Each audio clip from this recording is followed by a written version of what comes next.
to make the same with civilian vehicle. I think those people, they are going to put additional plates of the metal on the doors and on the back, somewhere like this. But you cannot protect civilian vehicle uh, like it can be, like it could be protected if it was made as a military one. Oh yeah, I think they're in the situation of needs must at the moment. Anyways, And you shouldn't be disappointed anyways, because all the cars on the front line, all the cars, all the vehicles, just all all, they are extremely needed. These are consumables. They always break, they always burn, they stuck in the mud. If you drive within the area, like Donetsk area or Lugansk area, or on the south front line, if you don't see within 30 minutes or so driving, if you don't see any military trying to repair his car, it means that you are somewhere not near the front line. that's how you know, does it? Is it that there's just lines of broken cars, people trying to repair them? Yes, yes, yes. They're always being repaired. That car which I mentioned, which had ABBA and Elvis Presley on it. I think it already ate like 4 or 5 amounts more than it was paid.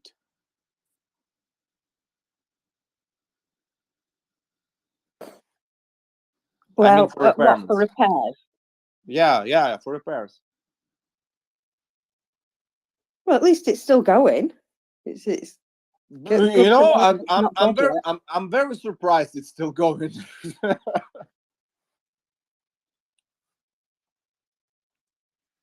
Hey, I always thought that cars were just for running into the ground. My dad had to tell me differently when I finally got a new car of my own. But yeah, that I think in the current circumstances, they're just as long as they keep going, you keep resurrecting them, don't you? Just one like Steve Jobs said, one more thing, just a small detail. You drive your car on the roads, and there are no True. roads, there are directions.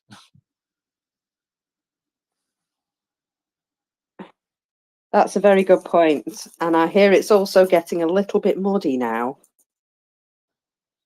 Modi. Yeah, the mud, um, Mud. wet ground. Mud, you mean mud? Oh, apologies, it's my accent, it's sweetheart. it's it's I'm just not fast enough to switch from one accent to another. And one person call mouse mice. Another one calls mud mod. I'm just not that fast to switch between these ones. Yeah, so I noticed there was a lot of recent videos showing people having to deal with that again. Obviously, it's something that happens every year, isn't it? But well, I saw a couple of cars very much stuck, and yeah, I gather that well, it's probably going to continue for a little bit longer. This. For a little bit longer, this so-called a little bit longer will end somewhere in the April. And well, yeah, you're right. It will end somewhere in April, but at some point it might get cold enough to actually not be mud anymore. But yeah, I have noticed that it's quite a situation at the moment. I saw a fella who was like he had mud from like his chest to his feet. You know, I don't know if he'd been swimming in it You or just what. But you saw just typical typical situation every autumn and every spring.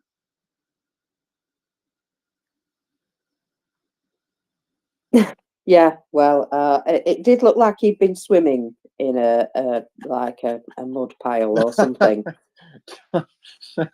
No, uh, it's not it's not it's not so great pool to swim in, but you know this is another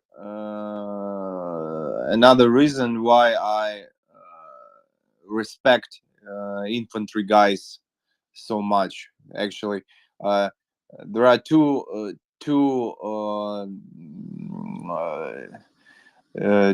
types of militaries which I respect the most. These are infantry and artillerymen, because this is just terrible work. This is very hard work to do. They are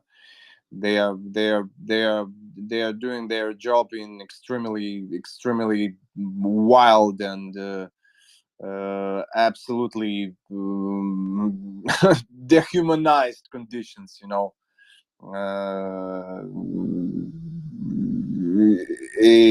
when you spend like a week in conditions like this, you already you just damn everything. And just to just to imagine that some of these guys spend like a few months in row like this is it's really terrible. I'm used to be blamed by my colleagues that uh, that I'm not given enough of respect to professions like air recon and so on. But I always answer that I have the reason for it, because I know what it's like. And you know the most important guy in the whole army, it's not special forces operations or special forces operator, or counter terrorist operator, or sniper, or I don't know, some air recon or paratrooper. The most important and the most hero for me is just uh, uh, simple infantryman with no name.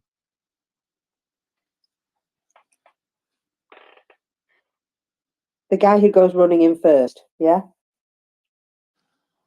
Yes, yes, they always go first. And like uh, General Pershing, American General Pershing, he said that battles are being won by infantry, and war is always being won by logistics. And we say that the territory is uh, territory uh,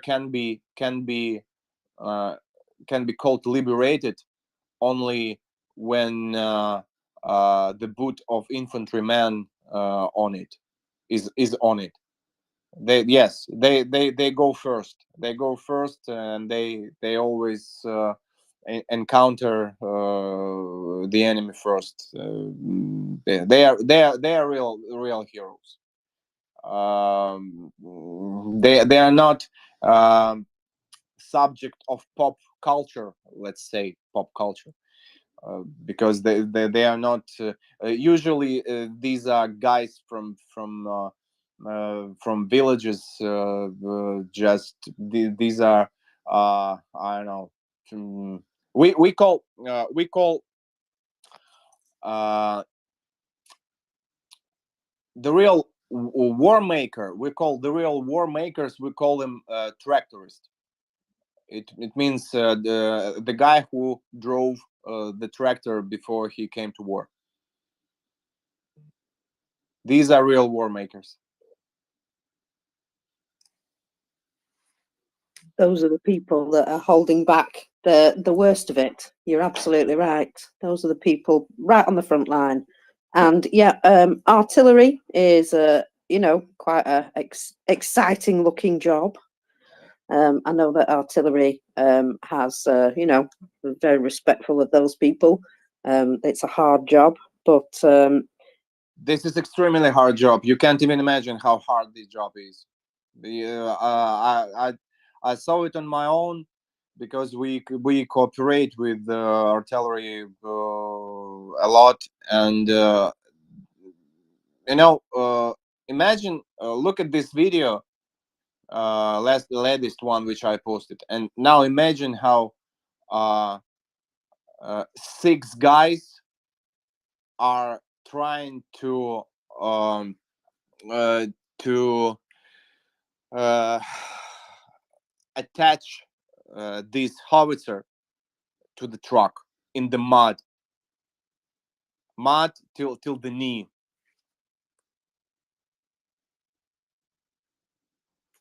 yeah, that doesn't sound like the greatest fun time, to be totally honest. By the way, I even have some footage of this stuff. I need to find it. Yeah, I can imagine that the weather conditions just make everything so much more difficult. The whole situation is difficult, obviously, but yeah, trying to do it while also wading in treacle, not the most fun, I suppose. He But won't know what go on. treacle is. I was just wondering. What is treacle? It's like a molasses. Does that mean anything to you? Sticky, The like consistency of honey. What? The consistency of honey. Как с модом. I got it. Consistence of honey.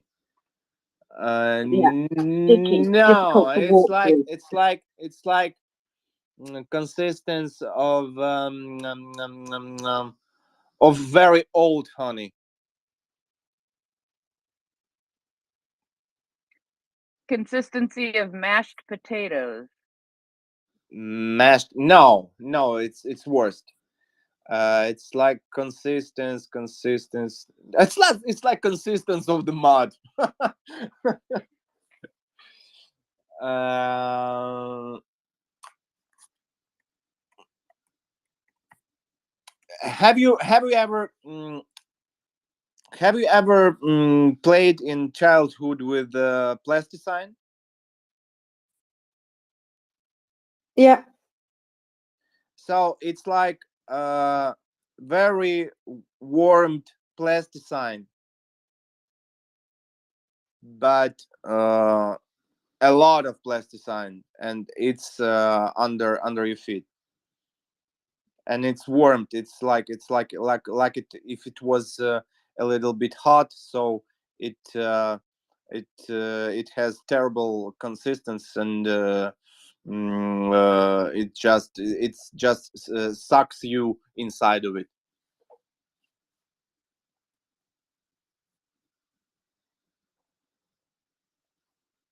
Quicksand.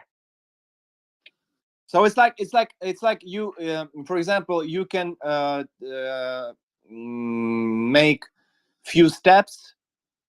Step number 1, you do it. Step number 2, you do it. Step number 3, yes, you do it, but your boot is back is already behind you. And step number 4, your second boot is behind you too.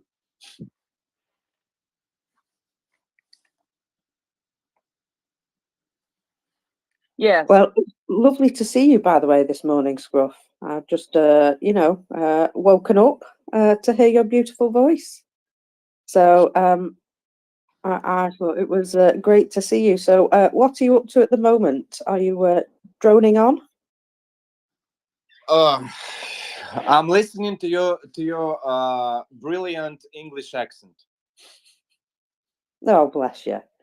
No, I was meaning, are you out and about, or are you resting? I'm resting. Good to hear. So you got a little bit of time off, and it's well, it's a vast difference to what's going on the other side. Don't think those people are getting any rest. Um, our our goal is to make them rest forever. To Mockers. help them get lots of rest. Yes, my darling. There were numbers today that indicated that some Russians went to their rest. There are some numbers today. Would you like to hear today's numbers, folks? Okay, I'm getting a thumbs up. So, yes, we have indeed a little indication that things were a bit hotter yesterday. Now, we went back to sort of 600 and odd, didn't we, on the top line? And that was pretty average for some reason. But now we're back to to what's been going on for the past 10 days. We have 1,190 liquidated personnel, 13 tanks, 25 armoured personnel vehicles, 18 artillery systems, 2 MLRS and 2 anti-aircraft systems, 29 UAVs, 29 vehicles and fuel tanks, and 6 special equipment. So, they've been trying to attack again. That's basically it. Trying to attack and getting them what would I place in each of these lines instead of the number you mentioned? Go on. Not enough. You're absolutely right. Not enough. And yeah, it's good to see that there are high numbers.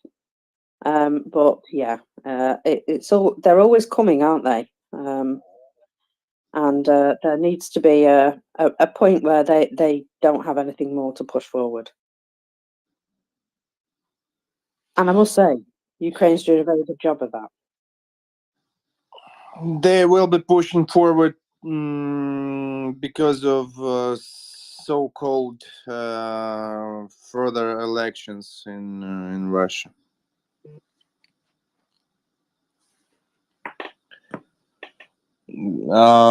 This is their tradition. They like to they prefer to come to events like this having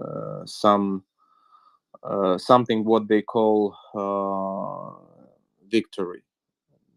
They consider it as a victory when they took Bakhmut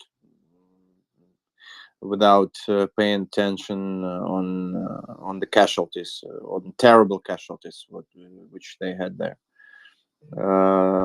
They will, well, I think so that they would definitely do the same before their so-called president will announce that he's going to so-called elections again, and it's going to be pretty soon.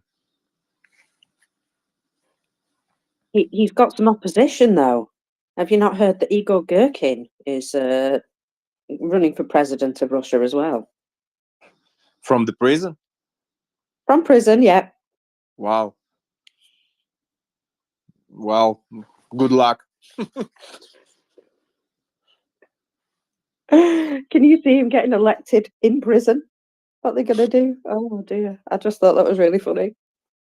I know this is country of the miracles. A terrorist is being elected from the prison. Another terrorist is being elected in seventh time in row. This is just how was it that book was Alice in Wonderland, right? Yes. Yeah, this is country of bad Wonderland. This kind of surrealistic.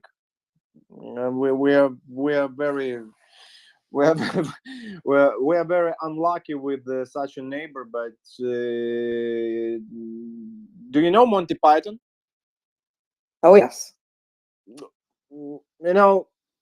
I think when they look at this, they realize that they were useless. Will, go ahead. Hey, I adore Monty Python, by the way. so Scruff, I call it Absurdistan. Absurdistan. Yeah, cool. Cool. Thanks. Thanks. I'll steal it. Well, it seems to fit very well. Yeah, they do some very absurd things. You're absolutely right. And well, it seems to be that they make these decisions not based on whether they should, but just based on somebody up top thinks it's a good idea, and you've got to make it work. There's a lot of reports going back that they've already taken certain areas. What? And then, Taking what? yeah, so for example, they've reported back upstairs that they've taken Avdiivka at some point, and obviously they haven't, so they're still trying. Oh, it's gonna be a huge challenge. Yeah, I have noticed actually that they seem to be able to get so far and not really much further. They really have picked a very difficult direction to take Avdiivka. I know this area since 2018. This is not so easy. This is not so easy place to to get. Yeah, it's pretty much been on the front line since then, hasn't it? And yeah, I believe it's quite heavily fortified anyway. You believe what? That Avdiivka has been pretty much on the front line since 2014, and so is already sort of quite fortified. Avdiivka. Yes. It, to be more correct, since 2015. And by the way, there is pretty interesting fact about Avdiivka. Back in 2014 and 2015, there was a baby boom in Avdiivka, and even those women which had infertility, right? Yeah. They were told that they would never have any children, but because of stress and because of all circumstances, some changes took place uh, on the level of hormones. So Avdiivka, it's officially documented that there was a baby boom in Avdiivka, and it's Almost. true. It was on the front line. It was on the front line since 14-15, and not really Avdiivka. Actually, the front line was on the so-called industrial part of Avdiivka, and positions there were so close to each other. I mean, our positions were very close to their positions. It sometimes it was like 100 meters or even 70 meters. I even was able to shot with my slingshot there.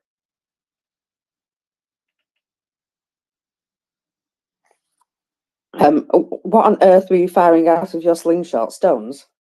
Yes, yes. Try a grenade next time. No, not grenades. There was some parts of that industrial zone had very big made of metal hangars and positions. So the front line actually it came through these hangars. And every time when you were shooting with slingshot just somewhere on that direction, it made a sound which made them scared. So they started to panic. They started to shoot on all sides and so on. That's funny. Just a little bit of we misbehaved. Sometimes, though, it's the right thing to do. Sometimes this is Misbehaving. the only right thing to do, you know. Also, I have noticed that Ukrainians love to troll the Russians. You absolutely love to take the mickey and make them look daft. And I've seen plenty of that going on. They don't really need help to make themselves look daft. But, just cheeky little things like sending drones with cheeky stickers on and, grinning faces and stuff like that. Yeah.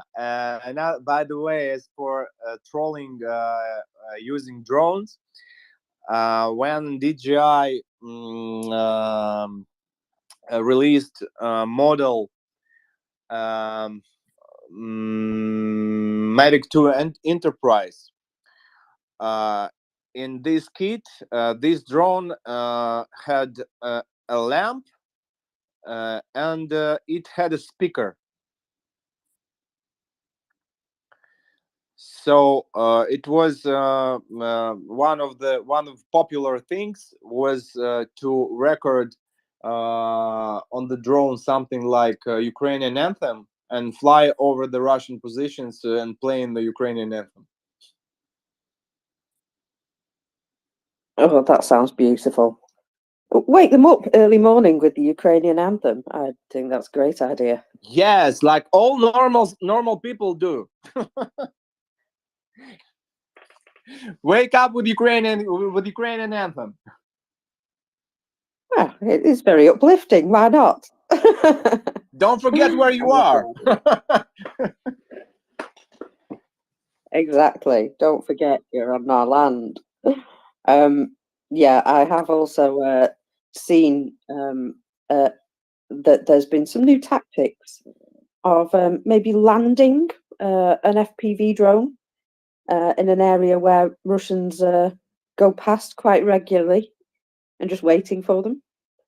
I also saw a drone was landed on a rooftop where there was another, an enemy drone operator. And as he went to look at the drone, it took off. And then as he was running away, obviously, it found him again. And I think that's super cheeky. Just basically have a mobile mine. If it was, if you're talking about FPV, I mean landing and waiting, it was a high-skilled pilot. And as for uh, another story that you said, I have a video of I have my own video of kind of duel in the air when enemy drone hit from above with our one. It was just spotted, just accidentally, and it was um, and it was both drones were not FPVs, but if you manage to be above of him and hit just to get the speed enough to hit him from above, there are big chances to return home, and he is definitely goes down. I like it. Dogfighting with drones. There was also a story of an explosive, I think an FPV drone, landed on somebody's car roof and waited for them to come back. And obviously, two guys got in the vehicle, and the vehicle then exploded. Terrible, terrible news for them. But I thought that was super cheeky as well. This is kind of trolling. Exactly. Just and also apparently these FPV drones are so cheeky that now they're in a position where every time they leave somewhere, they've been told they have to check it really carefully for drones before they, go back there. So I would imagine they're extra paranoid now as well. Everybody is paranoid right now, and it's about both sides actually. Everybody is paranoid about drones flying all the time, and they can hit anybody, just anybody who goes on the surface. Now it's times when even single soldier, uh, mm, for example, even like 6 months ago, a single soldier, single infantryman shouldn't be worried that he is going to be attacked, because no one is going to involve the artillery or mortars to hit the single target like a single soldier. But now single soldier walking somewhere, and single drone is flying above, and so he's spotting the single target, so why not? So everybody's paranoid right now. Yeah, probably not the safest place to be, huh? They really should go home. A little bit, uh-huh.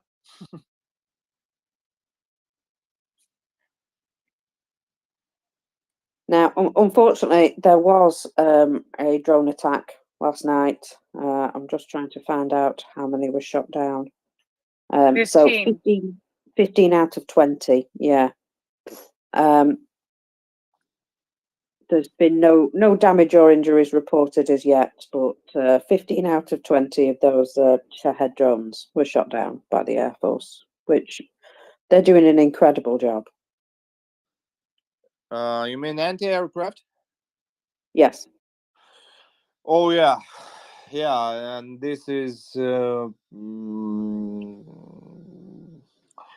incredible job, and this is very hard job to do as well, because They attack only when it's dark, and usually drones like Shaheds, they are being shot down with weapons like ZU-23 or KPVT or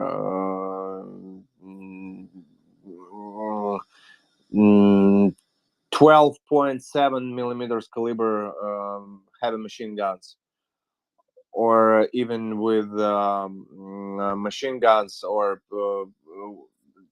these mobile groups. They have anti-aircraft guns, machine guns, and just firearms, and they firing just from all what they got, and they're very short of time to hit the target, and they are operating in complete dark. So this is they yes, they're doing a very great job. By the way, the Shaheds, they're very slow. The very first ones, three of them, they flew just over my house when I came back from Kherson area, and they're very slow. I didn't understand what was that. They're very slow. This is why actually they stopped to use them in the daylight, because their speed like 50-60 kilometers per hour. So it's easy to spot, and it's absolutely possible to hit it even with firearms.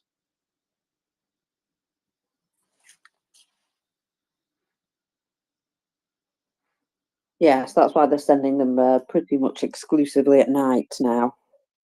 And obviously, that's you know, your neighbour obviously doesn't have much of a proper sleeping pattern, I must admit.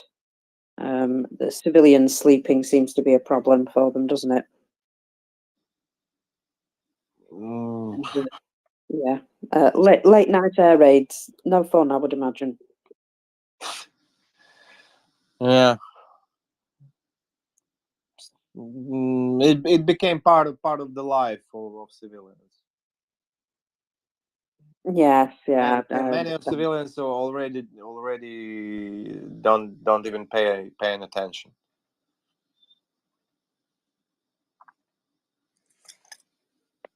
Yes, I appreciate during the day, it's very easy to sort of, just sort of shrug it off and not pay attention. But obviously at night, it's a little bit more annoying, shall we say. They do like to annoy you overnight.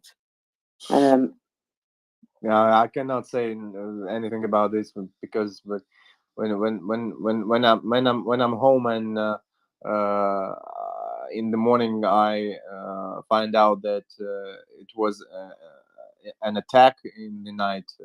It's always a surprise for me. I just don't hear it.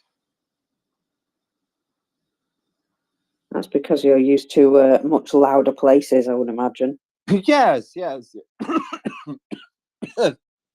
So it's just not not noisy enough.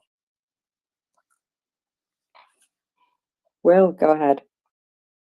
Yeah, Scruff, that's an amazing observation to me. I mean, I speak to Adam Roshinsky, who's here regularly. He's one of the co-hosts now, and he spent some time in Kiev working as a volunteer.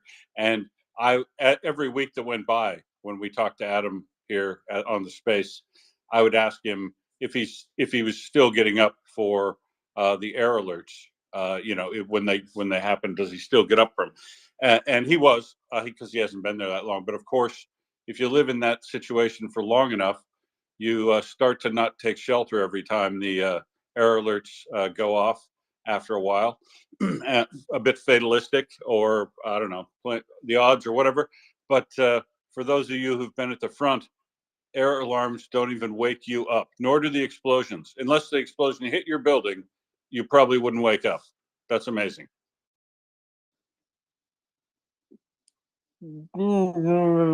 nothing amazing. This is just this is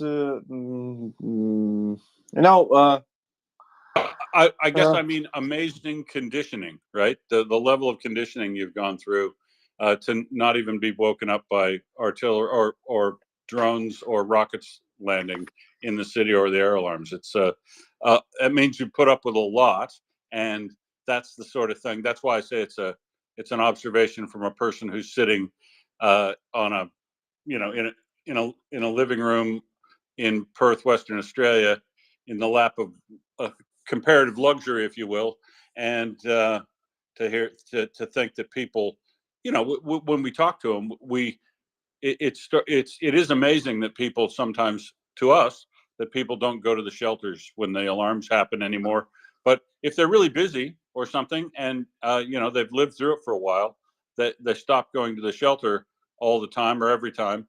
And if you actually spend time at the front, you get so conditioned to artillery landing, and that it becomes commonplace. And then when you get taken back into a situation where there's regular or periodic alarms, those alarms aren't even waking up, that means you are a very sound sleeper these days. Also, there is one more thing. You just need to be tired enough.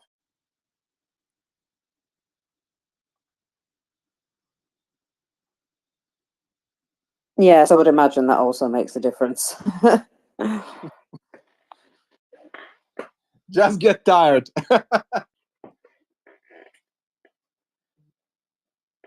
Yeah, I hear there is a lot going on at the moment with regards to the front line. That I do see movement. I do also see a drone crew being taken out on the southern front, which is very nice. Because those Lancet drones are particularly horrible. Oh yeah. But by the way, they are slow too. they're pretty slow as well. Well, it's good to know that there's some countering to them, but still, you don't want them anywhere near you, really, do you? And by the way, sorry for interrupting. Yeah. This howitzer, which is on the video on my page, it was once attacked by a Lancet. It looks like it's still going. Lancet stuck in the net made of wires. Ah, see, clever. But I've Scruff, I've recently seen a version of the Lancet they've modified, and it uses a charge that fires down like the Excalibur. It's a shape charge that fires down before it actually hits. First thing, Excalibur doesn't work this way. You are talking about cluster munition, right? Yeah, right. Sorry, the cluster munition. Yeah. Yeah, Excalibur works another way, and by the way, this is pretty expensive, and in some areas there are some issues exactly with Excalibur because of GPS jamming. They're jamming it. Yeah, fair enough. But that Lancet, have you heard anything or seen anything about the Lancet being modified? Of course. And this is what I'm telling about all the time. They are learning. They learn. They do learn. They always. You shouldn't think that they are just they're just watching how Ukrainians kill them. They are learning. They are learning, and they are chasing. I mean, I know this is kind of race. I mean, race between technologies in particular part of drone stuff. They are learning. They took very many tricks and solutions from us. They looked what we do. They always look what we do. We always look what they are doing. So this is like chess. It's not about first hit. It's about smart hit as well. So they make new and new and newest versions. They analyze mistakes. They train new operators. They make factories which produce drones. They make schools training the pilots. Believe me, they are not that easy as probably you used to hear from the news. They this is strong enemy.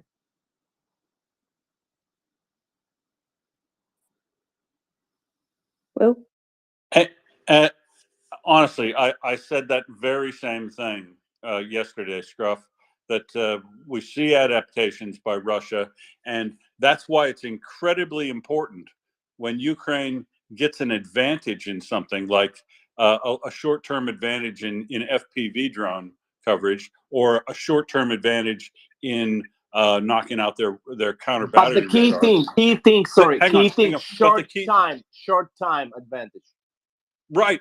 That's why I say when you get a short term advantage, it's important to be able to exploit that advantage, which is why they need to have weapons like ATACMs and the F 16s and everything they're going to need in their back pocket now, right now. Because when they get an advantage shows up for Ukraine, they need to be able to jump on it like a cat immediately. And like Scruff's saying, the Russians are a dangerous enemy. They are very dangerous. Sure, they do lots of stupid stuff and they throw bodies away and they don't care about human beings, but they're cunning. They're like a wolf cunning. They learn and adapt what's going on. And that's why it's important to load Ukraine up with everything they need now, too, because we have to finish this war quickly or lots more Ukrainians are going to die by dragging it out. There is an urgency to the need to take advantage of opportunities when they present themselves.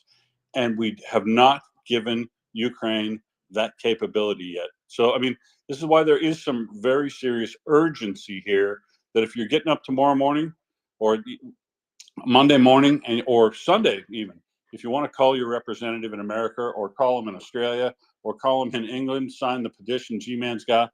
We all, in all of our liberal democracies, need to keep the pressure on our elected representatives to act quickly to get Ukraine everything that it's going to need to close this war out.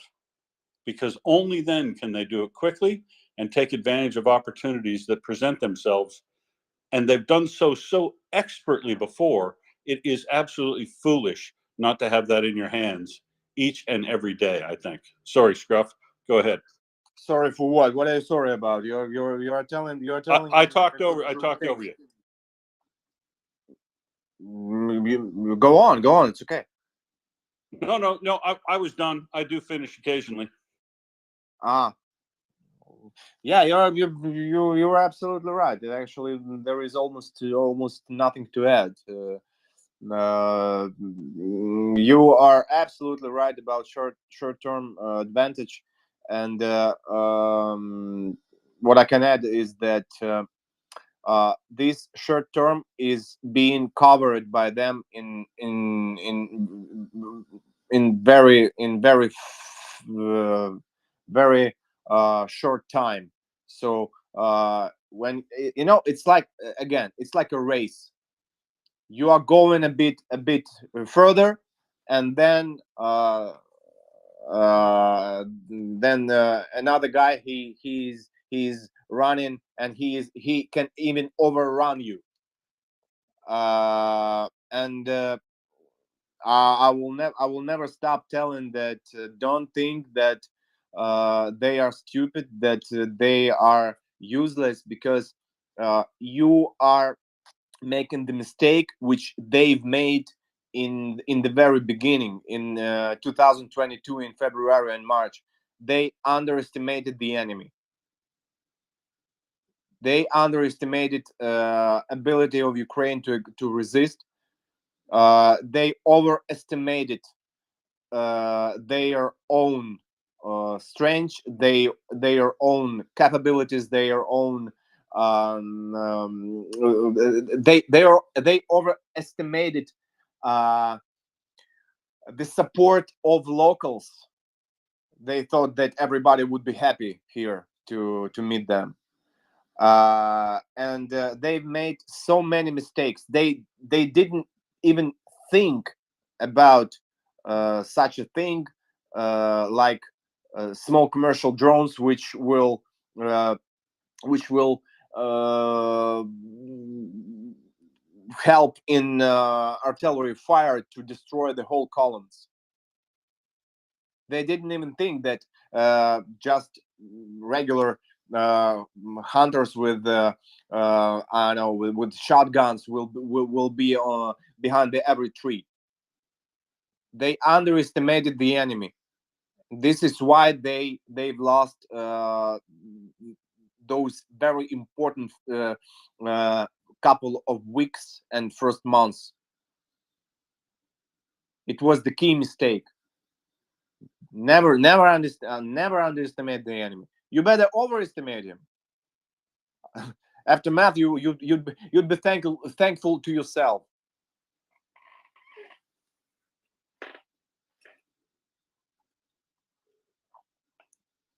Yeah, that's a good point. That you know, they are capable of learning, and they do.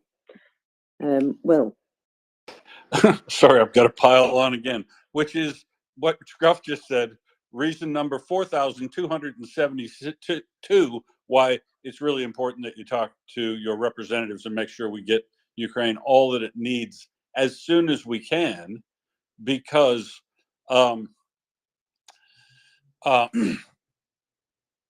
sorry, I lost track of my thought there.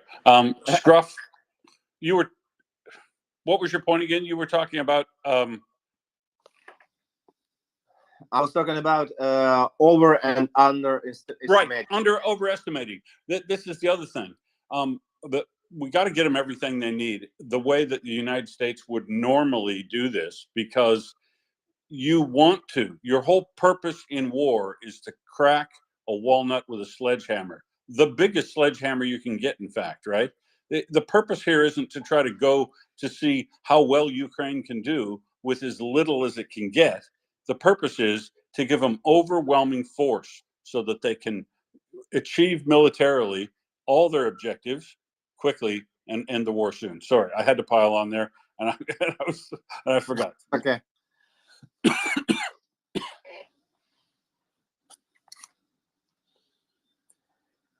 No, I think you should spread out the idea that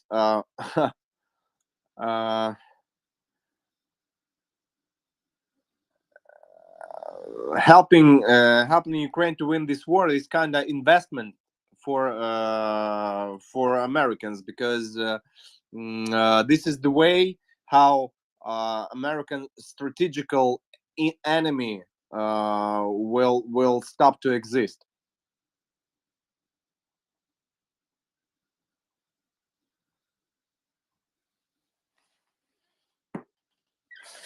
Really quick, Scruff. I'm going to sign off for the night. So I'm going to say good night to you, my friend. It is fabulous to see you, and I'm sure we will see you again soon. And stay safe, and I love you, because you're Scruff.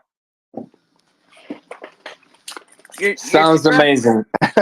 You're Scruff, and you will write my name on the drone that you send to Moscow for me.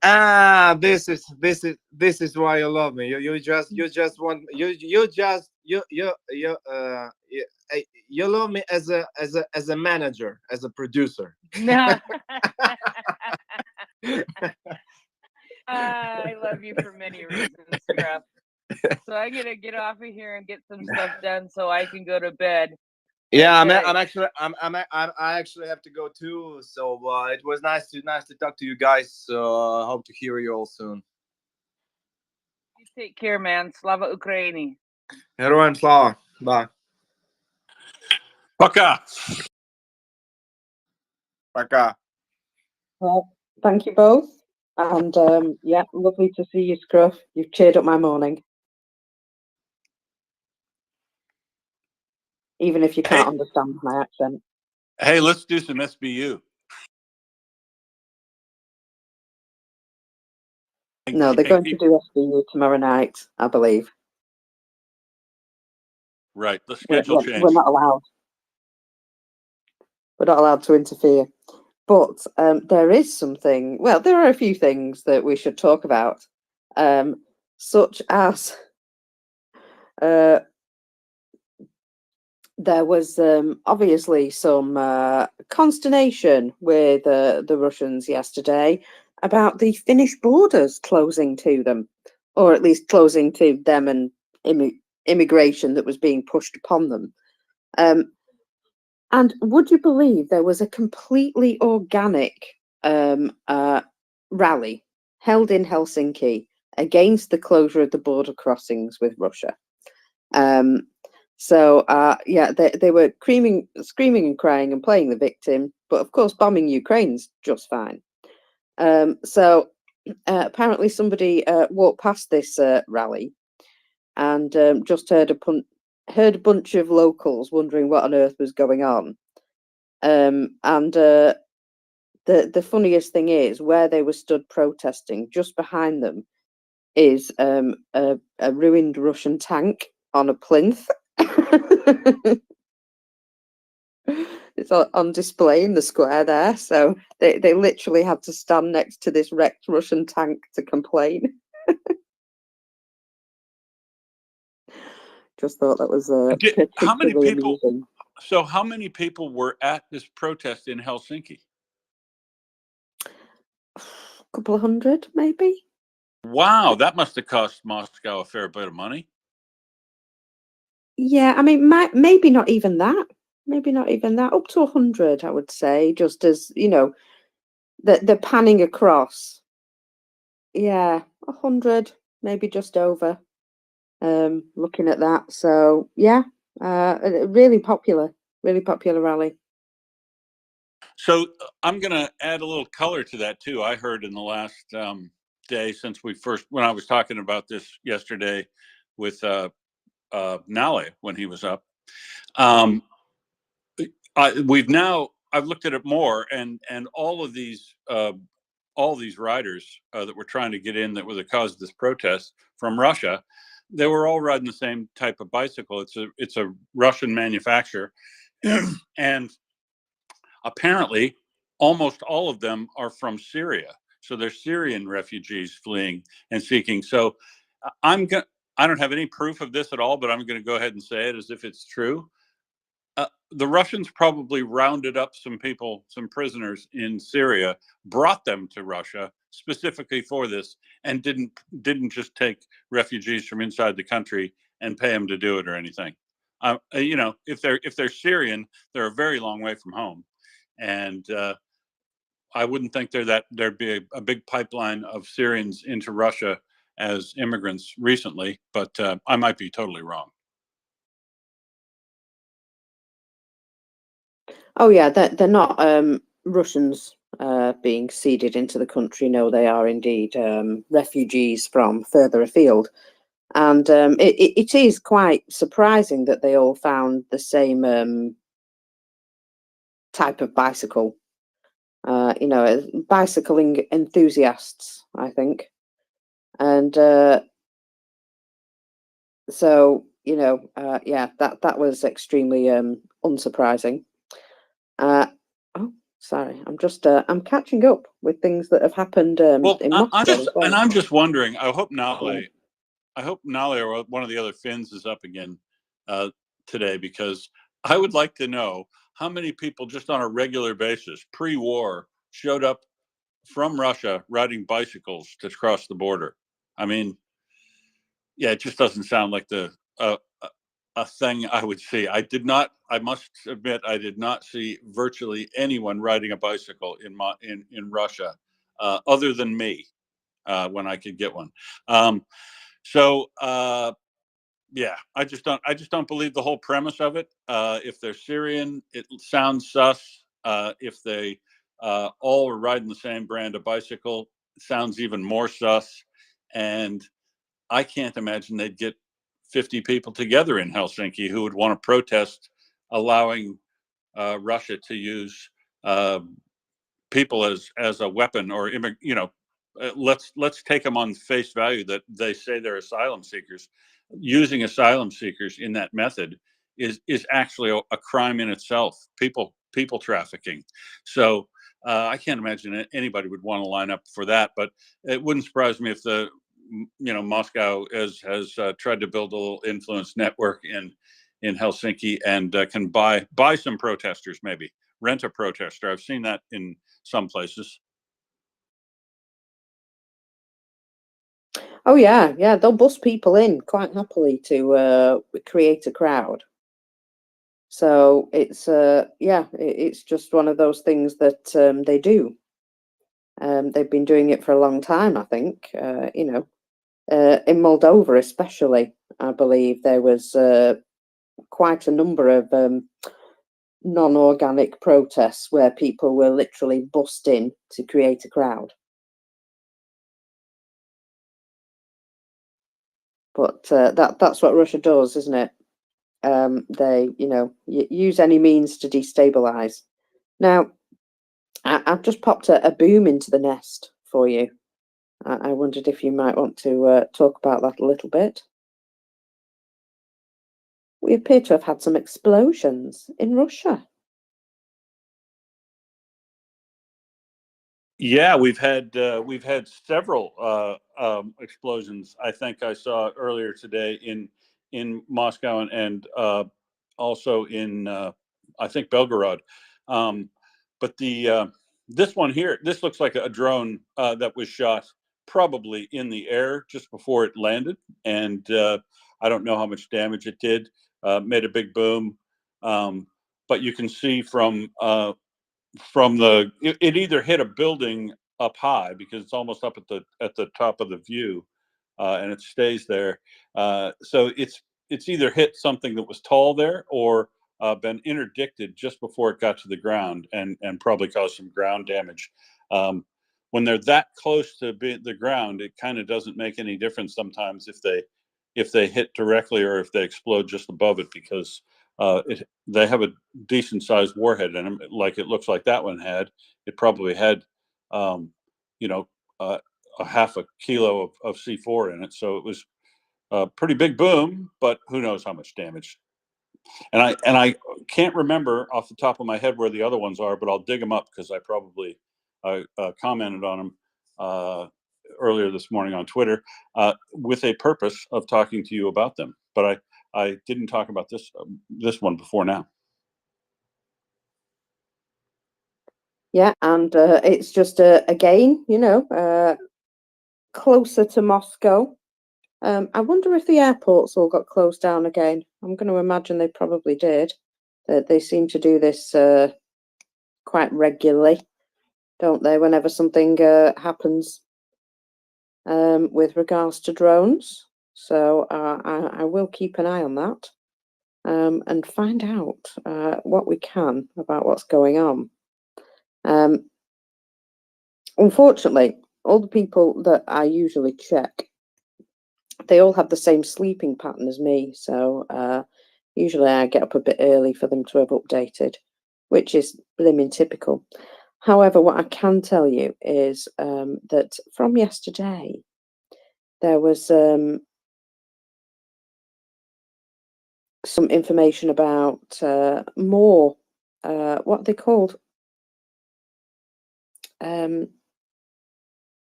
signal boxes. That's the one.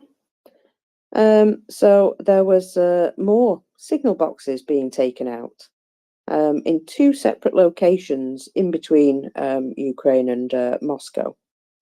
which I thought was quite interesting. There was also a lady who was caught on video setting fire to a conscription office.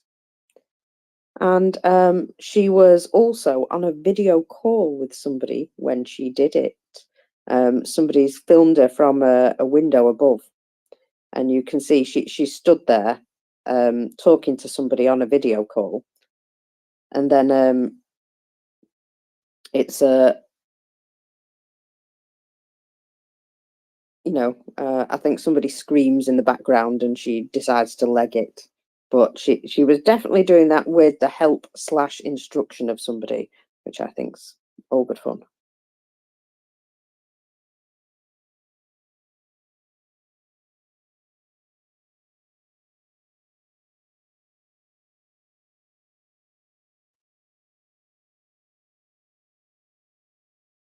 Sorry, I was just processing some requests there.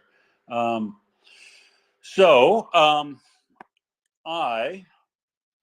also trying to bring somebody up. Oh, okay. So, Yeah, I haven't had any real luck yet. So just looking through my feed, it looks like they've started a kind of what you see everywhere. Ukraine takes some land.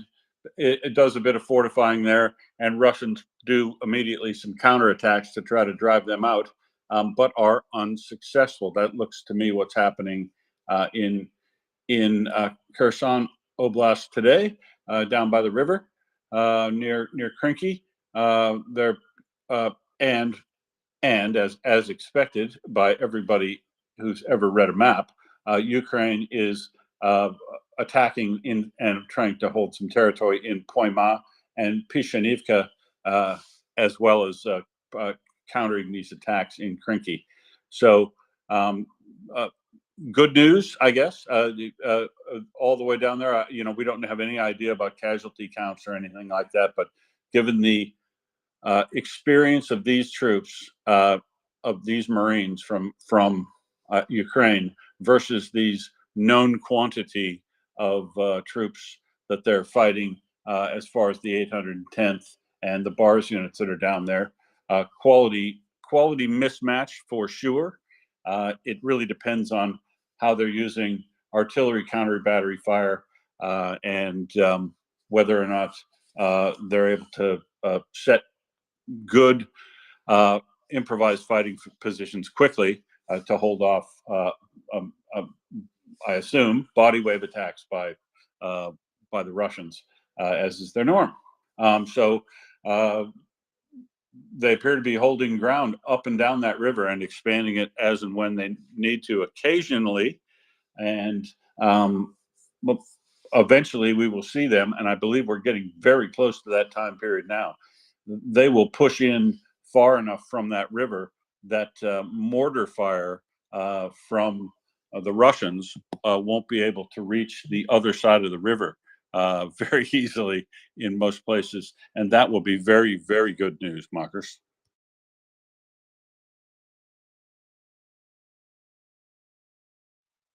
absolutely, yeah. I'm still struggling bringing people up.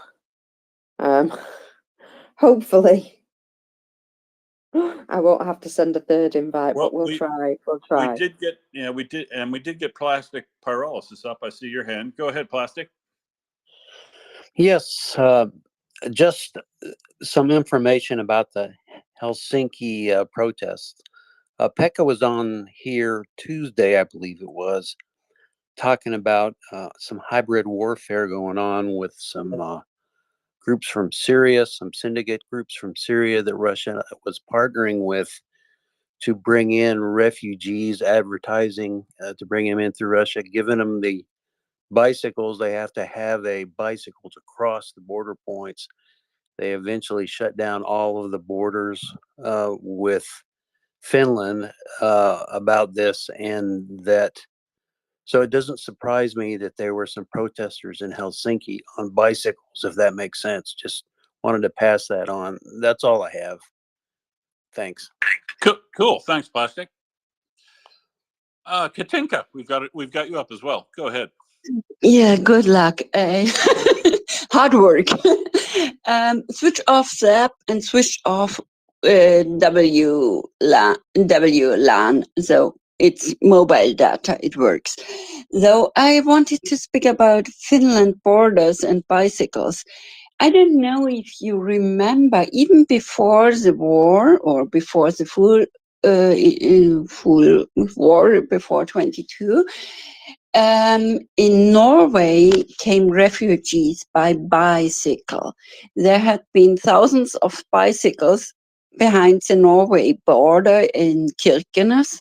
There had been a retail store in south, on the a little bit south, in the town called Nickel in Russia, where all the bicycle have been sold.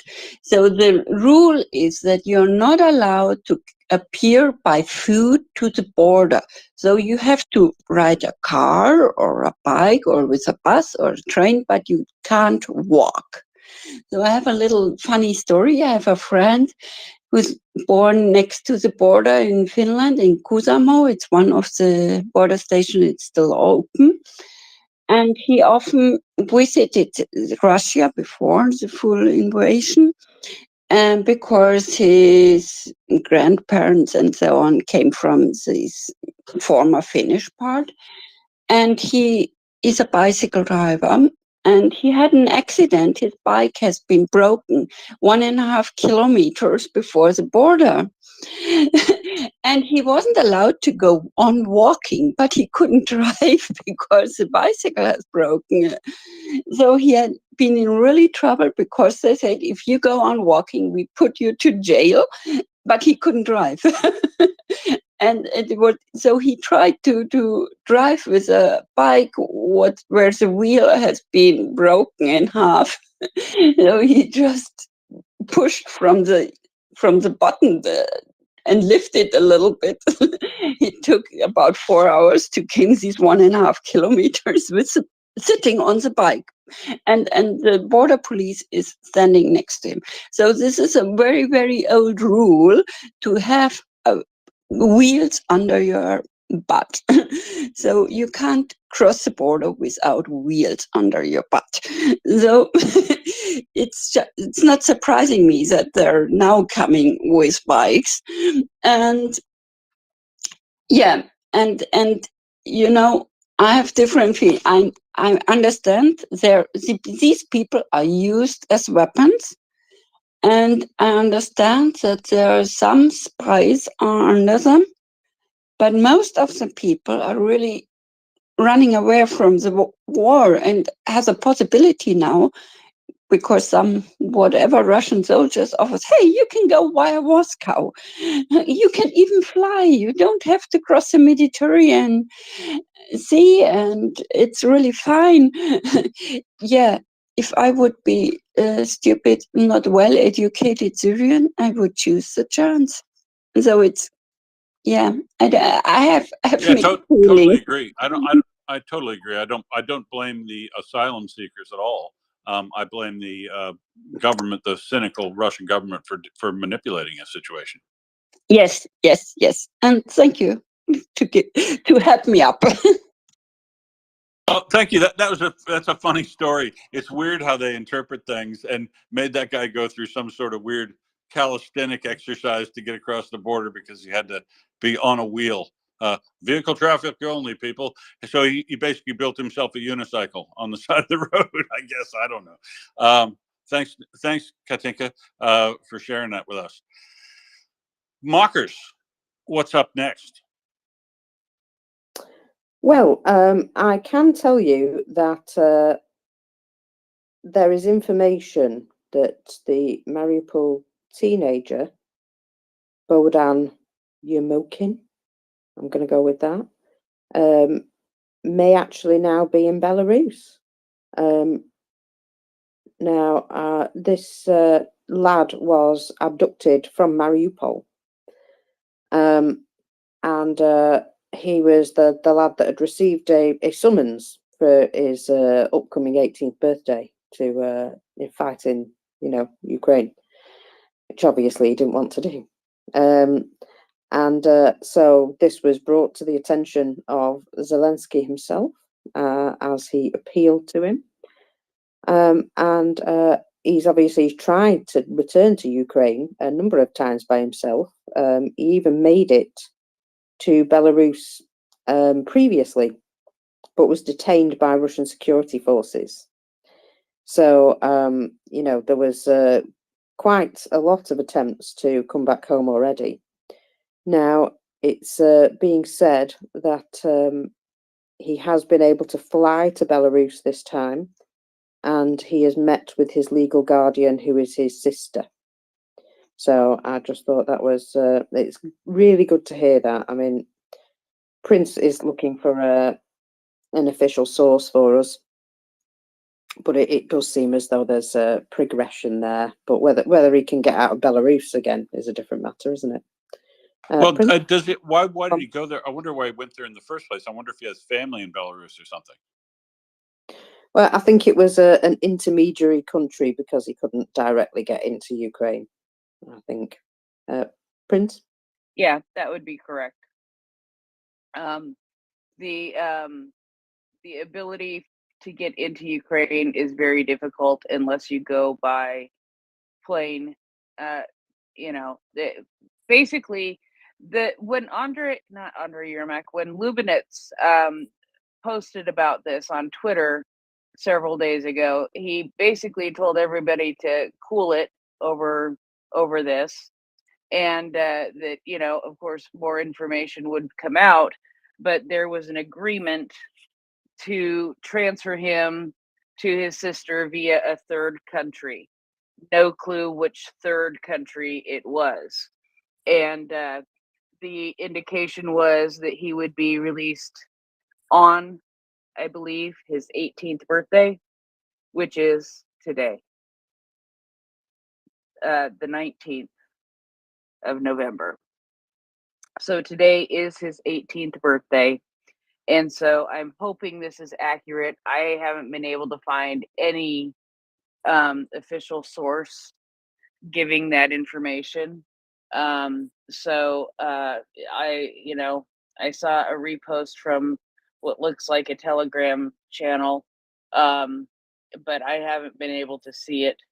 And so yeah, we will just I'm sort of in a holding pattern, waiting and seeing, trying not to get too excited because I have only seen it in one place, and it says it's from a Telegram channel, but it's not a Telegram channel that I follow. So I would love to see if there is a link there, but I don't see that Lubinets has posted about it, and I would expect that Lubinets would post about it, even on a Sunday.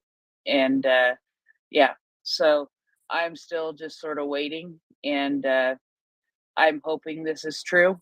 And if it is true, I will be extremely happy and extremely excited. And yeah, because realistically, this would be just absolutely fabulous. There is a lot happening when it comes to kids who have been taken to Russia lately, and it's there's a 60 Minutes interview coming up this coming week, and it is the last thing in the nest there. And there's a 60 Minutes bit on returning kids to Ukraine. And a couple weeks ago we had Miriam from Orphans Feeding Foundation, who is actually now not focusing on feeding orphans. They are focused 100% on bringing kids back, and they are working directly with the president's office and the ombudsman office, and Bring Kids Back UA, and so it's just bringing these kids back is not an easy process, and what has happened with this guy has not been an easy process. And if he's back, if he is in a third party country and is able to get out of Belarus, then this is just a remarkable day, and a lot happening with Ukrainian kids, and a lot of attention being not thrown, a lot of attention, a lot of light being shown upon what is happening with the children in Ukraine. And and some of that also has to do with an article, well, not an article, a report that came out from the Yale a couple of days ago about the children who have been deported and taken to Belarus. So just a lot of news about the kids lately, which is really interesting. And this would just be one more thing to add to it.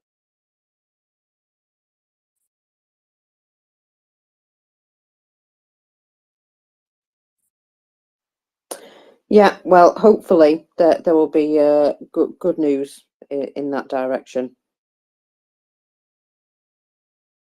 And yes, Will, correct with your first question. Indeed. So I'm going to just big up the British ever so slightly. I knew you were going to do this. I knew this was coming. Well, Scruff did say that the British uniforms were the better ones, which is nice to know. We've got to be good at something, haven't we? Well, yeah, because of course the Yanks turned that down, but the British took it up, and now it's the best uniform in the world. Indeed, and also, yeah, we appear to be producing more in the way of ammunition, and this was a little surprise to me, to be honest. Let me find it. Shouldn't be. Britain's made artillery rounds for I don't know, 1,000 years. Well, hundreds of years. Yeah, I don't know. It just was. It was one of those things that it's never really crossed my mind, I suppose. Previously, I think that's really where it's from. This thought that we didn't necessarily do stuff like this, but I mean, we have been a hive of industry at one point. And where's the town at? Where do they do the stamping mills for steel and can make casings? Well, I don't know. I'm just looking here. Northeast England, there's a munitions factory in a place called Washington. So apparently, according to information, there is sound of working from the factory day and night, most nights of the week. And there's a BAE Systems plant that's also making 155 shell casings. And obviously, with the need for ammunition still being very high, all production lines have been set to ramp up to a 24/7 operation. Now, it does say by 2026, obviously.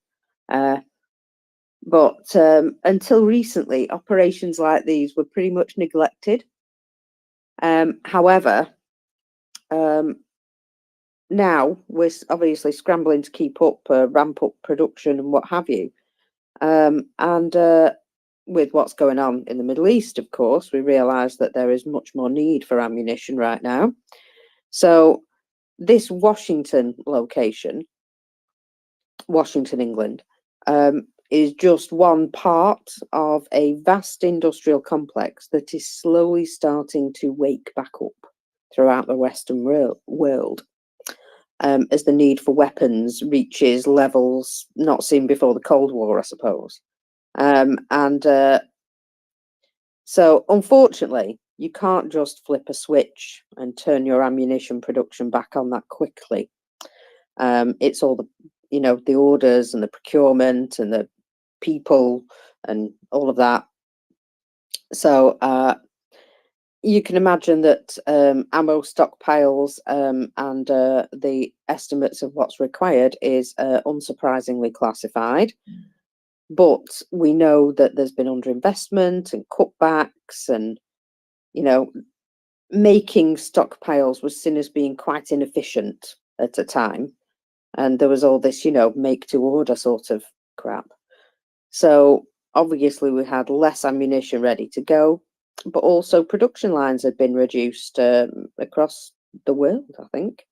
well, across the Western world, shall we say, because there was not enough demand to justify the investment. And of course, that's all changed. So the fighting currently is artillery. It's an artillery duel. And so, you know, people have supplied howitzers and what have you, but nothing like the number that Russia has. And they've been firing up to 60,000 shells a day, while Ukraine was reportedly only able to answer with 6,000 back at the height of its counteroffensive. And you know, although these shells are NATO standard and they're you know, accurate, much more accurate, mass by itself has a sort of quality. Now, we promised them 1 million and have delivered about a third of that. So military stockpiles, obviously, they must be lower, and it means that production is the big thing. The entire output of 155mm shells across all of Europe was thought to be around 230,000 per year, which, as you can see, wouldn't go very far in answering what Russia's been throwing.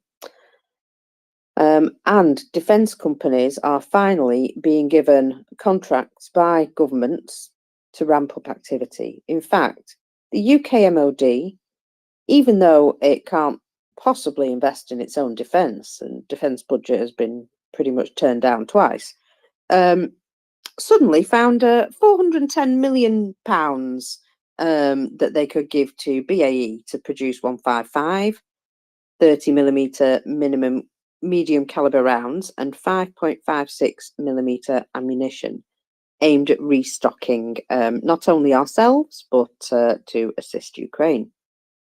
So the new UK contracts will require BAE to set up additional production. They've got a Tyne and Wear facility, and they've got an explosive filling facility in South Wales. So both these facilities appear to be being resurrected and put back into more production.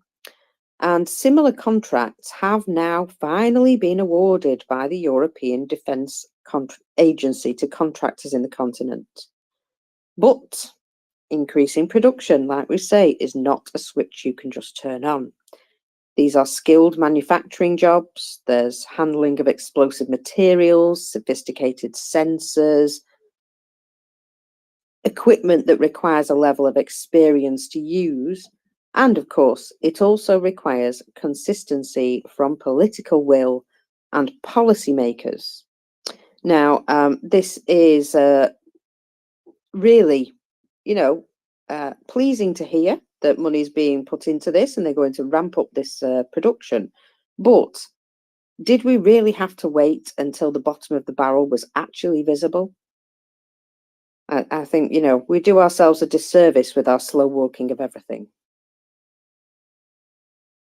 Hear, hear, hear, hear. And hell, Mockers, I reckon I was talking to you probably, or Doman, or a year ago, easily a year ago. We were talking about ammunition supply.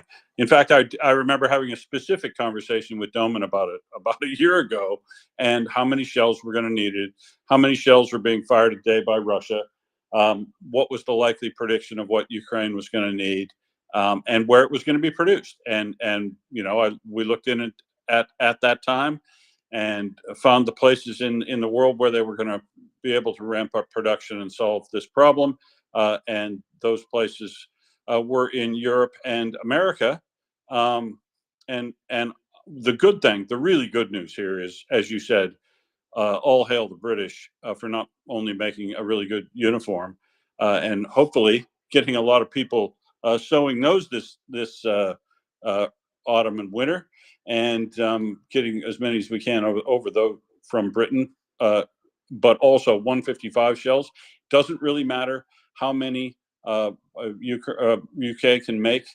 in the first few months, whatever they've got on hand and whatever they can start pushing over, one line a day or one shift a day, and then ramp up to 3. Because the thing we're finding in this war, I suppose, like you find in all wars, is massive innovations, but then some old truisms that actually still pan out to be true, right?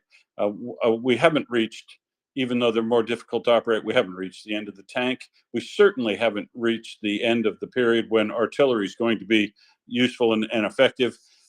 And so whoever sets themselves up in Europe to be the finest quality 155 manufacturer as this war completes, and can satisfy that whole 240,000 shells a year that you talked about, which is just enough to rotate the stock and do the training firing that's needed to keep your militaries proficient at firing the artillery, firing a live round occasionally on a range.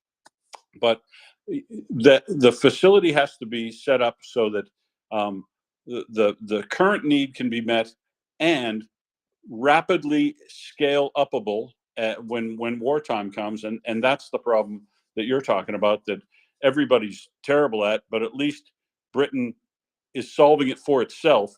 Because look at the absolute conundrum that the EU is in relation to providing 155 shells, 1 million they were going to provide by March. They're not going to do. Thank you, Viktor Orban.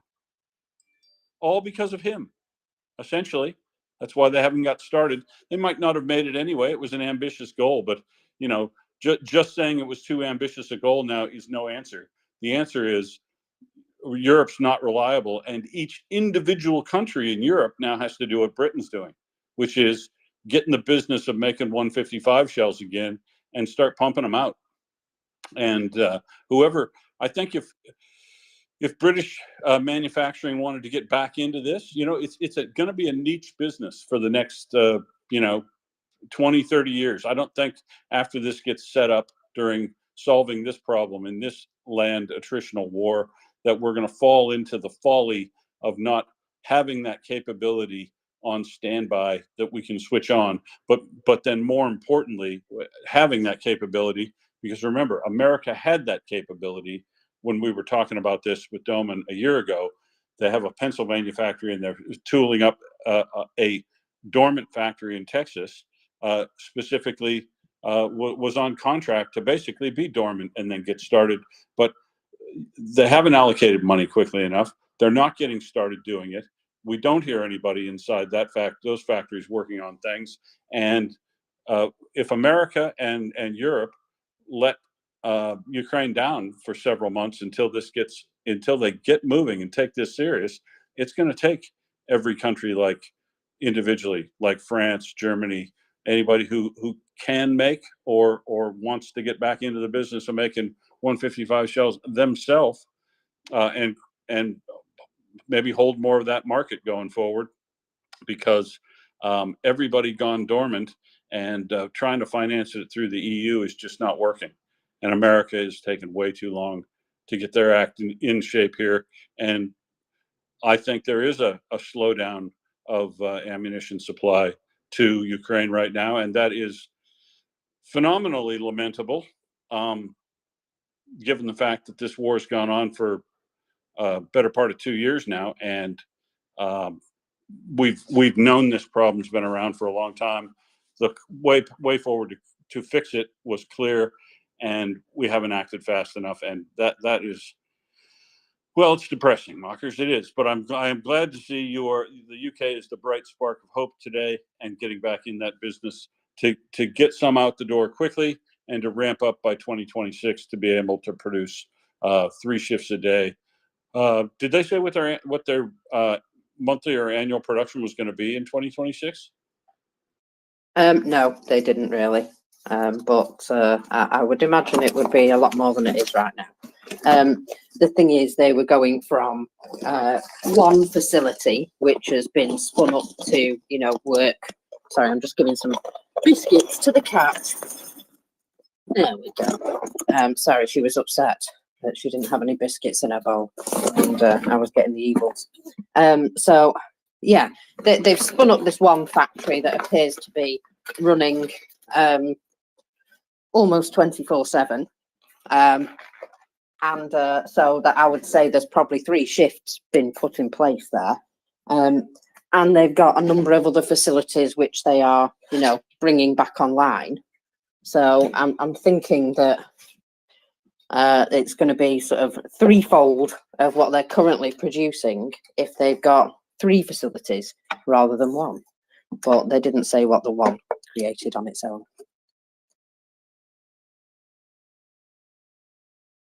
So Yeah, well, time to see whatever they're doing now. right. Basically. Yeah. And it is smart not to let us know exactly what they're doing now. Well, it might be terribly disappointing. That's the problem.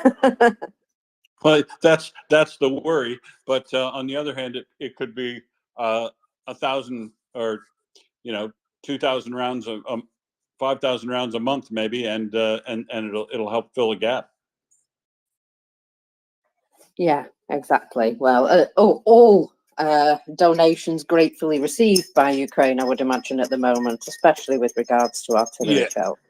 Yeah, they're going to the secondary market right now, basically, right? When they can't get it from the United States and Europe, they will go out and buy it on the open market from people who deal in ammunition and arms, and go to some of the smaller secondary countries and seek their assistance.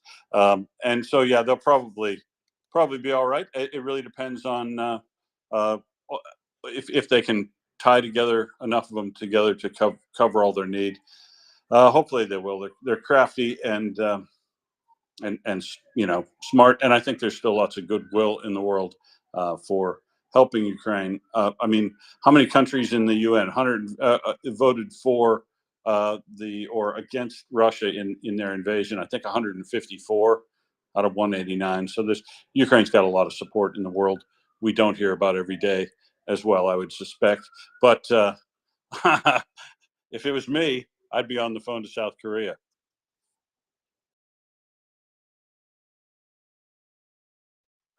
Yeah, well, I would imagine somebody probably is on the phone to South Korea. And did you hear that the French were talking to the Swiss? Well, don't they both speak French? Well, yeah, that does help. But no, a lot of Swiss people speak Swiss German, to be fair.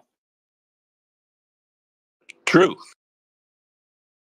Hey, look, I know something. That was all my very own as well. I've been to Switzerland twice. It's very nice.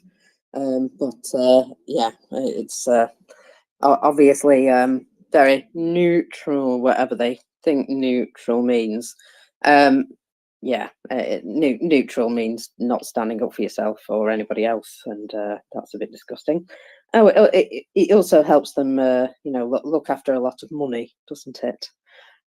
Anyway, enough of that. But France, Macron, in fact, has been speaking to the Swiss, and he seems to think that there might be a breakthrough with regards to giving some additional items to Ukraine. Now, is that stuff that was made in France and held by Switzerland, or made in Switzerland and provided to France? The material to be provided. I think this is regards to stuff that has Swiss parts, Swiss manufactured parts in. You know how like them Gepard bullets. Yes, like them Gepard bullets. So I believe it relates to some equipment which they could give Ukraine, but they've got Swiss manufactured parts in, and it's sort of sat around just waiting for somebody to make a decision, and the Swiss have gone, oh no, and so Macron has gone to have a little chat with them, and you know what? I really do hope that something positive comes out of this. I mean, Switzerland haven't exactly covered themselves in glory here, have they? No, and don't they also have some Leopard 1s or something, or somebody has some and they won't let them release them, and they're basically doing nothing? Well, they did allow some of them to be returned to Rheinmetall, I believe. Not very many, but obviously through some jiggery pokery, that means that there's a few more to supply to Ukraine. Well, if they give them all of something them like the that. Gepard bullets.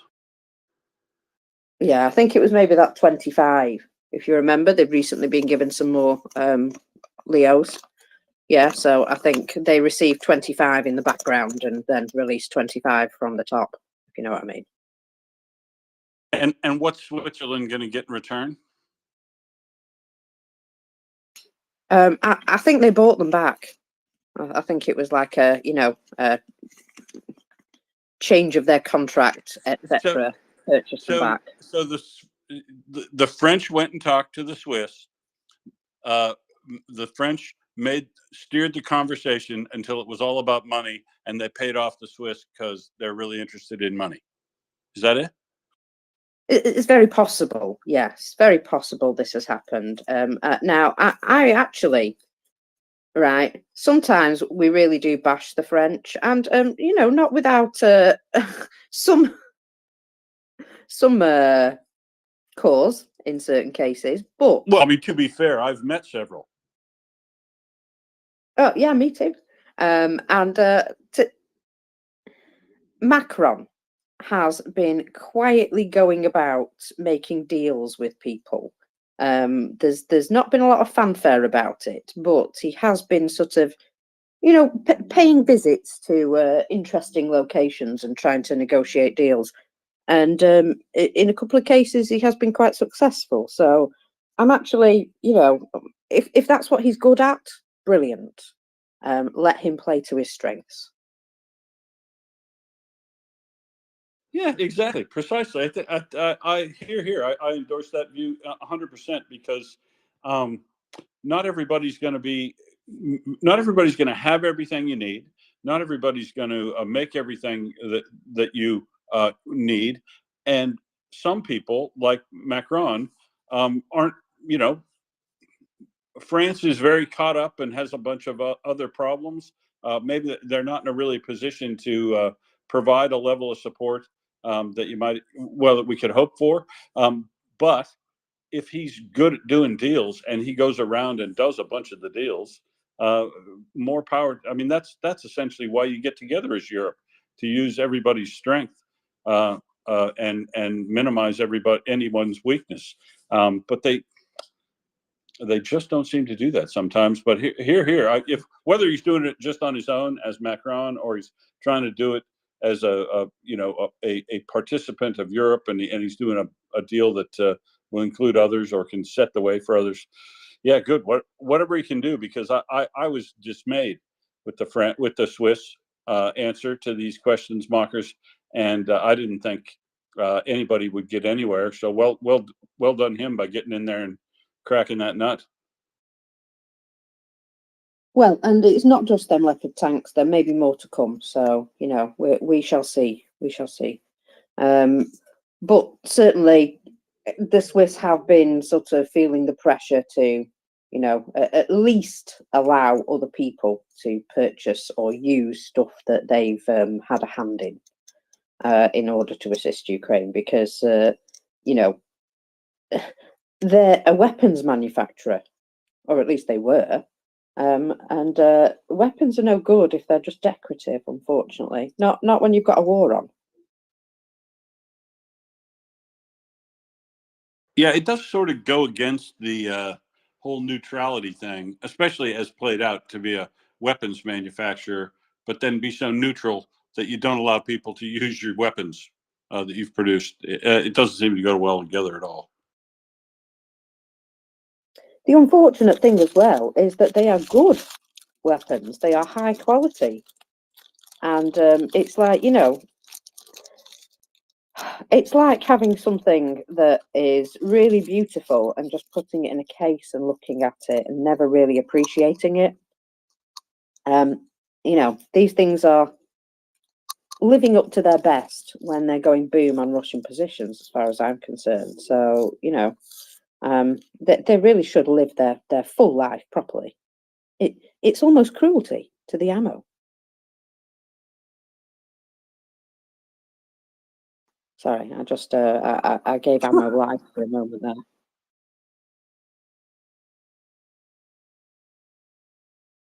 Can I big up the UK again? Sorry?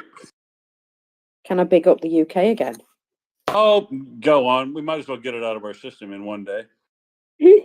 Well, somebody mentioned a couple of hours ago the Pickups for Peace, and what an incredible, effort to put this together. This was apparently, I think it was the third or fourth convoy, and each time they brought a larger and larger number of these vehicles, and they've been sourcing them from farmers and from local communities where people sort of, they've got a bit of money, but they've got these rugged vehicles because of the places where they live. So they're replacing them quite often because, you want to have to MOT something. So as soon as something gets to 3 years old, they get replaced. And these cars usually will go in for, you get a certain amount for your older vehicle and then it gets sold on. Well, instead of trading it in like that, they're deciding that they will purchase the new car outright and give away their old one. So they're losing quite a bit of money on it, but they're giving away their old vehicles or any vehicles that they can spare that are, four-wheel drive, basically, or pickups. And then they're getting them all together, getting a bunch of drivers together, driving them all to Ukraine. And 100 vehicles turned up in Lviv 2 days ago. And some of them are going to be given out to, locals for moving stuff around. And the rest of them are going to be fitted with armour and given to people who are doing other jobs, shall we say. And some of them are going to be remade into something a bit more special. So perhaps, strengthened and all of that, and then perhaps placed with a gun, because so some of them that I've seen have had guns on. So Made into technicals, those are called. technicals, that's it. Yes. Yeah. So, they're not just bringing the vehicles, they're bringing a range of potential, shall we say, a range of potential items for the Ukrainian armed forces and all those helping them to use. But yeah, if 100 vehicles could turn up every week like that, that would be awesome. I know it's not that often, but vehicles are, like Scruff was saying, just a commodity that gets used, just disposable. And if you've had a vehicle that's lasted longer than 2 weeks somewhere near the front line, you're doing very well. Right. Yeah. I mean, and that's what he goes, war is really expensive. And that's dead right. They go through them very quickly. There's no, he said there are no roads. There are only directions. That sort of thing. You just take off driving across wherever you need to. You'd go through tires incredibly quickly. Axles would break. You'd be tearing the suspension on the thing, would be getting a heavy load, especially like you were talking about with Scruff. And he was saying it wouldn't help. It would help a bit of armoring in the door like they're doing. What it keeps is small arms fire from killing the driver or injuring the driver or passenger. That you're not talking about making it IED safe. You're talking about making it shrapnel safe a little bit. And I'm sure that helps. But if you put too much of it on, like, or you do make it into a technical, you have to do what's called a GVM upgrade, a gross vehicle mass upgrade on it. They put heavier suspension in it and stiffer springs so that bulkier, stiffer springs so that it can take the extra load. And you know what he said, talking about twisting the frame? When you put a technical on the back of it, the pull of that gun, because it's rifled, the pull of that thing actually pulls on the truck and will try to tear it out of the floor of the pickup. So they reinforce that, but when they reinforce that, it causes the frame to continually twist, and it can break welds that way too. So yeah, they literally just tear these things apart in a couple of months, which you'd have a hard time believing. unless you saw it, I suppose.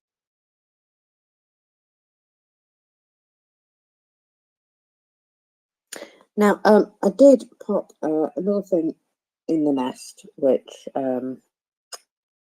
yeah, here we go, Maddie Kaparov, about a Russian-speaking citizen of Norway who was approached by the Russian intelligence services under the guise of employees of the Russian Geographical Society, trained to recruit him to take pictures of a number of military facilities. Please note the Russian Geographical Society is not currently subject to any sanctions. But the guy himself appears to have not been up for this, maybe. So, according to an investigation, Ukrinform reports, Russian-speaking citizen of Norway reported that Russian intelligence operatives, under the guise of Russian Geographical Society, tried to recruit him to take pictures of a number of military facilities near the cities of Alt and Troms in northern Norway. And they also expressed interest in the situation in a particular Norwegian mosque, saying that two guys from former Soviet republics who were Muslims allegedly have a same-sex marriage in Norway, and they wanted to investigate it further. The Norwegian was promised over $1,000 per day, and also invited to travel to a geographical conference in Murmansk or Archangel. Now then, do you think that's because they had a nice honey trap waiting for him so they could make sure that he worked for them for free in future? What do you think? That's kind of the way, isn't it? Well, it's planning, isn't it? To plan for the worst, case ever. So, hey, mockers, do you know what one of my favorite things is? Booms. Well, yeah, you're right. Booms are one of my favorite things. But do you remember me calling for a blackout night for weeks? Oh, yeah. Yeah, remember? Yeah, so I love it. One of my favorite things is when no other than the General Staff of the Armed Forces comes out and agrees with me wholeheartedly. I love it when that happens. They've said, if Russia launches massive missile strikes this winter, there will be similar retaliatory strikes on Russian infrastructure and energy facilities. The General Staff of the Armed Forces of Ukraine. I love it when that happens. It's like somebody was listening to the show almost in my wildest imagination. Well, it's amazing, isn't it? And yes, it is almost like they listen to us sometimes. And I'll just note that it reached minus 10 degrees Celsius in Moscow last night. Oh, we did expect that, actually. We did kind of expect that. I saw that the night before, that it was expected to get to minus 10. So nice. You know what? There's also a bit of a cold shoulder going on with Russia. Kazakhstan. You know how recently they weren't probably their besties anymore. They appeared to no longer be on each other's Christmas card list. Well, opening speeches in Kazakh and stuff like that. Yeah. Yeah. There's a bit of a cold shoulder going on, and it's got worse for the Russians. So Kazakhstan has now blocked Russian TV portal. So they've blocked Sputnik 24 service, which obviously broadcasts Russian state-controlled propaganda in Kazakhstan. And they've decided that this is probably best for them. So the reason given by the authorities was that the Russian TV channels do not have a license to operate in Kazakhstan. And the order to block the channels was signed back in June, but has only just been implemented. So they've had this in the plan. They've been sort of waiting for the right time to drop this, perhaps. So according to the Moscow Times, which has just been accused by Russia of being a anti-Russian publication, by the way, One of the Kremlin's major propaganda TV channels, which has RT and Sputnik 24 as one of the platforms where this can be viewed. Moldova have also blocked access to 22 Russian media sites due to the information war they were waging against the country. And the sites listed, all of which Russian in origin, include the popular state-run outlets like RT, NTV, REN TV, and others. So, despite Kazakhstan's historically close ties to Moscow, Tokayev has made it clear that Kazakhstan will not recognize the occupied Ukrainian regions as Russian territory either. And he has also had a number of conversations with Volodymyr Zelensky and provided humanitarian aid to the country, which has been really, they've been really thankful for. And it's amazing how Kazakhstan is finding their feet and, projecting a little bit of their power as a sovereign state and sort of drawing that line and saying, look at us, we are a sovereign country and we will make our own decisions. Thank you. And that actually, it should surprise me more. I've got a couple of Kazakh friends that I met through the oil and gas business. And of course, because they're educated for a long time, they don't like what Russia's doing and would be in favor of this. But I didn't know how prevalent. I don't know how prevalent it is. But when I went to that pro Ukraine rally and was just sort of interviewing some people on why they were there, if they weren't from Ukraine, and I met a Kazakh lady who had a sign and everything in support of Ukraine, and her answers to my questions on what she was doing, talking about, well, Russians have been doing this to us for years. All right. So, I think it's pretty common knowledge in Kazakhstan that Russia feels they're superior to Kazakhstan, looks down on Kazakhstan, and probably feel like they've been hard done by Russia on multiple occasions, but they sort of put up with it, so this doesn't surprise me. And the other reason is all those channels you listed, Mockers, their TV's not worth shit. I mean, Russian TV was garbage. It was like watching stuff from the 70s produced on, public access TV in America. The shows were hideous. All I used to watch in Russia, MJS. I'd watch the same thing I'm watching right now. Shit burned down. Right? The firefighters and the emergency services, that's MJS. They have a program on MJS where they just cover all the MJS responses in the entire oblast in the last couple of days. And I used to catch that regularly because I didn't want to have to follow the language too closely on these really soapy, garbagey, rubbish TV programs. Fair enough. Yeah, I think I would choose things burning down, by the way. Now then, choose something burning down, did you say? Did you? Yeah, I know. It's a shock. Yeah. So did you see that of course you saw the military hospital in Belgorod burned down. Well, I'll say that burned out last night.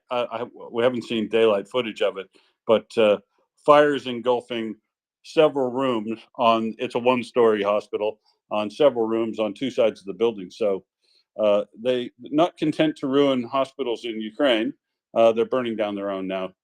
Mockers. Well, apparently it was a wiring problem. So yeah, that's a shame for them. It's always a wiring problem. Yes, exactly. But yeah, it does seem quite a distinctive location for a fire. Awfully coincidental. Yeah, agreed. It is notable. Yes, notable in the fact that it's a legitimate military place. Now then, what would you do if a Russian vessel was harassing you? especially Russian fishing vessels, because I do believe there's been a bit of a falling out. Russian fishing. Sorry, I've lost it. So bear with me.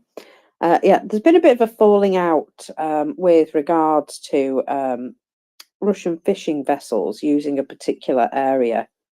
And I think it's Finland again. It's not that Svalbard, is it? Oh, yes, it is. Yes, it is. There we go. Yeah, they've basically been told to get knotted. Good. Yeah, good. I think, you know, the Norwegians are within their rights to do that. They just never enforce it out of goodwill for a long time.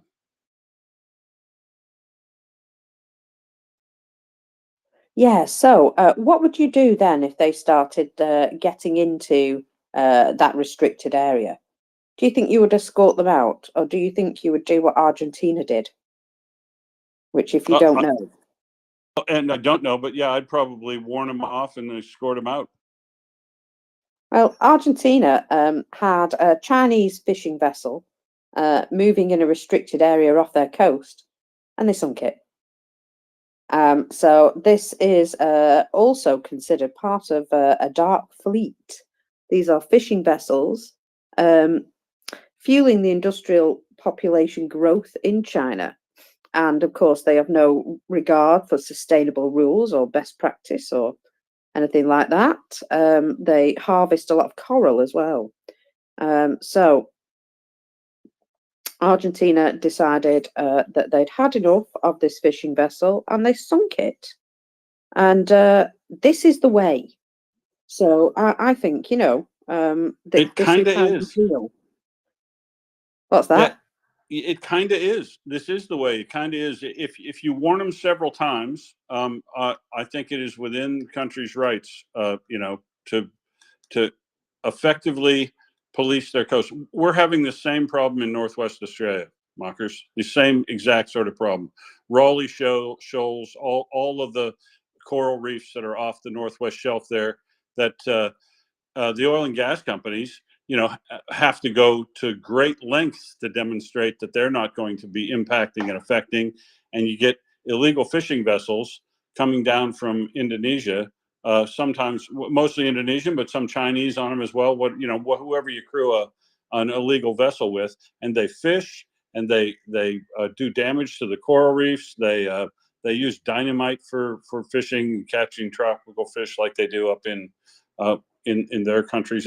It's environmentally vandalous and devastating, and I think that it's the time when I'm ready to draw the line and say the Australian patrol boats should be able to warn those vessels off, and if they return multiple times and they give them fair warning, shot across the bow, they should then just put some 40 Bofors right along the waterline into those things and sink them, because somebody's got to protect the pristine environment up there.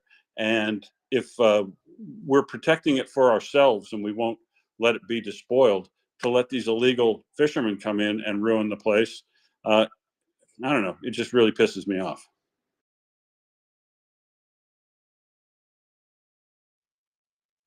Oh yeah, I totally understand that. But yeah, things are getting a bit serious now. People are starting to realise that, you know, we're going to have to enforce some of these rules, I think. And well, and nobody needs to tell you British that Argentina's got form in this area too. Well, yes, there is that. Ioana, welcome up. Hello, Marcus, and hello, Will. Yeah, because you are talking about, international naval incidents. I'm really curious what if Will can help us with the incident that happened it happened actually in Japan exclusive economic zone, when Australian divers have been injured after Chinese warship did, or I don't really know what verb applies, used sonar, and practically the divers were affected by this. It happened, I think, 2 days ago, but I didn't have the occasion to talk about it. I know it's not directly related to Ukraine, but is related with what is happening, in international waters and these powers that want to affirm themselves, like China. And apparently, well, this happened while the leaders of Australia and China were in San Francisco for the APEC, Asia Pacific Forum. So I don't know. Do you know some more about this? About this Australian? Uh, it was I do. HMAS Toowoomba. Um, the That's right. That's right. The HMAS Toowoomba was up in Japan's exclusive economic zone, as you said. Was getting ready to go into port, and they got tangled on some fishing net. So some loose fishing net, as happens in the ocean sometimes. So they have, of course, put some divers over the board to cut that fishing net off of their props and drag it in. And while they were carrying that out, a People's Liberation Army Navy destroyer, DDG 139, was operating near it. And then it closed on them. It closed on the side of the Toowoomba as they were doing their work. And so Toowoomba again advised them that they were doing diving operations and requested that the ship keep clear. They acknowledged their communications, but then the Chinese vessel kept coming closer, and soon after it used its active hull monitor radar sonar and pinged them. So they pinged the divers, and it actually hurts you. It hurts your hearing and your ears and your pressurization when you're under the water and scuba diving to be pinged like that. So they forced them out of the water, and they've. I don't think they have any long-term damage, but they had to go under observation just to see if there was any damage to I guess their eardrums or something. This was going on, and our government chose not to announce it on that day. They chose to announce it, as you said, yesterday, which is, I don't know.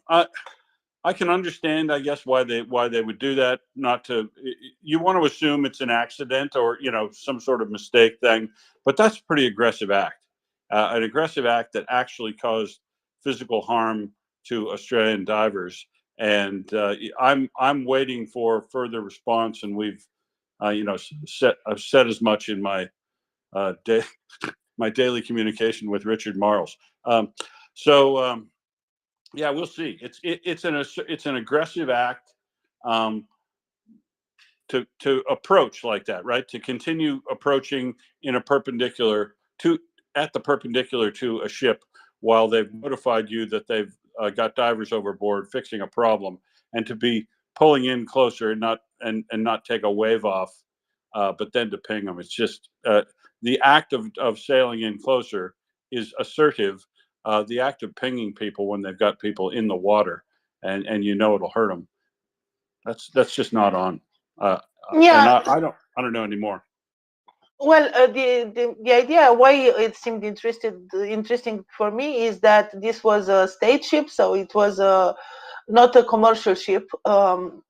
Once actually, both were military ships, and apparently the Australian ship was there in Japan's exclusive economic zone in order to enforce UN sanctions. So it was on a mission, a very important mission, and the Chinese warship chose to bully this ship and the divers in order to intimidate them.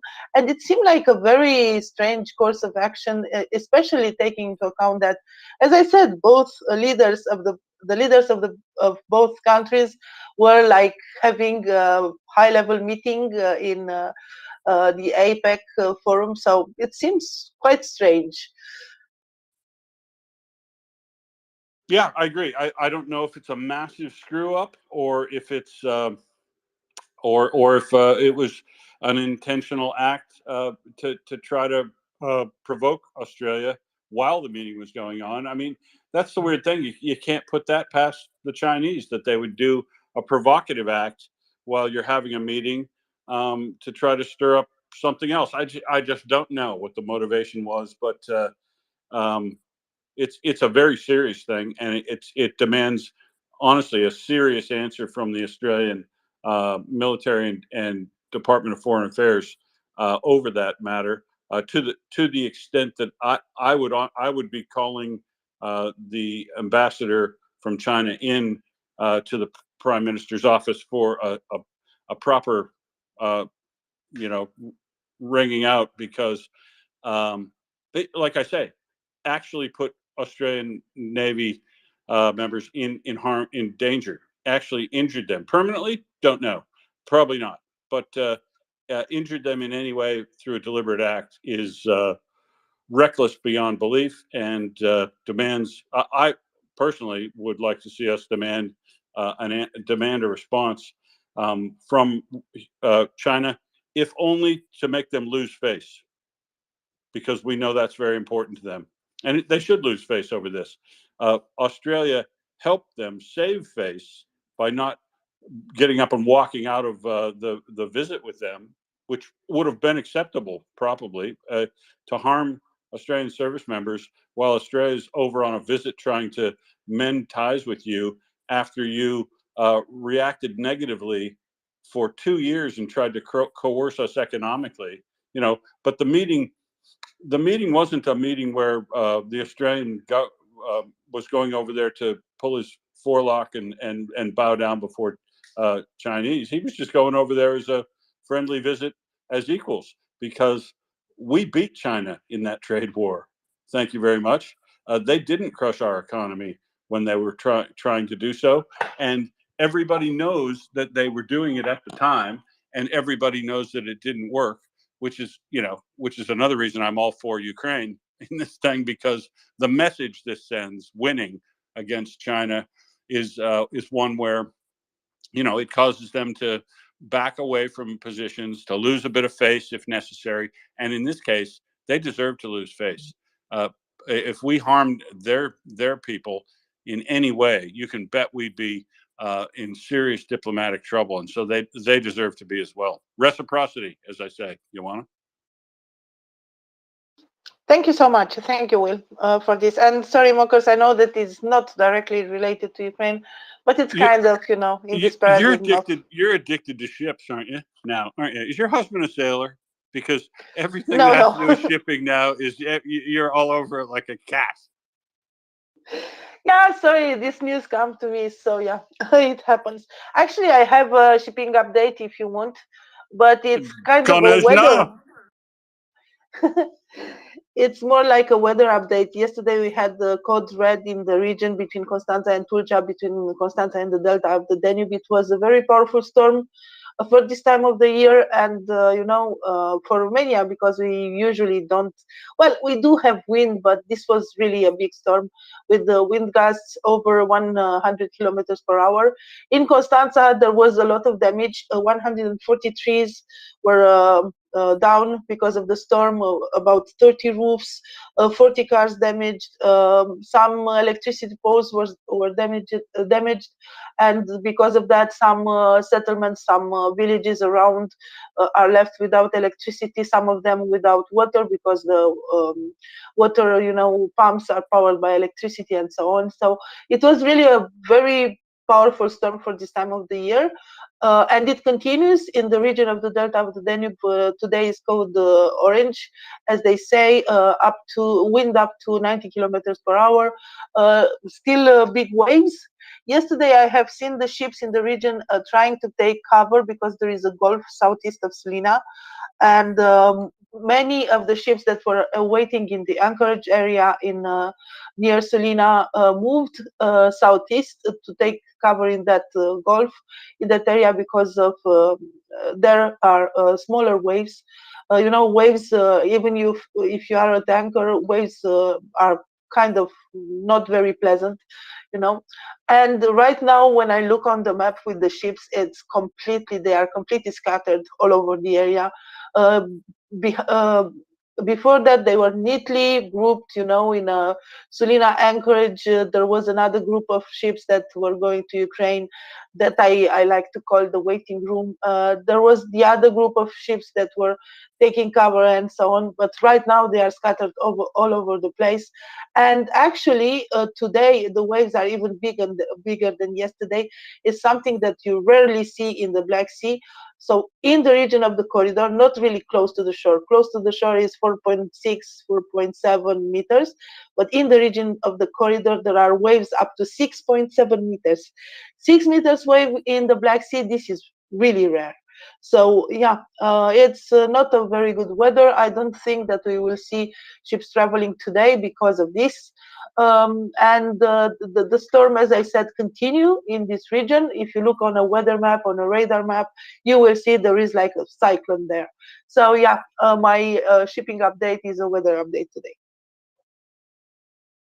Thank you very much. Yeah, I figured that storm looks huge on the weather map. So for this time of year, it does.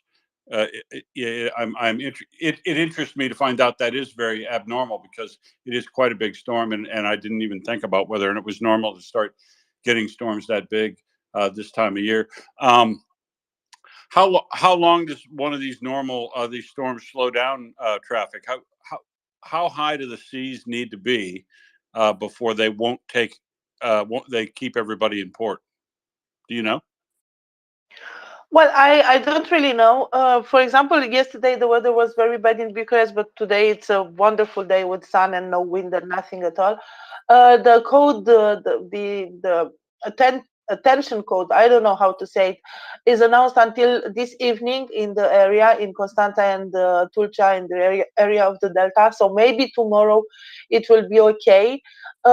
Some big ships can travel even with big waves.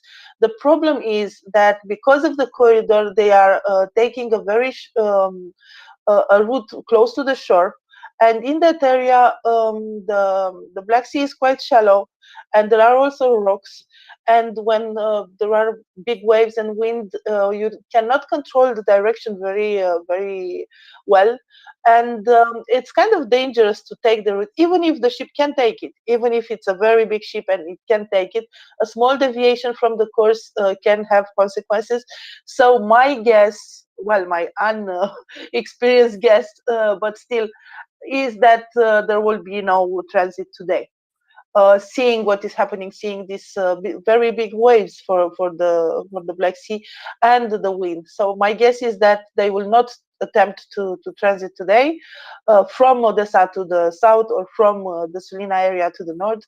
And I really hope that for tomorrow it will be much better, because as it looks now, yeah, it's not very bad, not very good. So yeah, tomorrow it seems, I just went to a weather forecast for tomorrow, so really cleared up, and the waves up to 1.2 meters, 1.2, 1.3, which is absolutely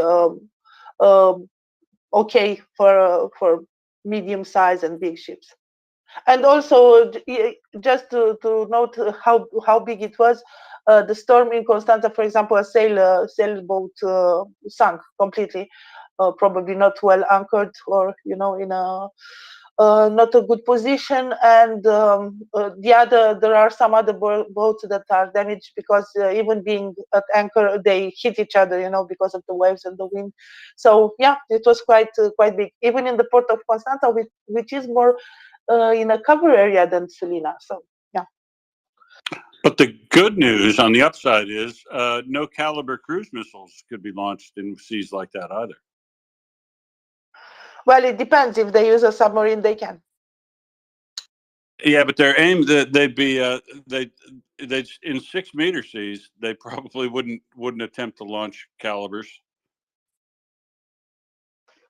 Well, I don't know about that. The advantage of submarines is that they can go under. So yeah, I don't know about the launch process But exactly. they launched from the surface. Yeah, I didn't know that. So yeah, in that case, I agree with you. Well, I don't know. Maybe they can. I'll actually look at see if a Kilo class can launch missiles at any sea state level. That'll be data that's listed. I'll have a look. But none of the ships would be out there today. You know, the Russian. I think the Russian Navy probably it wants to stay in fair weather now. I don't think they can afford to lose any vessels due to weather at this point. Yeah, so it's very unusual, this weather, and I agree with you. No vessel would like to be there. So we are used to strong wind in Romania. Even in Galați, I spent a part of my life in Galați, and you know Daniel and how he speaks and the wind that you can hear. There is a wind corridor there because of the Carpathian Mountains and how the topography of Romania is. There is a corridor north to south, and it passes through Galați, and there are very strong winds. I remember that when being little and going to school, sometimes I couldn't even stand because of the wind. It's so powerful sometimes. So we are used to wind, but this kind of storm, it's still not very. I don't remember many of them, seeing many of them. Maybe 2 or 3 in my lifetime, something like this. With such a powerful, rain. It was also a lot of rain, even snow in the area, and such waves in the Black Sea, like 7-meter waves. This is like ocean waves, not the Black Sea waves.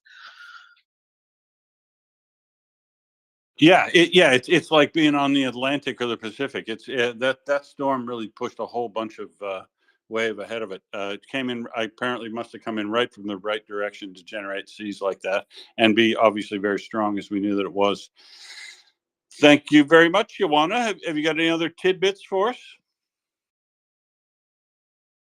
Not for the moment, but let me search a little bit, and I'll maybe come back. Super. Thanks very much. I've got a little update for you. Okay.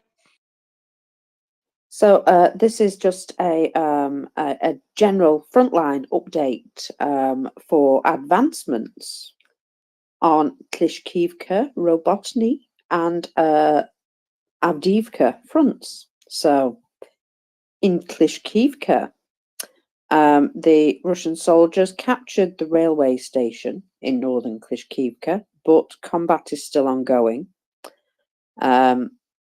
In Robotny, from the west, the defense forces have driven the Russian troops from a ravine position and pushed and entrenched themselves onto fresh frontiers, taking back an area around there.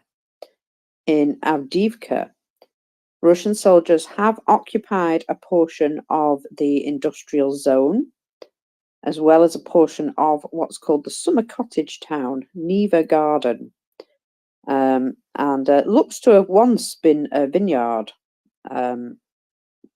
The garden association called Vinogradniki. And fighting is still ongoing in that area. So in Klishkivka, they've taken over a northern railway station. In Robotny, the Russian forces are being pushed back in the western area. And in Avdiivka, a part of the industrial zone has been captured by the Russian military.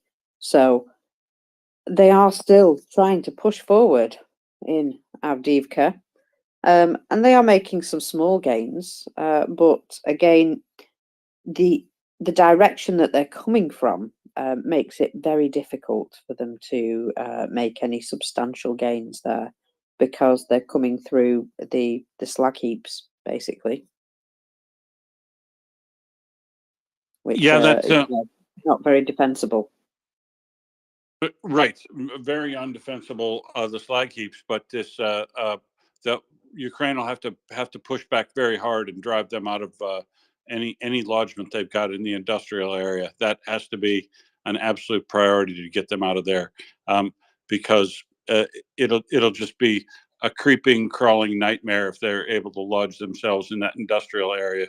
It'll grow like gangrene up in that area. So they've got to smash that back, no matter what it takes. And a little troubling if so the railway station north of Klishivka fought back and forth over multiple times. Not as critical, but also interesting that Russia has pushed back up in that area and taken control of that railway station as well. Ukraine would still hold all the high ground along the ridge there, all the way down to Kurtaminka. So not as troubling, but yeah, that is a troubling. See, this is the problem when wave after wave after wave after wave of people lash against your defenses, and eventually try to sneak around the side, get whatever, getting lodged in that that northwest area of the industrial area in that coke plant will be very good cover and concealment, and they'll have to root them out. Otherwise, that'll become a basis of operations to continually get farther into that industrial area, and it'll turn into a bloody belt buckle to belt buckle sort of fighting like Bakhmut did. And that is it's easy to die by accident in those situations, as well as by knowing exactly what's coming, that the guy is better than you. There's just, it's a dirty hand very close. Anybody who tries to use support weapons behind you is more likely to cause collateral damage to their own guys as well. It's got to get them out of there, mockers. Got to get them out. That's bothers me a lot. I just popped something up into the nest that I think we should all be aware of, that swans are particularly dangerous to drones. Just have a look at that video. Sorts it right out, doesn't it? But them swans are mean.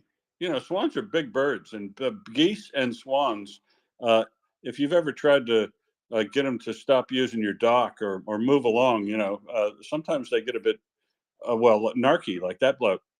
Feisty. Yes, well, that's a feisty swan, but I was just like, wow, Biolab's at it again. The swans are taking out drones now. Amazing. Ioana?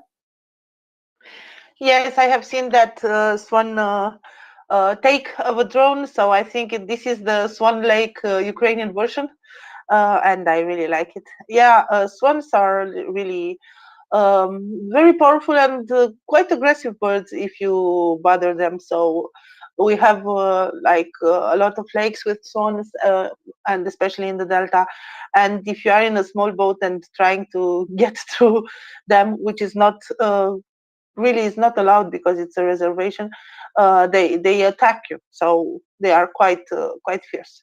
I really like this. But what I raised my hand for is actually I know that I'm a little late. You probably did the numbers for today, and I just wanted to mention that yesterday it seems to slow a little bit, but today the numbers are again up. Really up, and the average holds for this month, which is more than 1,000 per day. So yeah, I don't know what to say, but the Russians still are pouring soldiers there in order to get them killed. I don't know if you had some comments or about this. Well, it always appears to be when Russia go on the attack, they lose these huge numbers, don't they? And it doesn't matter to them that they lose these huge numbers, as long as they take those extra inches of land. And yeah, it's very unfortunate, but Ukraine are doing a very good job of making them pay for every inch.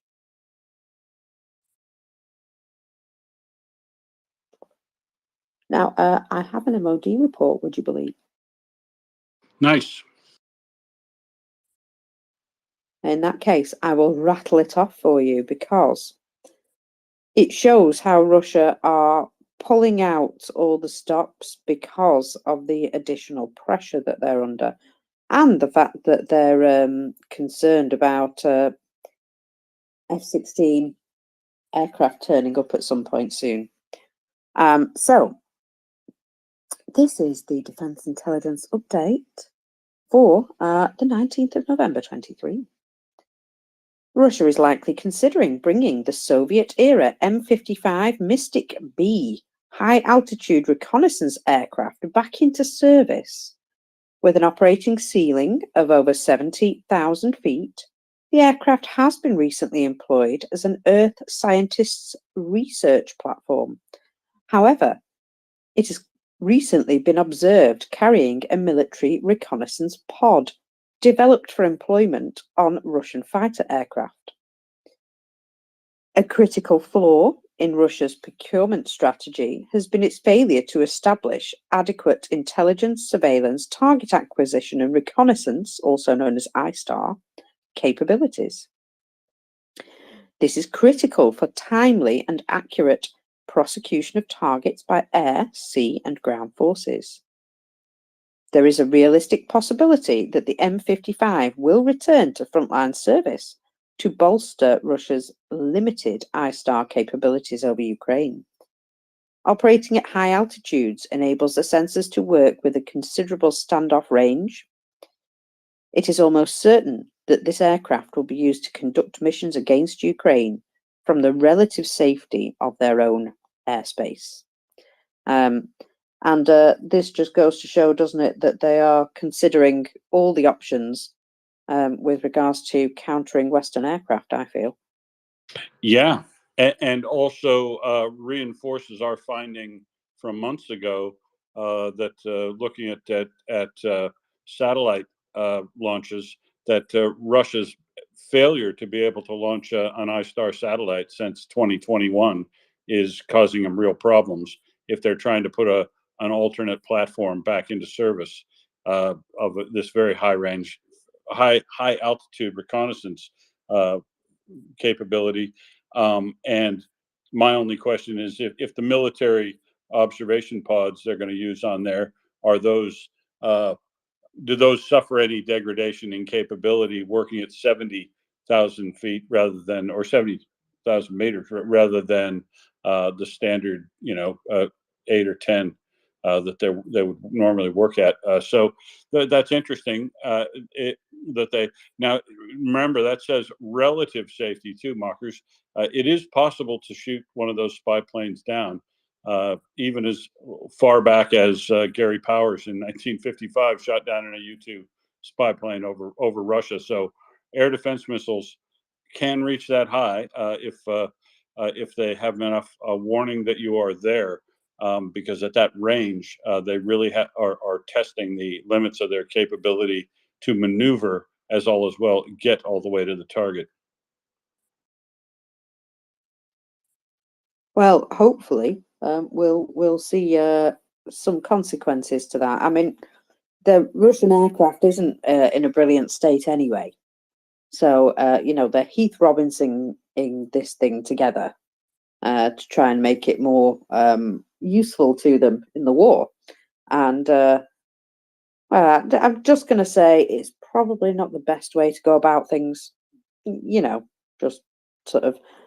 Ukraine have managed to make some amazing hodgepodge sort of vehicles and what have you. But when it comes to aircraft, I don't know. I just feel like things need to be a little bit more, particular. So I'm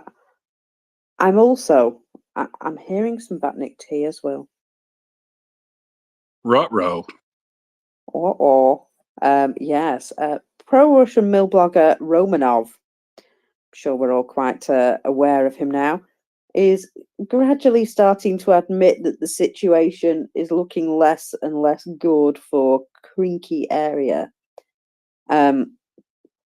He's stating that Ukrainian forces to the west and in the forest in the southeast, that their advance became possible as a result of regrouping without a fight. Regrouping without a fight. Is that code for legging it? Running away! Exactly. Regrouping without a fight. That's one way to put it. So they're not looking. Run away! Exactly. It's just like, let's slip away quick before the shit hits the fan. So yeah, in total, 250 military personnel of the Ukrainian forces are now present in the settlement, he states. But yeah, regrouping without a fight, that just that was a lovely one for me. That just meant legging it as fast as possible, as far as I'm aware. Chuck will call that next week retrograde tactical repositioning. Call it what you like, they legged it. In fact, there is a story coming out, a bit of a rumor, that up to 20 soldiers of the Russian Federation just decided not to fight and instead just sort of refused and went about on their way. It seems as though they just decided to leave the battlefield, which was noted by the Ukrainian forces. So, you know, I do think that these things are starting to become a little bit, shall we say, on a knife edge for Russia's continued capability. Yeah, I mean, look, these two incidents specifically, Mockers, go to morale and capability. And remember, we've talked about these units that are down here in the Kherson area from the Russian side are arguably the least experienced, the most beat up, and the least well, or the least well equipped of their army along this front line. And you know, repositioning, surrendering, that sort of thing, trying to avoid fighting is indicative of units that are having problems with unit morale and cohesion, shall we say? And those are indications of a unit that may break.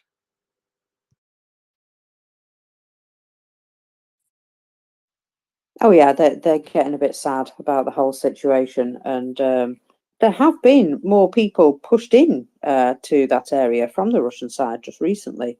It would appear that they're not doing terribly well, though, because reports coming back are stating that Ukrainian troops have now pushed back 3 to 8 kilometers away from the original Dnipro River bridgehead on the occupied southern bank. So, and they also had, reports last night of surrender of quite a large group as well of Russian forces. So perhaps this is, you know, the beginning of the end for a few of the units around there on the Russian side. That they're still, you know, under an awful lot of pressure. But regrouping without a fight is the best excuse that I've heard in a while.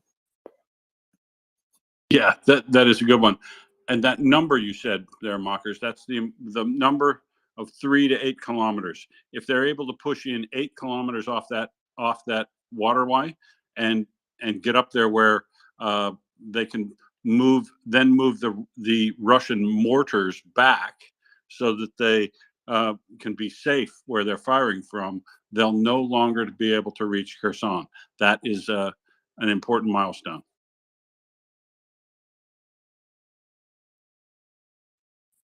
I mean, I'm sure they'll still fire other artillery, rockets, glide bombs, everything, but their mortars will no longer be able to reach there. Yeah, exactly, and that is definitely a big plus for the people in Kherson. That they're going to have less things being fired at them, hopefully. And this is sort of one of the points, isn't it? It's to stop this particular level of terror. It's to stop them continuing to just terrorize with constant firing and shelling. And yeah, so it's going to make a difference to the people of Kherson just as much as the. Sorry, I'm seeing a bit more info about this. Yeah, it's sorry. I'm going to tell you a little bit more about what's going on with the situation in Krinky on the left bank. So, the 144th Infantry Brigade. We might want to remember this name, but I don't think they're going to exist for much longer. So, the 144th Independent Infantry Brigade, yeah? Well, you say independent. Due to heavy losses, the company is allegedly often only commanded by a sergeant. It's usually a position for captains, which is 8 ranks above. Do you feel as though they're missing something? Remember all these people getting blown up, especially in July. There was quite a lot of generals and what have you, and captains blown up. Last month was actually another record markers. The people who follow that Medusa, they follow that by watching a surrogate. So they don't know the exact total, but they watch the surrogate of all the obituaries across Russia in all the newspapers. And the strikes in Kherson in particular, the precision strikes that were noted to take out headquarters units in Kherson in particular last month, very well could mean they've got a shortage of officers. And they moved Toplinsky in. I'm still looking for proof of life on Toplinsky. I was convinced they were hunting him with those strikes over consecutive days. And I haven't seen him since then. I imagine he has made it out, but obviously other officers did not. And that is pretty amazing. I have a company commander be a Your mic sergeant. just went weird, Bill. Oh, sorry. That is very strange to have a company commander, a sergeant as a company commander. It's just bizarre. Well, and also it's the fact that that person isn't going to have the same knowledge or experience, probably, or even the same intelligence coming through to them, and they're not going to be prepared for taking on the position that they've been sort of forced into because everybody else is dead, Dave. Yeah, I mean, in Sergeant's defense, as one at one point in time, I would probably have to say that there's every chance that sergeant might be smarter than many of the officers above him, and he'd certainly have more direct firsthand experience. So, in some ways, having a sergeant serve as a company commander, no experience, no level of knowledge of how to apply the strategy level stuff down onto the platoons and squads and stuff, but knowing how to do the work at the ground level should be actually would know that better, right? Wouldn't ask people or could be in a position not to ask people to do things which they're not capable of doing.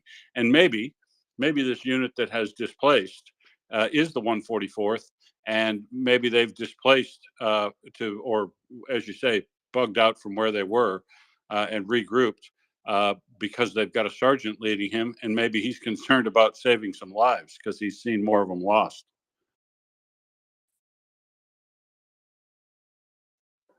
Well, yeah, there is that, but apparently they're not doing very well, the 144th. In fact, they're in quite some disarray. You know how you were saying it was quite windy in Romania, Ioana? Well, a powerful hurricane has swept through Siberia. And, well, I've never seen a car buried in trash before. Oh, that's a roof. That's a roof on the ground. They're not usually supposed to be on the ground like that, I suppose. So yeah, there's some shall we say a little bit of damage in Russia as a result of strong winds. And again, it's a beautiful day in Absurdistan. Yeah, and well, I mean, this is obviously just an impact of more frequent and violent storms in weird locations we don't get normally. I mean, they do have high winds in Siberia sometimes, but this sort of wind-driven rainstorm, it's like Joanna was talking about in the Black Sea. Seeing a storm of that size in that location this time of year is out of the ordinary. But it's a big place, Russia. So they're bound to have to cop their share of bad weather events across that country based on their area. And just another sign that even Mother Nature is against Russia, Markers. Oh, I've noticed that actually with regards to the what's it called? The animals all like just attacking them left, right, and centre. It would appear that there's an awful lot of animals who are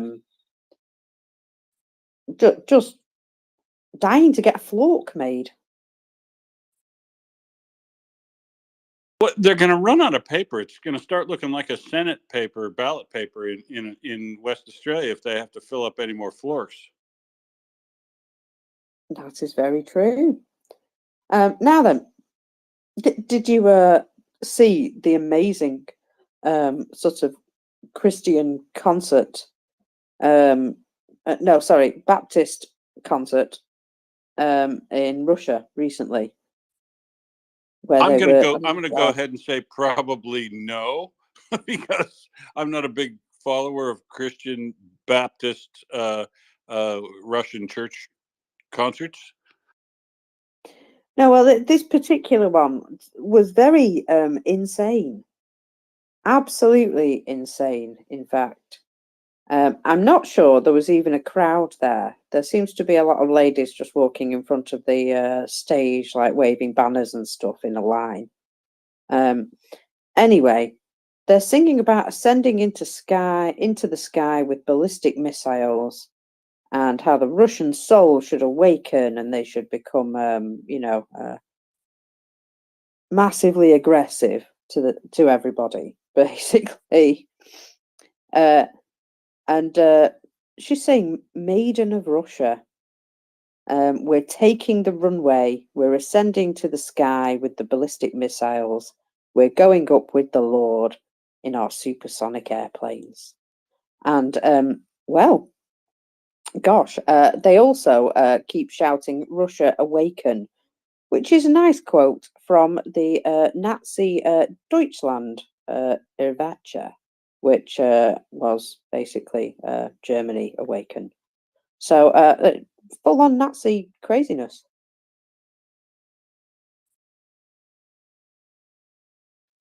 Anyway, I thought, it's amazing how they won't let other people gather, they due to COVID restrictions. But these concerts seem to be, they're able to pull off these concerts. Just weird. Yeah, it is. It is weird. Sorry, I was popped over to another screen looking at something because. So if you got one more nice thing to say about the British today, I'll have to allow it because I get to go see I Told You So one more time today, and that is that. What's my favorite thing, Mockers? Bullets and bombs for everything. Well, okay, that is actually my favorite gift. XXX millions of dollars of bullets for everything every month is the catch cry, but I love it when I call for something or say something, and in this case, the head of the Ukrainian Air Force spokesman says that with the help of modern aircraft such as the F-16, we will be able to drive the Russian aircraft away and cover our ground forces that will provide influence the course of the war significantly. I said probably that exact thing for 3-4 weeks. The reason why these are so important when Russia finally started using its air force to do close air support and drop these FAB 500 glide bombs. When they started using those as close air support, I said, they couldn't do that if they put the F-16s in there right now, and he's saying the same thing. So it's it is the obvious answer, but now that message is on TV by the Ukrainian Air Force spokesman saying it as well, and they need to keep shouting that to everybody they get in touch with who owns an F-16. They got to get them into country sooner rather than later, mockers.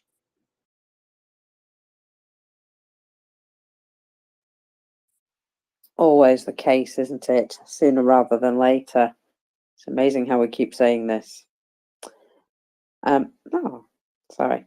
Now then, there is something else which I have popped into the nest for us, which is a confirmation and thanks from Volodymyr Zelensky about everybody who has announced additional aid this week.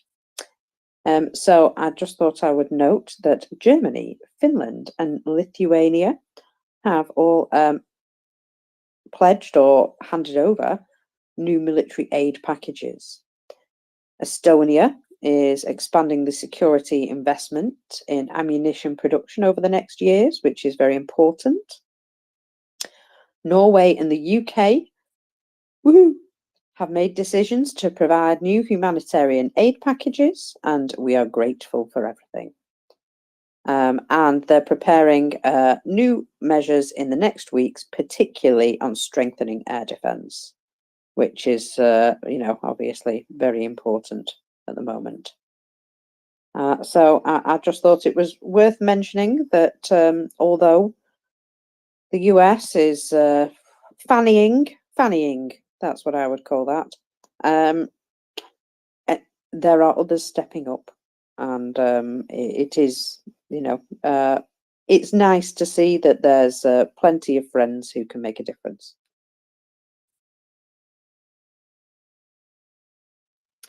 Talking of making a difference, did you also see that there was a world record broken yesterday or sometime over the last week? Yeah, 4.8 kilometers or 3.8 kilometers. 3.8, yeah. But it was also using a Ukrainian-made rifle. So, And what's that rifle called? Oh, it's called, hang on, Horizon's Lord, which I think is particularly, it sounds particularly cool, doesn't it? Well, he nearly did shoot to the horizon for sure. Well, it just goes to show, doesn't it, that Ukraine makes some good stuff. So yeah, that is an incredible shot. I was a very good shot in the Army. You might be surprised to find out, mockers, because I grew up on a farm and I shot a 22 long rifle for a long period of time as a young fella. So I went into the Army. I was actually a better shot on my entrance exam for the M16 after familiarization than I was on the exit exam I had before I left the Army, because it was old hat by then and I wasn't that excited about it. But the most we ever, we would take stationary shots lying down with an M16 out to 500 meters.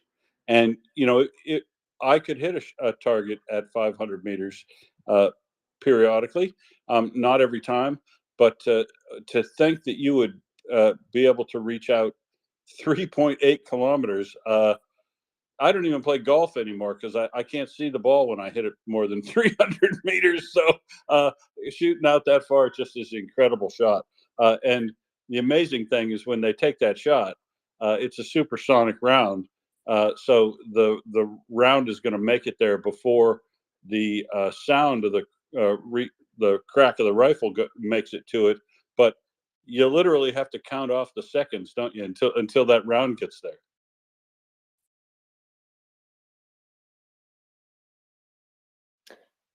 Indeed. Sorry, I'm just watching a sign completely crush a woman in Novosibirsk.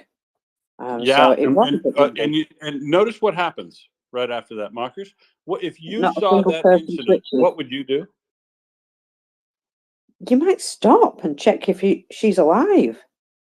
But what's the Russian driver do? He just kind of takes note of it and carries on driving. It looks like he actually watches it fall stationary and then legs it essentially and turns left to get out of the area when before the police arrive.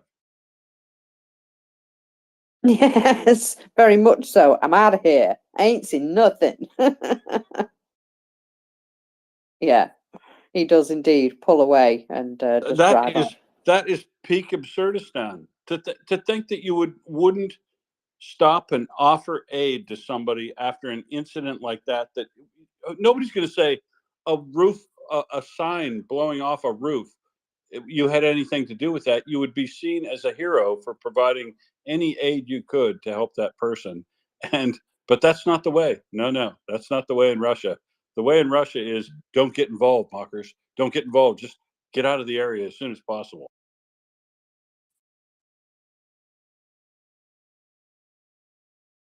What if the cops show up and they ask us if we have our mobilization papers filled out? Oh, that's very true. Yeah, that's very true. Yeah, I can understand why that would be a worry for them right now. So I do have a few of the bits that I have been bookmarking this morning, and my bookmarking is working today. Amazing. I know, dead pleased by that. So we have a little bit of news from the Russian telegrams, and near Moscow, in particular Monino, wherever that is, earwitnesses reported the sound of explosions. Earlier, a source from Cheka Telegram said that in the area of Vnukovo Airport, an AN-26 equipped with a radar for tracking stealth UAVs was launched into the sky. Such measures were taken after several attempts to attack the aircraft parking lot of the state transport company, where it says here the government aircraft IL-96-300 and Tu-214 were present. So this aircraft was taken into the sky and was flying around for several hours in the area of Vnukovo Airport. And it's also been reinforced with additional air defense systems recently, due to several attempts to attack what appears to be the parking lot of the state transport company Russia aircraft. So Vnukovo not only home to a couple of aircraft, but to anti-missile launchers, the A235. So that was just in particular to that one location. Now, Ukrainian drones stopped sort of going to Moscow after the high-profile attack on the skyscraper. And about 1 o'clock in the morning, it was stated that a UAV was shot down in the Bogorovsky district in Moscow, over a particular highway. And we do see what appears to be that, a shot down drone. There was no preliminary damages apparently, but traffic on the road was blocked for several hours while they picked up all the pieces. And a couple of hours earlier, an AN-26 with a radar against small targets was also flying over that area. So this is really interesting, mockers, because so they've apparently put a, you know how an AWACS works, that A-50 large plane with the big radar dome on top of it for finding, it's got look down radar, so it can pick up, you can set it to pick up ground targets, but mostly they use it to pick up air targets. They've set themselves up in an AN-26, which is a really old airplane. they're a pretty reliable airplane, but they're a very old airplane, and they've set them up with a little radar detection system, kind of like a little mini AWACS. They can fly around Vnukovo airport and spot these beavers and things, I guess. And it would appear now, when that first was announced this morning, my time, I thought they were going for Adinstova, which is where Putin's house is. But they weren't. Obviously, they were headed toward the aircraft factory near Vnukovo, and boy, that would have been a tasty target. A Tupolev 214 and an Ilyushin 96. That's 20 better than an Ilyushin 76. Moskers, and that would be worth a couple $100 million for those two aircraft if you could hit them. But yeah, but the interesting news here is they're shooting those drones down with missiles. So the very thing they were kind of making fun of Ukraine at early in the war, spending an expensive air defense missile to shoot down a relatively cheap drone, somewhere in the $10,000 to $20,000 range. Now Russia's doing that and ballyhooing it like it's the greatest success in the world. Now, it is good that they're successful, but you know what this means, of course. They're going to have to attack the AN-26 parking area at Vnukovo, so that they can knock out all these little mini AWACS planes that normally you'd drive right by the AN-26s. You'd go, nah, let's find a better target. But now they'll just hit those too. Well, yeah, and again, it just goes to show, doesn't it, that they're having to continue to take measures to use things at home as well as having to be paranoid in occupied territory. They're now finding that they're having to take much more precautions at home as well, and that's kind of the point, isn't it? It's bringing the war home to them. They started it, so it's tough days. Now then, Abkhazia. Abkhazia has just recently been switched onto Russian electricity on a commercial basis. And what's the first thing they've done? Is they've set up a headquarters to combat unregistered cryptocurrency mining. So apparently this is something which goes on in Abkhazia quite a lot. But now Russia's supplying the energy.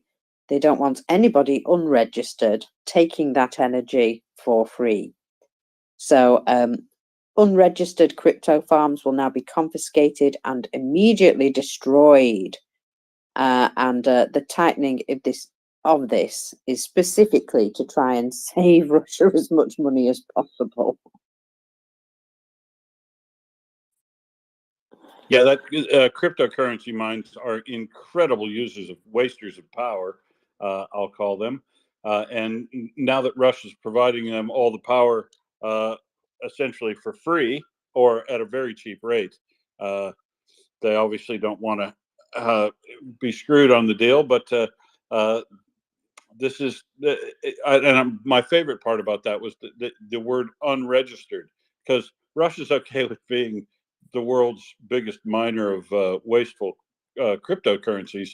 They just don't want to not get their share, their cut. Talking of getting their cut, there's information coming through here that Serbia has offered to take part in the reconstruction of Ukraine after the end of the war. Yeah, I heard that too, and I just scoffed. Yeah, I don't know. I seem to think that's a little bit strange. But was announced. Yeah, it was announced by the Minister of Infrastructure for Serbia. Yeah, So, that's all we need. A bunch of Serbs occupying things and setting up bugs and infiltrating the country after they get rid of Russia, because honestly, and they're probably saying that in response to Zelensky's comment the other day that goes right to what is probably true, that Russia's next move may well be setting off another civil war in the Balkans, and Serbia is their great client state for that, and that we know they've had recent troubles in the near past. So this is probably a response. So yeah, we'd like to help rebuild. I'll bet you would, wouldn't you? That's what I said when I read it.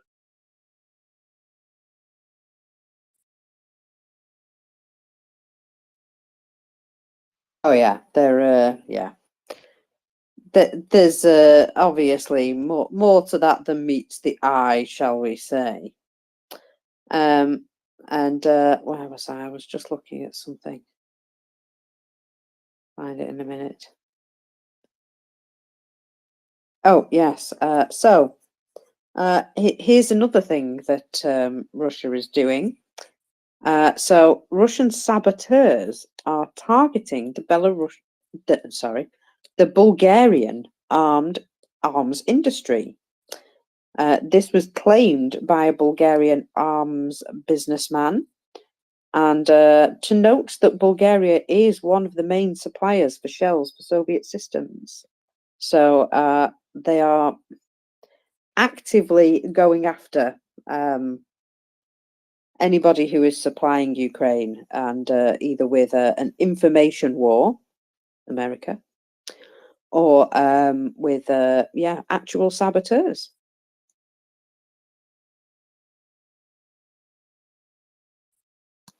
If they can't do it one way, they'll try another, eh? Yep, that's true. Now, you remember me? I think I was telling you yesterday. Remember me telling you about the asinine statement made by Jackson Hinkle yesterday? About about how he played Call of Duty, and so he definitely knew how war worked. Well, asinine is apparently infectious this time of year, mockers, because the Hungarian foreign minister Shilardlo, I'm going to say, most said, quote, and I quote, most EU leaders are seized by war psychosis and think they're in a Fortnite game. I don't think so. I've seen a lot of European leaders, EU leaders, particularly the likes of Senna and Kale, and a lot of others who aren't seized by any psychosis, and certainly don't think they're playing a war game here. I do wonder what they're doing sometimes in organizing support, but that's just a ludicrous, asinine statement to be said by a foreign minister. And somebody needs to give him a bit of schooling, because it's clear to us that we need peace, not weapons. Arms supplies will only prolong the war. Thanks, Gloria Steinem, but the war already started, and Russia's committing it, and Hungary is doing sweet FA to help stop it, because Hungary might not be next, because they know they can get you anytime, pal. They're coming for Poland probably next. They'll get Romania before they come after Hungary, because they know you're their stooge already. I can't believe these guys, mockers. They really give me the shits, Hungary. Yeah, tell it like it is. And yeah, me too, actually. It annoys me greatly that we can't just like punch him in the face or something. I don't know. Maybe somebody can. Now, unfortunately, there were energy facilities attacked in Kyiv overnight. Now, I can see there is some damage. So, on top of the 20 kamikaze drones, of which 15 were shot down, more than 150 settlements. I'll just say that again. More than 150 settlements came under artillery fire. These were Chernihiv, Sumy, Kharkiv, Luhansk, Donetsk, Zaporizhia, Dnipro, Kherson, and Mykolaiv regions. 14 multi-story buildings, 2 administrative buildings, 3 non-residential, 11 private houses, and 7 infrastructure facilities have been damaged. 7 people in total were injured. Now, I do believe there is also some restoration of power going on in certain places. But yeah, that's just another day living next to your genocidal neighbour, I suppose. The head of the Kyiv Fire Department has stated that one of the infrastructure facilities that was damaged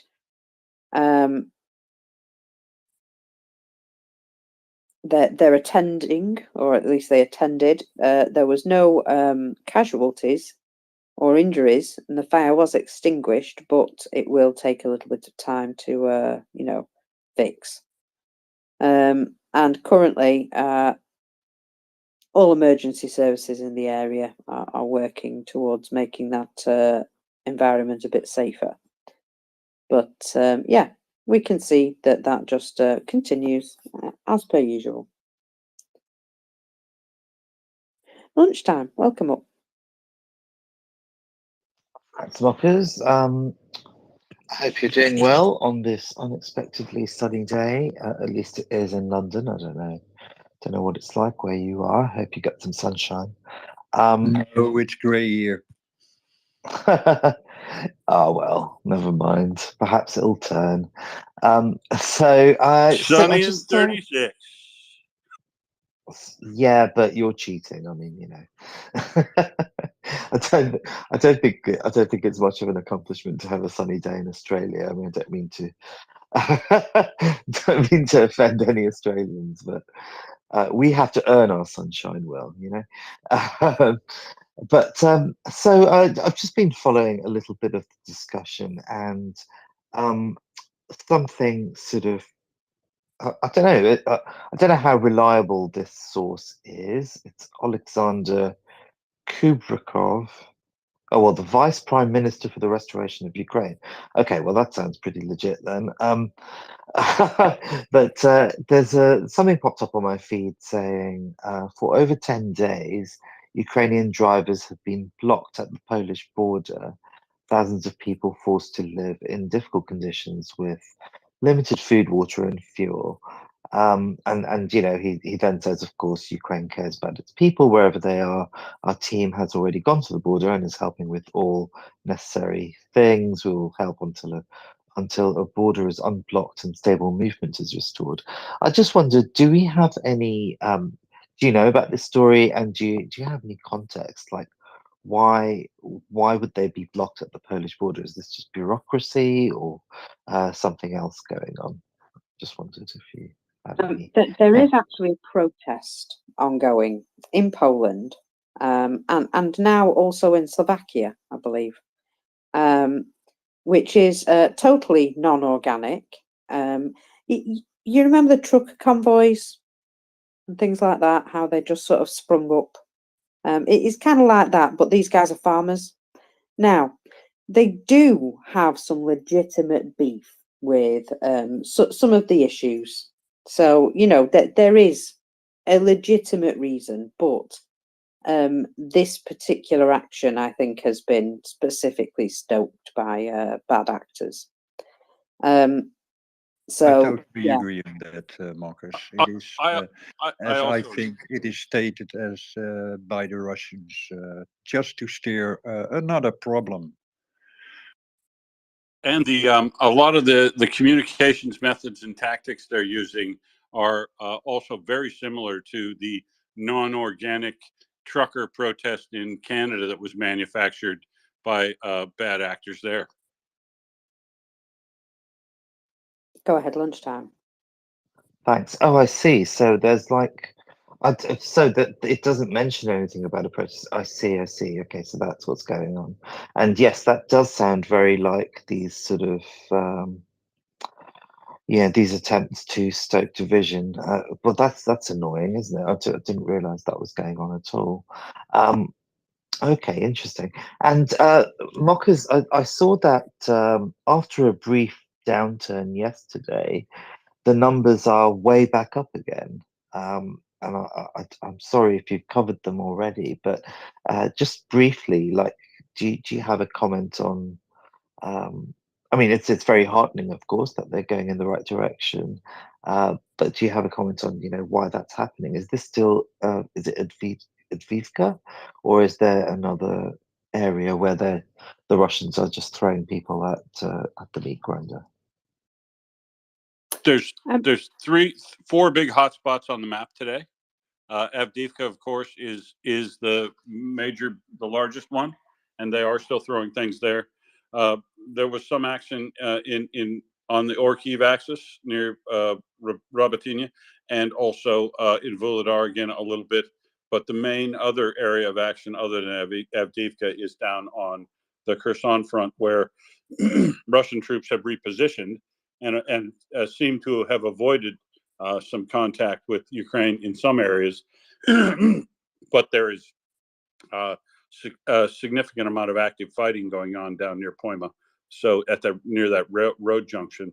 So Ukraine is pushing in one area, and Russia is pushing in another, and that's why there are high body counts on both ends, at both locations for Russia. Because yes, they are still using the same tactics as far as we can tell, and Ukraine is also capable of hitting Russia behind the line. So all the regular attacks of supply centers, things that they can hit behind the scenes with Gimlers as far as they can reach. Plus, there's a lot of active fighting going on. Ukraine's trying to push them back off of the beach, if you will, on the left bank of the Dnipro, so that they can clear an area of it. They've got about 30 kilometers of beachfront there they hold, and if they can push 3 to 8 kilometers in along that whole line, especially up to Poima, to that road junction, that is a strategic significant point.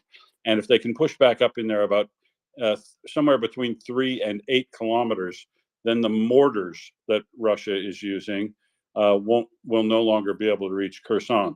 Of course, they'll still be able to reach Kherson with standard 152 artillery, the MLRS, and all their drones if they wanted to use those, rocket strikes, FAB 100 or 500 kilogram glide bombs. But it's a milestone because it's the first thing they won't be able to use mortars on, and mortars are more used on a tactical basis of troops that are very close to you, because the rounds come down almost vertically, and they're very hard to hide from behind cover. So you try to use mortars at closer infantry and things like that. And the importance is, if they push them back just a little bit farther than that 3 to 8 kilometers, then the river itself will be uncovered.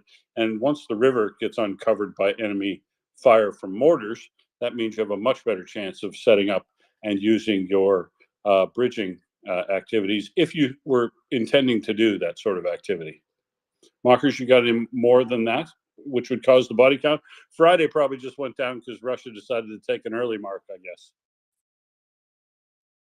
Yeah, they were probably just having a break that day, because it was, tough times. Now then, just with regards to this border, it's the behaviour of, again, a small but very loud minority. And they're using their trucks to block the border. So I think, as well, Poland is in a bit of a situation where they have an interim government at the moment. Their new government hasn't come in. Their old government has technically gone out, and they're just, with this caretaker government, it's difficult for them to make any decisions right now. And so, it's put them in a bit of a quandary, because it's perfectly timed, just while they're unable to do anything proper about it. Lunchtime. Thanks. Thank you so much for the update. And yes, I mean, that is a bit of a recurring pattern, isn't it? To sort of co-opt some sort of movement, and turn it somehow, towards Russian interests. I mean, that just seems to be a recurring pattern of behavior. I just wanted to say, Will, thank you so much for the update. Just a sort of pronunciation thing. I think you can just drop the K for things like Kherson and Kharkiv. I've sort of noticed that. I don't know, is that correct? I think I'm right in saying that. So you can just drop the initial K when saying those place names. Well, not totally, can you?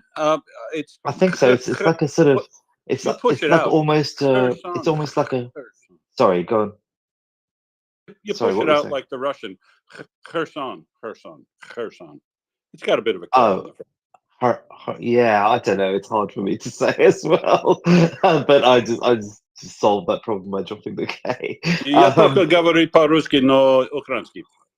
Oh God, I don't know what that means. Okay, right, and something else that I found quite interesting was War Mapper saying, I'm not a military expert by any means, but saying this in a post, for the first time, Ukraine has successfully gained control of territory located behind the 2014 front line.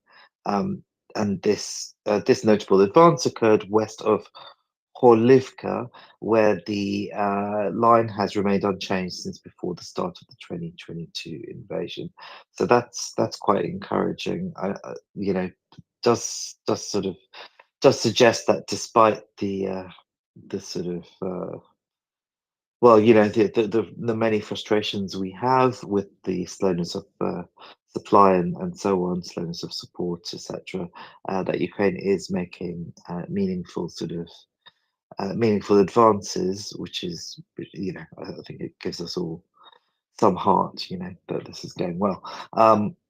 Okay, and one other thing I wanted to mention, which was the Russian protests in Finland.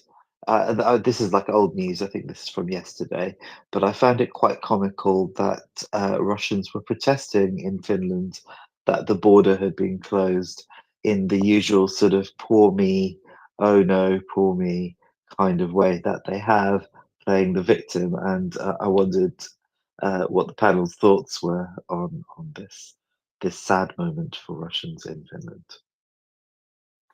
Well, it was great to see Russians protesting finally. Oh, not against the war, though. Oh, dear.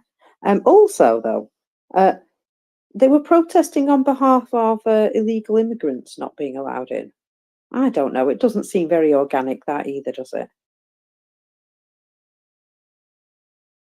Oh, and there was possibly maybe 100 people there, and most of the people who were also passing through the square pretty much ignored them. But icing on the cake, there was a destroyed Russian tank on display just beside where they were standing. So I thought that was a little bit amusing as well. Oyvind. Yeah, good afternoon or good morning, wherever you are. I saw the post about the Russian-speaking citizens of Norway reported that Russian intelligence were trying to recruit some of the Russian residents. Some facts about Norway and Russians. There are 25,000 Russians in Norway. Norway got a police force of just half of that, 12,000, and just a few of them work in counter espionage. Very few. I don't know the number. That is secret. But Norway is a very transparent country. So all the infrastructure and most of the military you can actually see on the Google map and satellites. And then there are a few places where you are not allowed to take photos, but the stuff that is probably the most secret is you can't see it. It's in mountains, in inside mountains, and it's not much to see. So if they want to do a lot of photographing and spying, I think they will spend a lot of resources with little gain. That's just my comments. So, well, that is the facts. Thank you. Yeah, and I think important in that too, Arvind, is attempting to do espionage in Norway by that method is only for anything they do find out. They're more likely to give up their methods of finding it out and expose their network than they are to get any useful intelligence, I guess. But we'll see. Lunchtime. Oh, thanks. So just a listener who, a helpful listener, just sent me a message regarding the pronunciation thing and said it's like the h in Loch, as in Loch Ness. So perfect. So that helps me. I don't know if it helps anyone else. So her son. Okay, cool. Anyway, there we go. Thank you guys for all you do. I've got this weird thing where when I'm on the speakers panel, the audio quality noticeably drops. I don't know why. I don't know if you've noticed it as well. Me too. That is so. Yeah.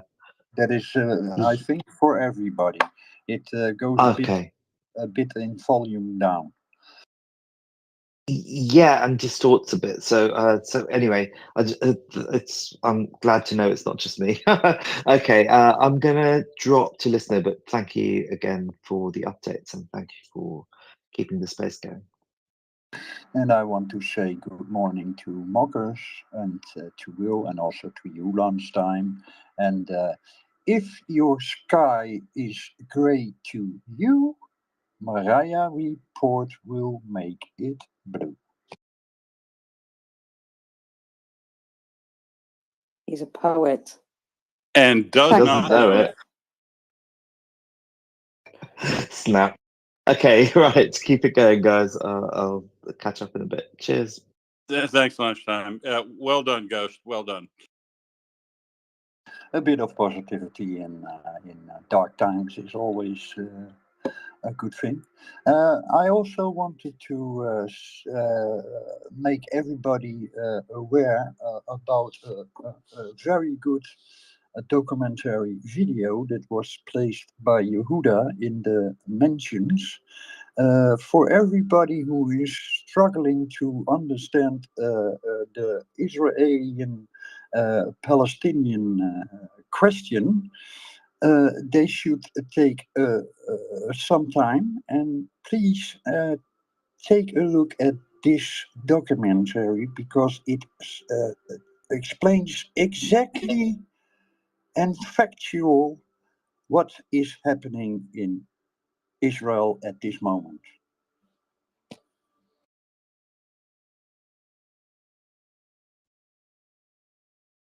That was all, folks. Okay. Yeah. The other thing I'll note is that for those people who were excited about calling for a ceasefire, Hamas supporters who were pushing for a ceasefire, I'll just note that there right now, as we speak, a massive rocket attack in northern Israel. So clearly, they've been going to the Vladimir Putin School of Diplomacy. Exactly, Will, and also for those what you just said are calling for a ceasefire or a peace talking, they should all take a look at this documentary. It is a very long documentary, I know, but it is very, very educational, and you will understand the whole situation. And that after that, there is only one conclusion: Israel is in his total right.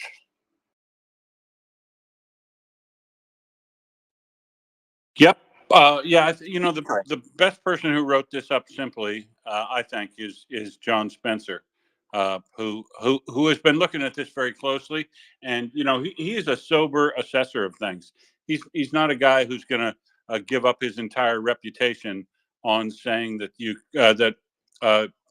the IDF is not doing anything wrong.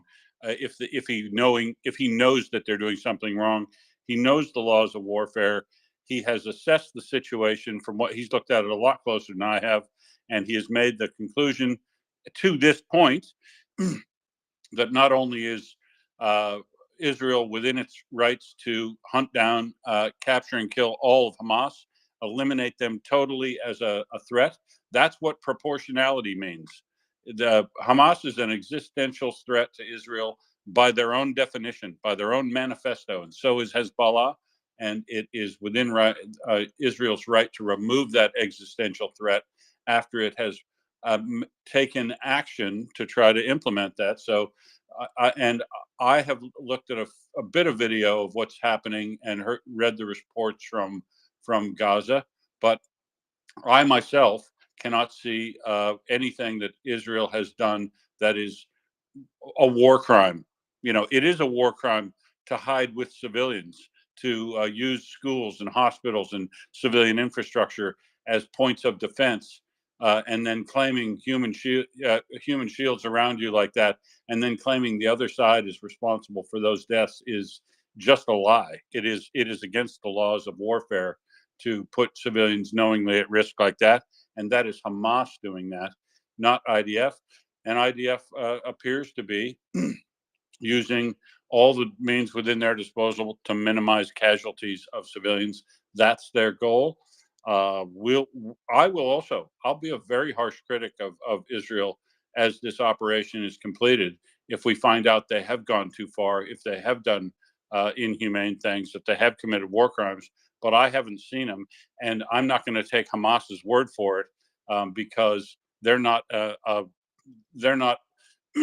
they're terrorists, for one thing, and they're not a reliable reporter on the ground.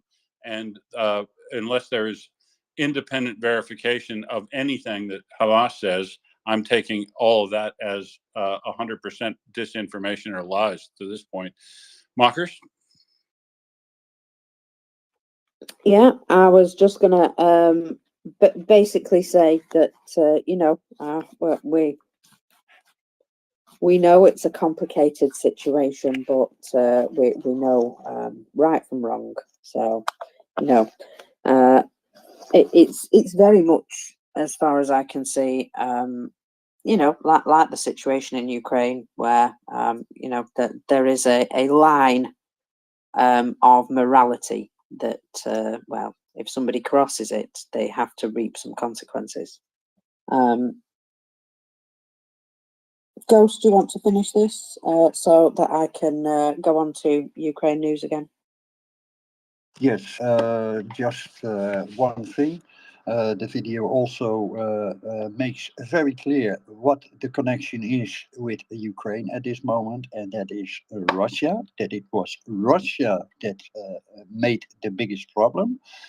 Coming back on Will about the Hamas and using hospitals and public buildings. As soon as an army or armed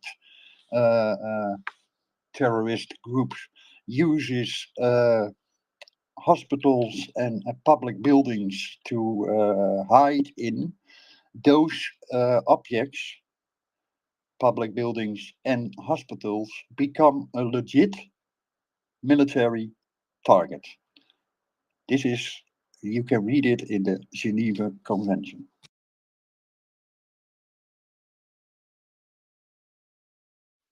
Back to you, Marcus. Yeah, no worries. So where was I? I was about to tell you the story of some Ukrainian border guards this morning stopping an attempted attack near Bakhmut. So it turns out that these people came from, now then I'm going to struggle this, Khabarovsk. Do you know where that is, Will? Yeah, Khabarovsk is on the Amur River, not far from Harbin, China, and it is in Khabarovsk Krai, which is adjacent to Primorsky Krai. I've been to Khabarovsk a couple of times. Well, they travelled basically almost halfway around the world to end up on the front line in Ukraine. Only one of the 3 guys that were from this area survived his attempt. But this invader was captured, and he's got some, some documents that confirm that he is from that area. And they just, they said to him, "Why did you come here?" And he's just sort of like, meh, shrug. No real idea. No agency.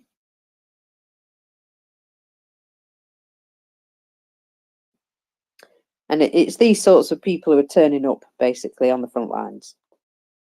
These people who are, unmotivated, shall we say.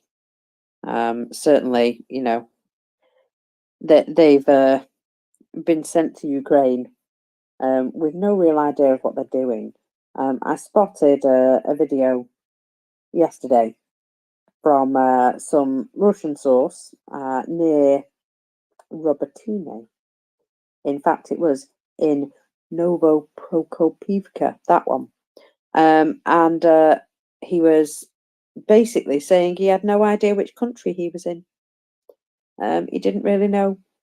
And he was like, "Why are we here? What are we doing? Which country am I in?" So, that was how much he'd been told about where he was going. It does seem as though they're a little ill prepared.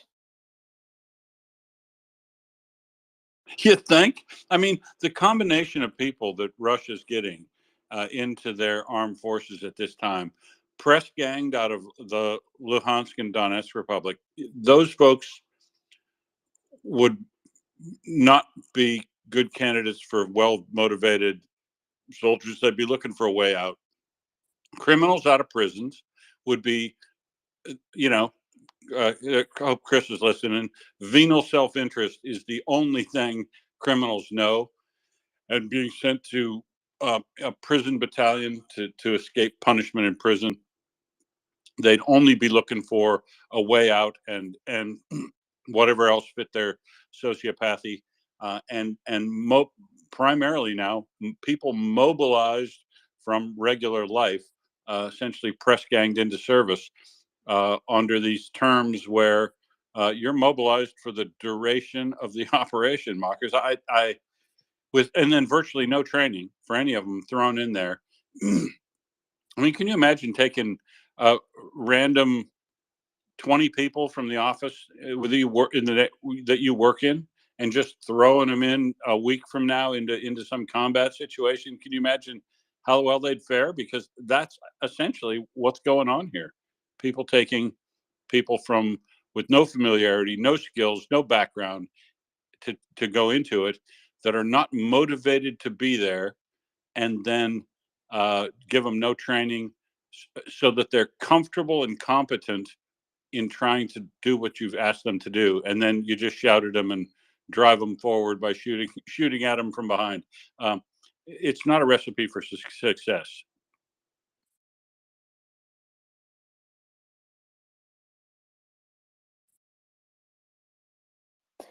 No, absolutely not. And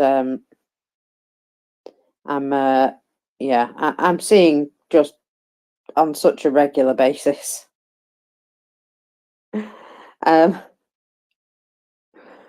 Sorry, this guy, one of the things that he's holding up, which has just been pointed out to me, is a patch with Lavrov's face on it.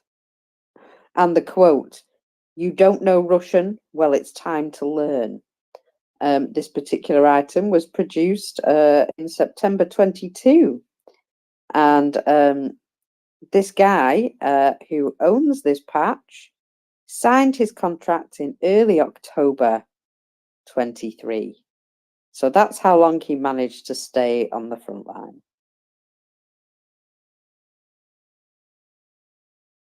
Wow. 20 minutes. Pretty much, yeah, pretty much. But Lavrov on his patch, I could see this guy's face and I didn't think much of it at first, but yeah, it's Lavrov with a fantastic Nazi statement as well. So yeah, you don't know Russian, it's time to learn. That just is pure the imperial mindset, isn't it?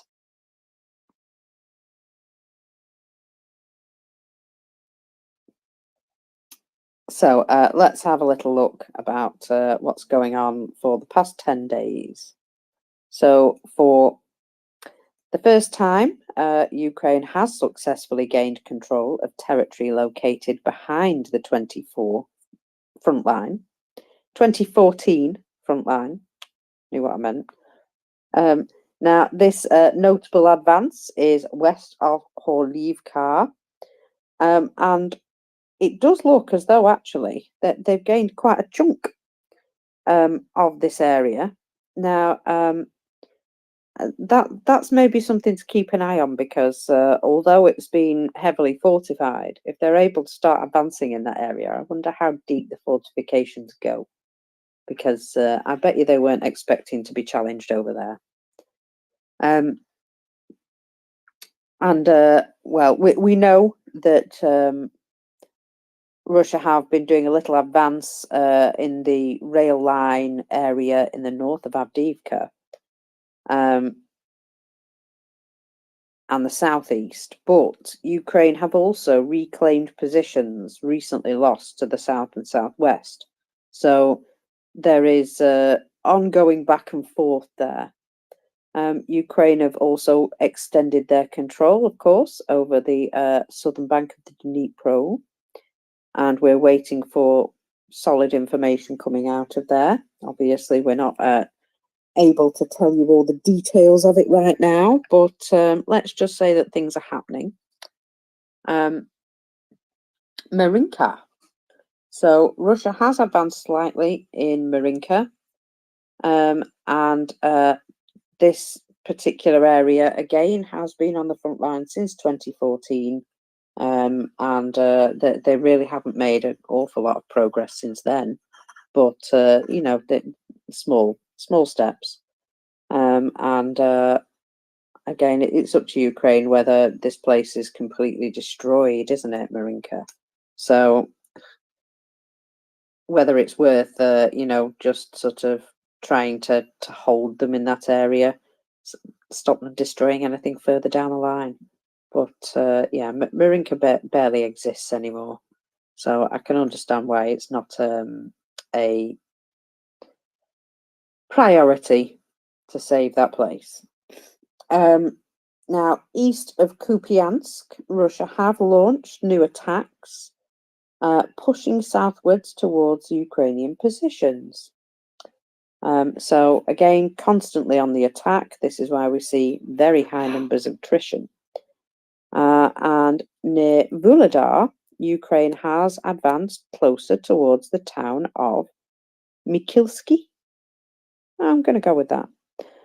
So you can see how, you know, Russia's going in one direction, and Ukraine are obviously holding them off as best they can.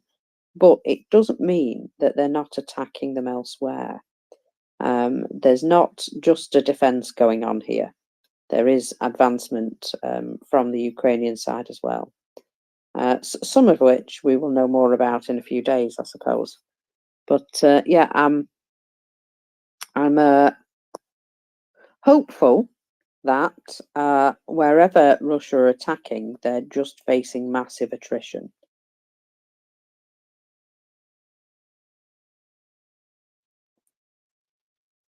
Yeah, well, I mean, that would be, well, it would be typical. Well, yeah, and we can see from the high numbers on a regular basis in the morning that that they're obviously continuously attacking, and it's not going terribly well for them. Not terribly well. So there's been a report this morning. I'll be honest, it was in the Sun newspaper, and I chuckled at the source. But according to them, they are convinced that there are at least 2 Putin doubles, and that a number of these Putin doubles have been seen, doing speeches, attending events, basically. And well, according to information they found, because it's not been the real man himself, some people know this, and they've been a bit disgruntled about it. Now, I don't know where their sources are coming from or whatever, but it would be true, wouldn't it? If you were expecting Putin, he sends one of his, mini-me's, you would feel a bit like nose put out of joint. And well, there is all sorts of speculation as to whether he's ill or dead, and whether or not these doubles are doing a lot more work because of the fact that he's not quite available as much, which death would cause that. And I'm enjoying the speculation of the press that they'd all like to have his death confirmed. I think the rest of us would as well. But there's this continuous speculation, isn't there? And I think it's pretty obvious now that he does at least have two doubles. Yeah, I think he's probably got about 4, to be honest, to get the coverage of where they're using them. And I swear, well, looked on like side profile on. I'm not sure either of the 2 that they're talking about there. I'm pretty sure I've seen a third at least, but I reckon there's probably about 4.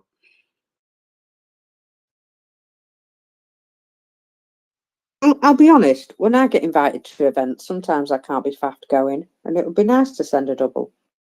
But yeah, I just think it's magical that these guys are turning up and nobody's like, "Oi, who are you?" Everyone just kind of goes, "Oh, all right, bit strange, this guy." Well, yeah, I love how the kids nobody treat him the dare best. speak up. What's that, mate? I love how the kids treat him the best. That are you really Putin? Well, I am today. Yeah, exactly. And that's a tiny bit telling, ever so slightly. Now then, with regards to Russia seeding agents all over, which they quite clearly have been doing, as well as this sort of, trying to seed immigrants and people seeking asylum and use those people as a way of destabilizing other countries. But it has basically been discovered in Ukraine that for decades Russians have been seeding their agents all over Ukraine, and some of them were activated in 2014, and the rest of them were activated in 2022. And this is pointing to not just Putin deciding what he wanted to do with Ukraine, but it shows the entire Russian government, secret services, and diplomats are all in the same mindset. They're all pointing in the same direction and have been since the early 2000s. And so imagine what they're doing to our countries as well. If this all started in the year 2000, well, it goes to show, doesn't it, that they've had plenty of time to make these creeping advances by politicians, have agents in security structures, influencers in the business world and the academic environment. It's just the KGB, basically. And it's just these old tactics coming back. And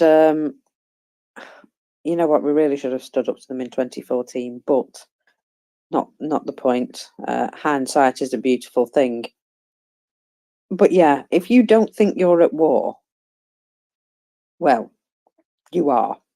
Russia's at war with you. That's what I'm going to say. If you're not at war with Russia, just remember that Russia is at war with you.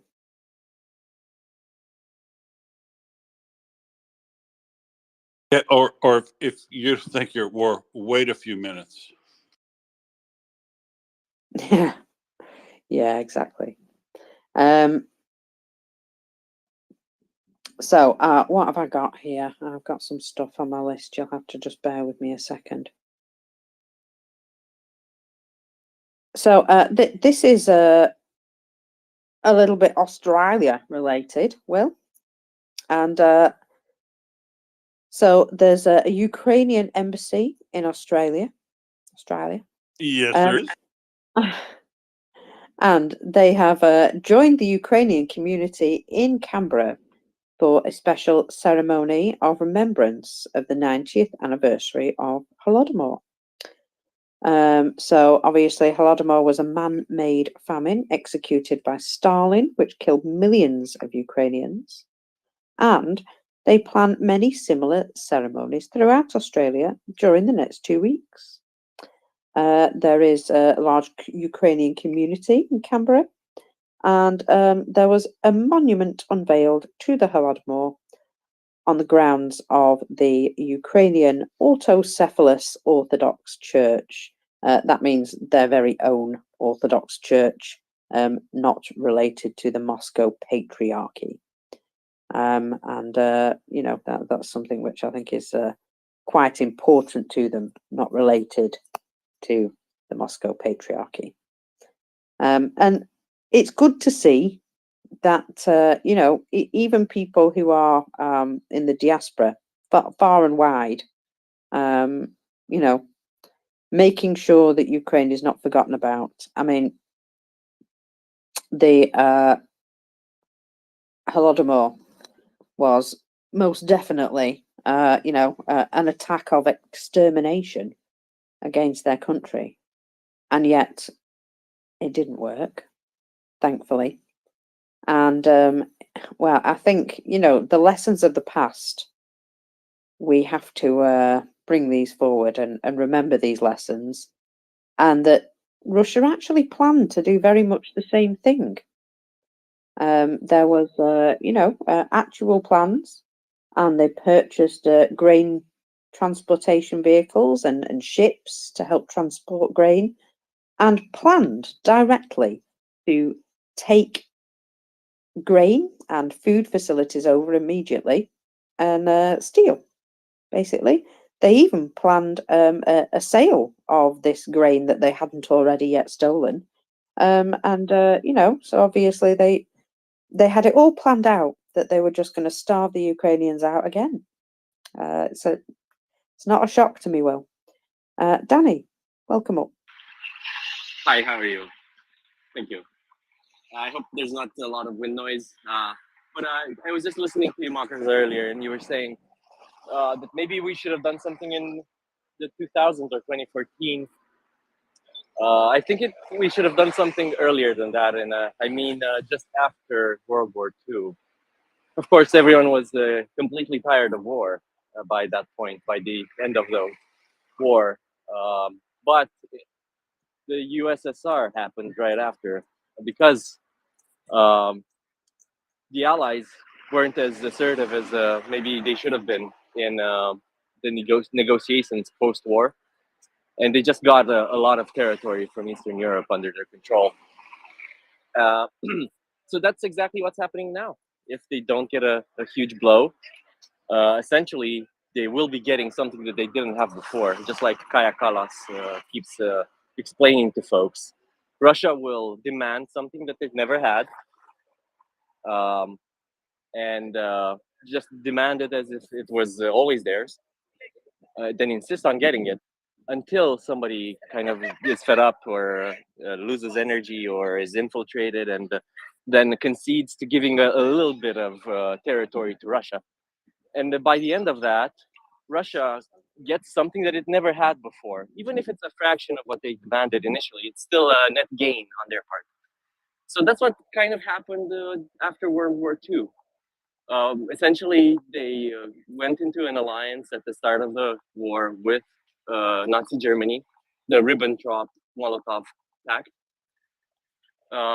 started conquering left and right, moving to the west, while Nazi Germany was moving to the east, prepared to kill everyone and just divide the land between them.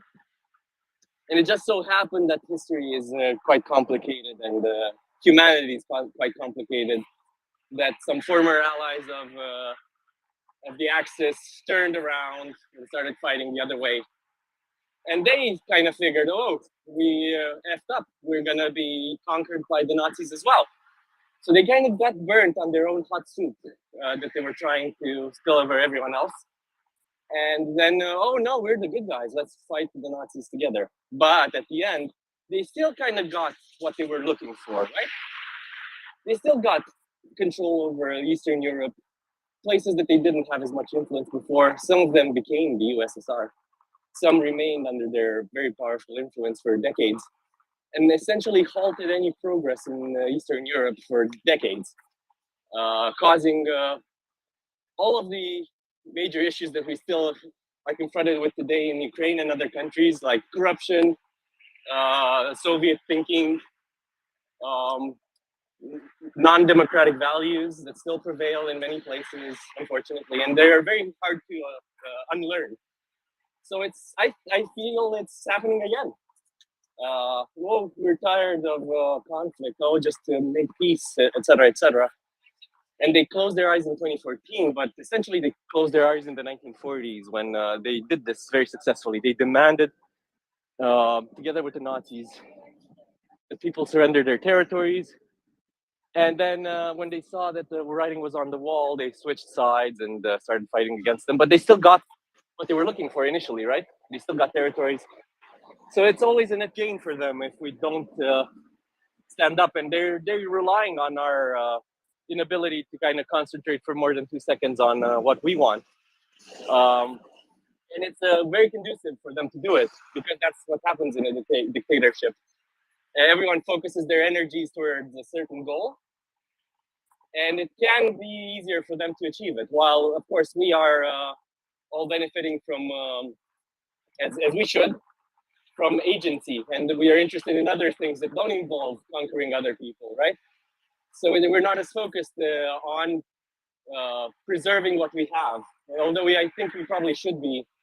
And yeah, it's a scary time that people say that history doesn't repeat itself, or history isn't cyclical, it just rhymes. I don't think I believe that anymore, because it's kind of a copy paste from what happened from the start of the national movements in Germany earlier in the century, etc. So there's wounds that we never heal, and we don't heal them because we think that, oh, it's going to be fine, it'll blow over. People have learned a lesson and they'll change. But it just demonstrates that it doesn't happen that way at all. So let's not concede anymore. Let's not write on a piece of paper that Russia should get to Romania and Hungary and whatever.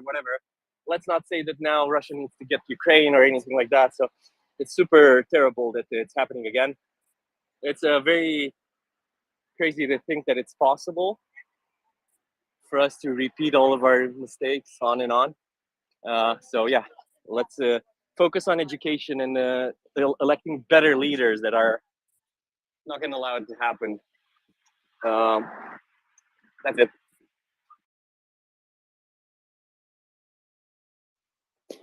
Absolutely spot on, Danny. Absolutely spot on. I always hear the voice of reason from you.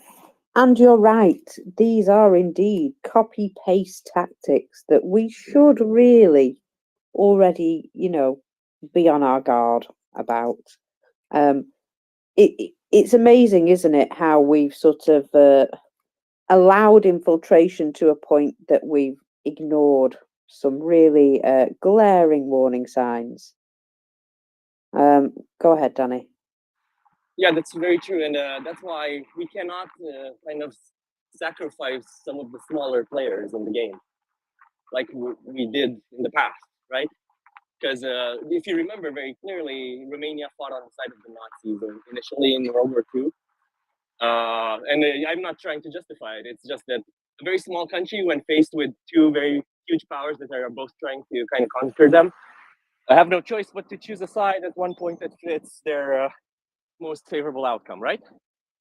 That's going to happen. That's going to happen again. If we allow Moldova, for example, to be in that position, they might choose the wrong side because they will possibly see it as a more of a chance of them surviving if they do it, right?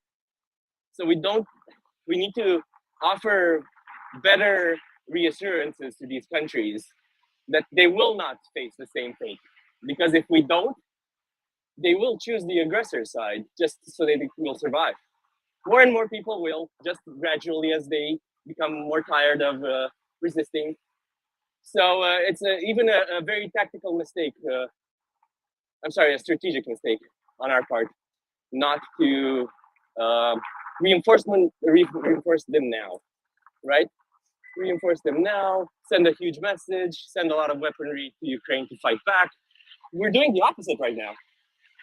People in Moldova will think, shit, Ukraine looked poised to win and was guaranteed victory, saying that we will support them until their eventual victory, right? Although not a very strong statement, it did give hope to everyone that perhaps they have a chance of not being under the influence of Russia in the future. But now, as we can see support wavering, we can see other conflicts starting up, flaming out in other areas of the world. Less can be spent on this very important war, and they'll see and feel as if actually we don't think we have enough backing from the West to survive an eventual invasion, and we've already been invaded in the 90s. We have so Moldova has Transnistria that's under occupation, as you all know. What would you do, Markers, in their situation? Would you still be confident that somebody has your back? I'm not sure if I would. And of course, people need to resist, but not everyone will. So if enough people feel like they have a better chance of surviving, that's why Russia has used this tactic in the past, just conquering a people, then coercing them or recruiting them or convincing them to join their ranks. It's essentially if you can't beat them, join them mentality. That will happen again. Cheers. Thanks. Yeah, thank you, Danny. And that is a worry, isn't it, of them gaining that foothold again and, being able to continue to spread fear. And we really need to, I won't say draw a line, build a bloody wall and say, no effing further. We've had enough of this. Surely our historical mistakes shouldn't be, done over and over again. Surely we can learn from them. And yeah, you're absolutely right. We need to ensure Ukraine gets everything it needs because it sends a message to everybody else who feels under threat that, yeah, we'll support you a little bit. And that's not a full-throated support, is it? Will, go ahead. Yeah, I'm gonna sign off. My shift's over, and James is gonna take over from me. But I just want to pile on and say I agree, Danny, with the fundamental original point you made, which is what Russia's doing here is what Russia's always done, even before the Soviet Union, but literally wrote it into their textbooks, their KGB textbooks on how to infiltrate, undermine, and take over countries. They did it through all of the Eastern Bloc after the Second World War. If you don't believe me, read Anne Applebaum's book Iron Curtain, and she goes through it methodically how they use the exact same process in each country, and they did the same thing here in Crimea, and they attempted to do the same thing on the 24th of February that they did in Czechoslovakia. The only difference is Czechoslovakia didn't fight back like these guys did, and they will do it again. Allowing Russia to hold 1 square centimeter of territory taken from Ukraine is appeasing them to the point where they will find it capable of doing it again. No, not 1 millimeter, not 1 square millimeter of territory should be given up to them. And and the message that can be sent by a big arms package, right? If Europe gets its shit together and starts producing ammunition in large quantities and supplying that to Ukraine, and America does the same thing. And if America was to pass, not next week, because that's a little ambitious, because they got Turkey Day on Thursday. So I shouldn't, but I'm going to give America a pass until the week after Thanksgiving. But I'll tell you what, the week after Thanksgiving, if the United States passed a bill that had $60 to $100 billion in it for military support for Ukraine, which I will remind you is basically Army surplus. But if it had a big number in it, that will carry them right through the next presidential election, just that message will shorten the war. Just Russia knowing that they've whittled down their sovereign wealth fund to below 50 billion US dollars remaining, and the United States just committed another $63 billion to Ukraine. Just knowing that will shorten the war. It will, because they'll know that all of the West is behind. All of the liberal democracies will line up behind the United States and do what's necessary to get Ukraine what it needs. If any one country leads, anyone can do it. Britain did it before. Britain could do it again. Somebody could go have a hard conversation with Orban, and the EU could come out strong on it next week as well. And just those messages that need to be sent now, that Ukraine isn't going to run out of ammunition, pal. Just that. Just that. I mean, we ought to give them so much more so they can end it quickly. But just knowing that Ukraine isn't going to run out of ammunition will be a message to Russia that in my opinion, will shorten the war.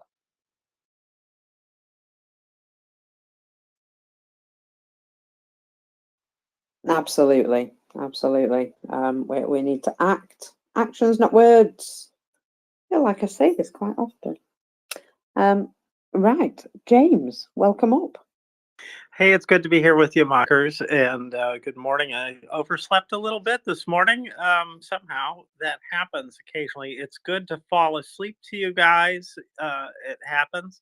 It's very hard to wake up from listening to you guys. Very hard. So anyways, but here I am, and I absolutely agree, Will. Well put.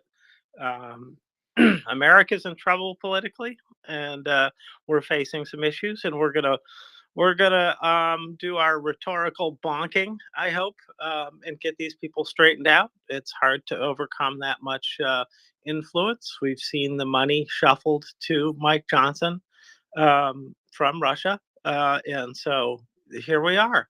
We're in this classic hybrid warfare situation where we might not be a combatant, but we are in the war nonetheless. And Russia knows it, and they've been acting like it, and we haven't. And America doesn't know. They don't realize. So they don't realize what the risk is. No idea. And so, yeah, Europe, definitely pour it on. Dig into even the reserves you need is what I'd say. But in the meantime, I'll still be knocking on doors, virtually, that is, and writing letters and calling, because that's what I've been doing. But it's very frustrating to call people outside your district who don't want your phone call, who, when you call, you don't know if it'll even count. I've heard CC say, yeah, only so many people called, and like, I'm only one of a handful, and it's like, that's hard to believe. Maybe they just didn't tell you I called. I don't know.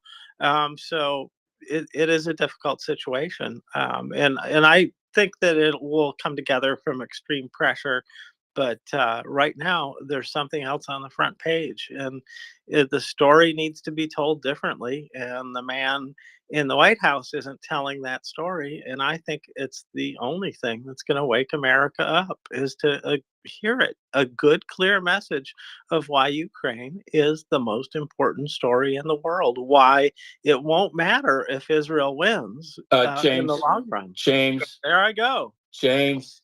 Good morning, James. Now, Here I am. while you over, sorry, I'm going to interrupt because while you just made a small boo boo, factually. While you overslept, Biden dropped. Did you read his op-ed piece? Well, there I go. It's too early in the morning for me, I guess. No, I didn't. Okay, Well, I well slept. then It's out. I ask you please to take and direct yourself to the Washington Post, the op-ed that Biden wrote. I think that will answer some of that skepticism, let's say, that you just put forth there. But I didn't come up here to bonk James. I came up here to bonk Will. So here's Will. Will, I have a couple questions for you. The venal self-interest. Thank you very much. I think that was what I heard. I'm not sure he's on the panel. That's the only problem. No, I thought I saw speaker. I did see speaker. Oh well. There you go. A thumb. That's good. And I was actually going to ask him about his pork, but pork roast that he was working on. That was the only other thing I really came up for. All right, that was it. Sorry, James, I didn't want to call you out like that, but No, it's good you do. You do that anytime you need to. Everybody, you do that. I can handle the embarrassment. In fact, this one I'm not feeling too bad about. It's not in the fucking Apple News aggregator again. It should be the top story. All right. Well, so Tim, I guess it's better than being beholden to, say, what's that guy from Australia that owns a bunch of papers? Yeah, it's better than being beholden to that or to the folks that own a other bunch of papers. But Apple aggregator? Do you pay for this? I hope not. Well, I do, and I'm sorry. And the one reason I hang on to it is because I've been looking at it every day, and probably my tweets go nowhere as far as I can tell. But I do like to tweet and bitch about the Apple aggregator. It's kind of fun, but those seem to all have zero reach tweets. I mean, they're just it doesn't break through at all. So even the people that follow me don't get to see them. It looks like they're shown to people who are adding my name to evil lists or something, but they're not being seen by people I know because nobody responds, nothing. A couple 10 views or something like that show. Talking of responses, shall we go to Danny? Go ahead, Danny. Thank you. We're just hanging out to kind of reinforce that I don't just mean the US needs to pony up. I mean, everyone needs to pony up.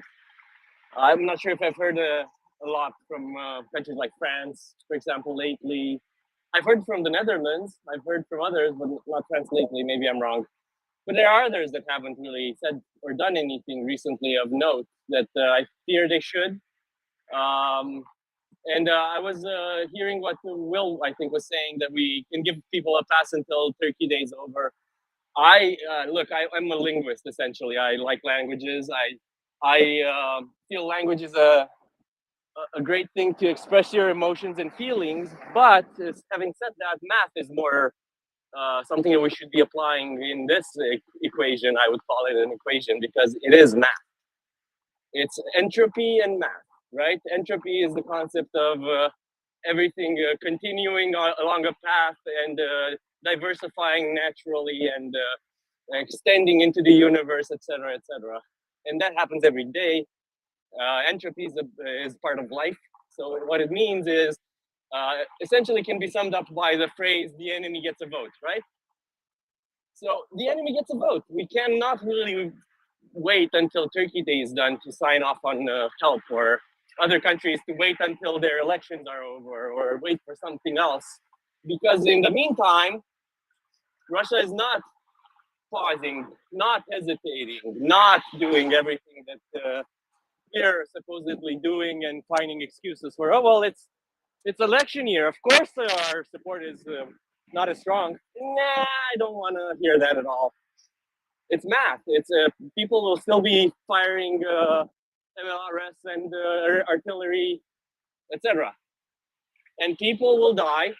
People that might have held the key to resolving the war earlier.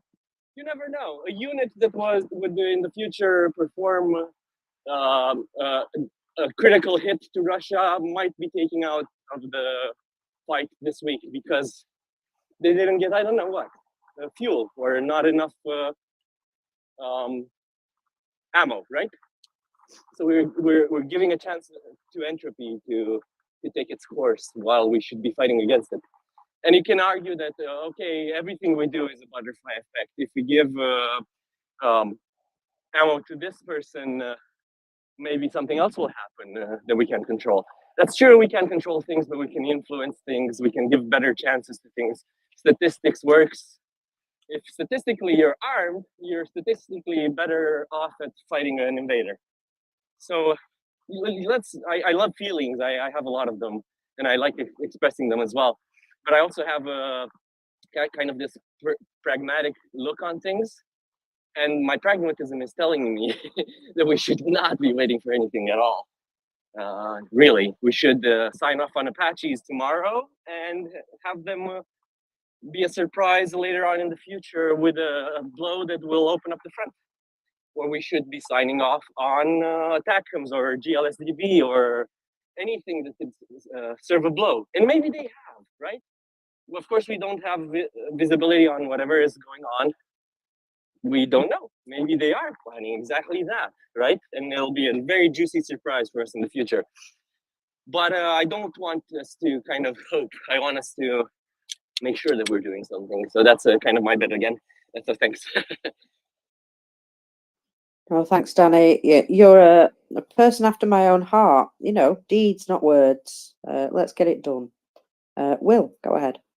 Yeah, I mean, what I meant there, Danny, is I'm being realistic. I don't think it's going to do any good to shout at the American Congress until after the Thanksgiving holiday. Now, I still think everybody should absolutely call their representative and leave a message. Basically, every day I say that because. Yeah, I share your frustration on everything that is necessary, and the key is that Congress has to act, as Marcus just said. And I would hate to see in the world the march of authoritarianism continue, and Russia achieve success, and China achieve success, and North Korea get what some of it wants because our liberal democracies can't pull their finger out and pass a bit of legislation, just basically do their jobs with something that the population in every one of our countries is strongly behind every time they're asked.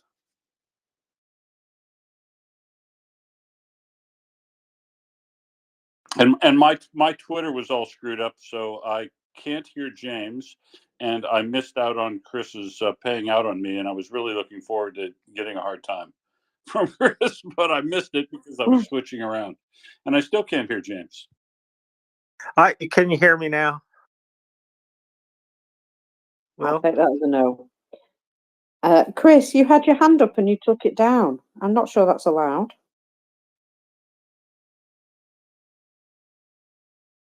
He must have run away. Bull Terrier, go ahead and welcome. Yeah, hi Marcus and hi James, and once again thanks for your hard work.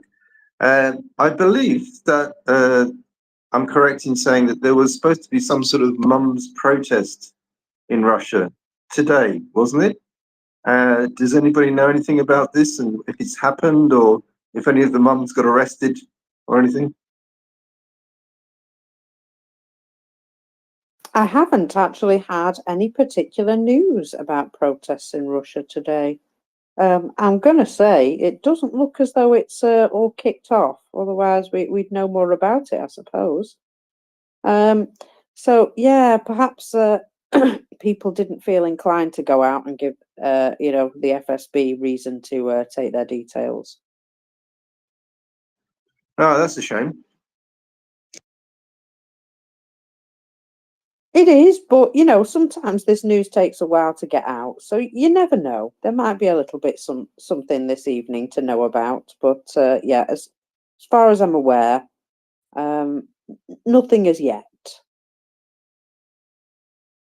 So we'll have to you know, keep our eyes on it and just wait. But there was obviously some drone attacks in Russia,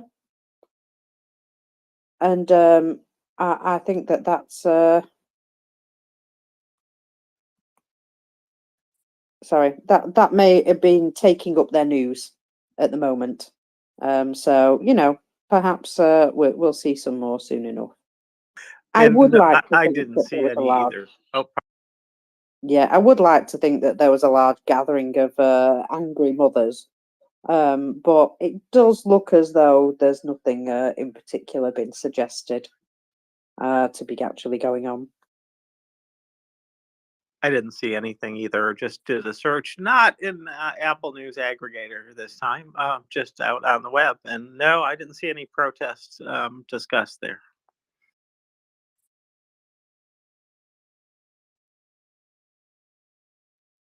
I did see a 2-day-old news story out of Russia, but you know, not the news we're looking for. Not really a matter for us. But when something else comes up instead of your requested topic, that's a pretty good clue about the web. Google's not that bad at pulling up the right stories. Ioana may have something on this. She's just found a story in the news. Go ahead, Ioana. Yes, so actually there was a meeting in Novosibirsk with the relatives of those mobilized, but it was held behind the closed door and with no participation from the press. So basically, it took place in the Palace of Culture, and people were allowed, upon presentation of document confirming that they were indeed relatives of the mobilized. As I said, press was not allowed. They say that the conversation turned out to be very frank and meaningful. Participants supported the idea of continuing regular interaction to jointly develop proposals to protect the rights of the mobilized and solve problems arising among the participants of this special military operation. And basically, the relatives required that some mobilized people should be allowed to come back home to take care of the parents, the disabled, and so on. So yeah, basically there was a meeting for the sake of having a meeting. It was behind closed doors. People were really controlled in order to make sure, you know, that they are relatives of the mobilized, and they took all the measures in order to ensure that nothing gets out. So yeah, basically that was it. I sent you the article in the back channel.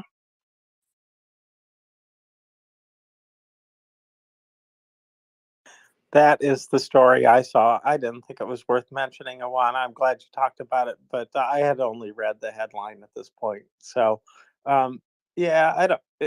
That's not a protest for sure. I guess it is, but not the one I'm thinking of. A street protest. Yeah, they appear to have corralled the mothers into a more diplomatic meeting, shall we say, by maybe, you know, making them some promises. And well, you know what those promises are like. Christopher, go ahead. Well, there are Russian protests, but it's a weird protest because seems to be in Finland, and it seems to be protesting that Finland has protesting by Russians in Finland that the border has been closed.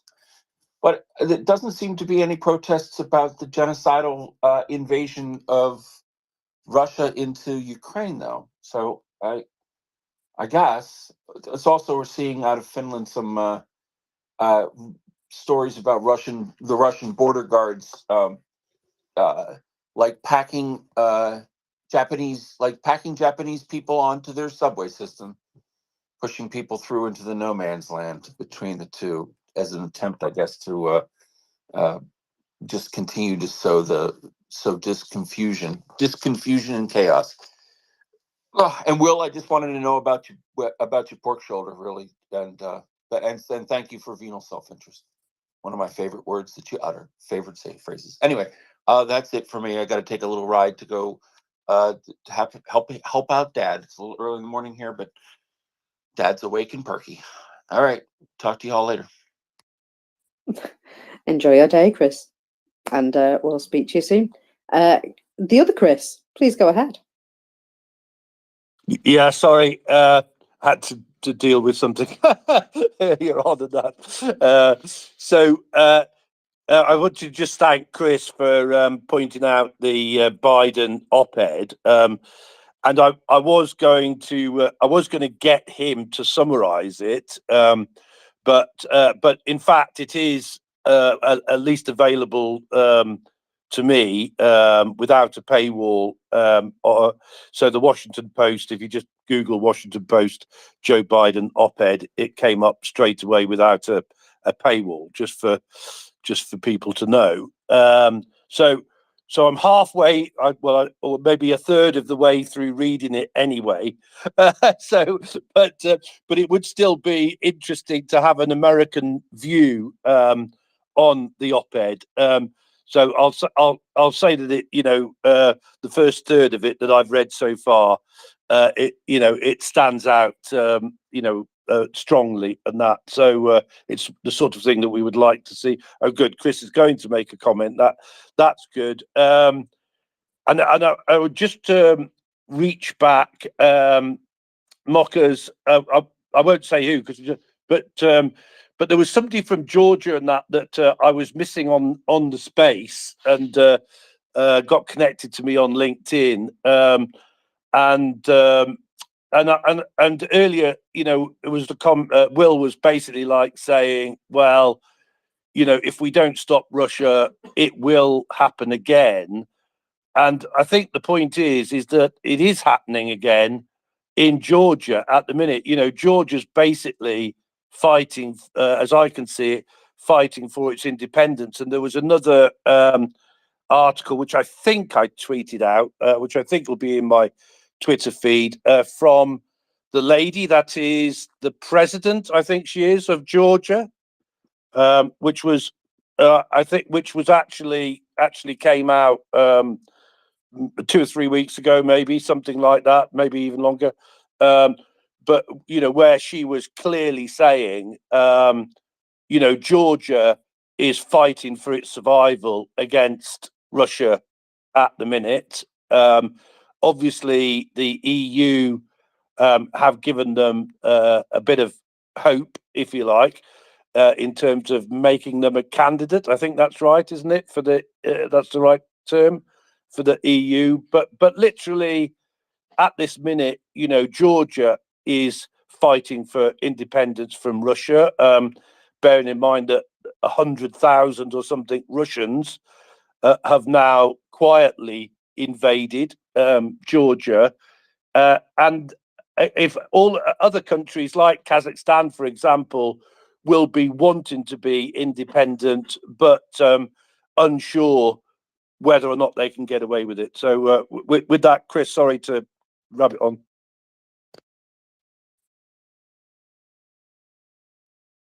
Go ahead, Chris. Oh, I guess I'll give my impression of it. He did. I hate to be critical of it, but because it's really one of the things that is it's one of the more forceful, I think, speeches that he's given, kind of thing.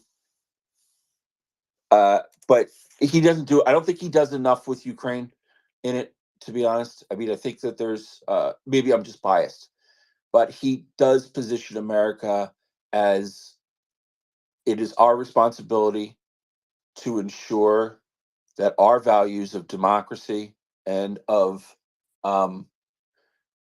free world order get upheld, and that we will push back, and we will not allow tyranny, and we will not allow fascism. These are my words, not his words. These are my words. We will not allow those. We will not allow Russia and anybody else to come in the way of ensuring that stays alive and well. And the other thing I guess maybe is the saying that somebody had said in the beginning of the war, that America is back. I think if somebody from the hinterlands beyond America had said that in sort of a relief that we were back in the United Nations, we were back in trying to make a difference, and we were sort of trying to escape our own little 4.5, 5 years of isolationist hell that we put ourselves through, because we are a democracy. We did actually vote this in, and so when people talk about other democracies around the world and having issues, and there was a ghastly exchange between Fusilier and somebody else last night that was just such a whataboutism and a finger pointing and I don't want to say helpful, but it just, the polemic of it was just it made my skin crawl. Anyway, he was just I think that's pretty much it. We highlight the commitment to supporting Ukraine and Israel, as well as the importance of sort of the international cooperation and bringing about peace and stability. He was urging the end of violence and the building of a better human future in the Middle East, and he addresses the two-state solution very directly, and denouncing the form of hate and bias that's been biases that have been prevalent around the world that have led us to this. So I could probably do a better summation if I reread it, but that's what I got this morning before coffee, mockers. Before coffee. Back to you. Thank you. I understand before coffee is quite difficult. But yeah, it's good to hear some more steadfast support. And yeah, talking of learning from our mistakes, there is information coming back from the events that happened in the past that we really should be paying more attention to. The Kyiv Post has an opinion post today, written that we've underestimated and mishandled Moscow's repeated attacks on Ukraine. Simply put, we have sort of given away our strategic instinct. So the November the 16th, 1933, basically, we forgot to learn a lesson. And this has been of extreme detriment to Ukraine. Ukraine was denied a seat at the Paris Peace Conference. The Ukrainian delegation was warning of an existential threat of Moscow then. Western allies showed indifference. Washington reneged on contracted aid, and Moscow soon tried again to overrun the country. Its destruction of Ukraine's national ethos by the elimination of their cultural, religious, political, and intellectual strata was massive at the time. Simultaneously, as the Stalin retooled the Tsarist Empire into a Soviet Union, we obliged him with diplomatic approbation, and on November the 16th, 1933, extended diplomatic recognition to the USSR. This gave them legitimacy for their monstrous regime, and was also strategically witless. The capitalist power that the Kremlin had sworn to destroy was rewarding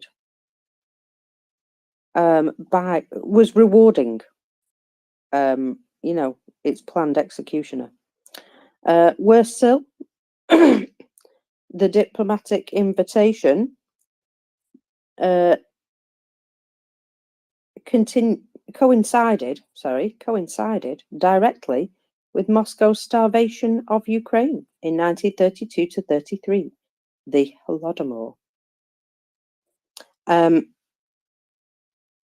a report to the Royal Embassy of Italy in Moscow, its counsel in Ukraine quoted a top officer of the GPU secret police that the starvation was indeed engineered to change the ethnographic material of Ukraine, massively settling Russians into a cleansed Ukraine and making Ukraine part of Russia.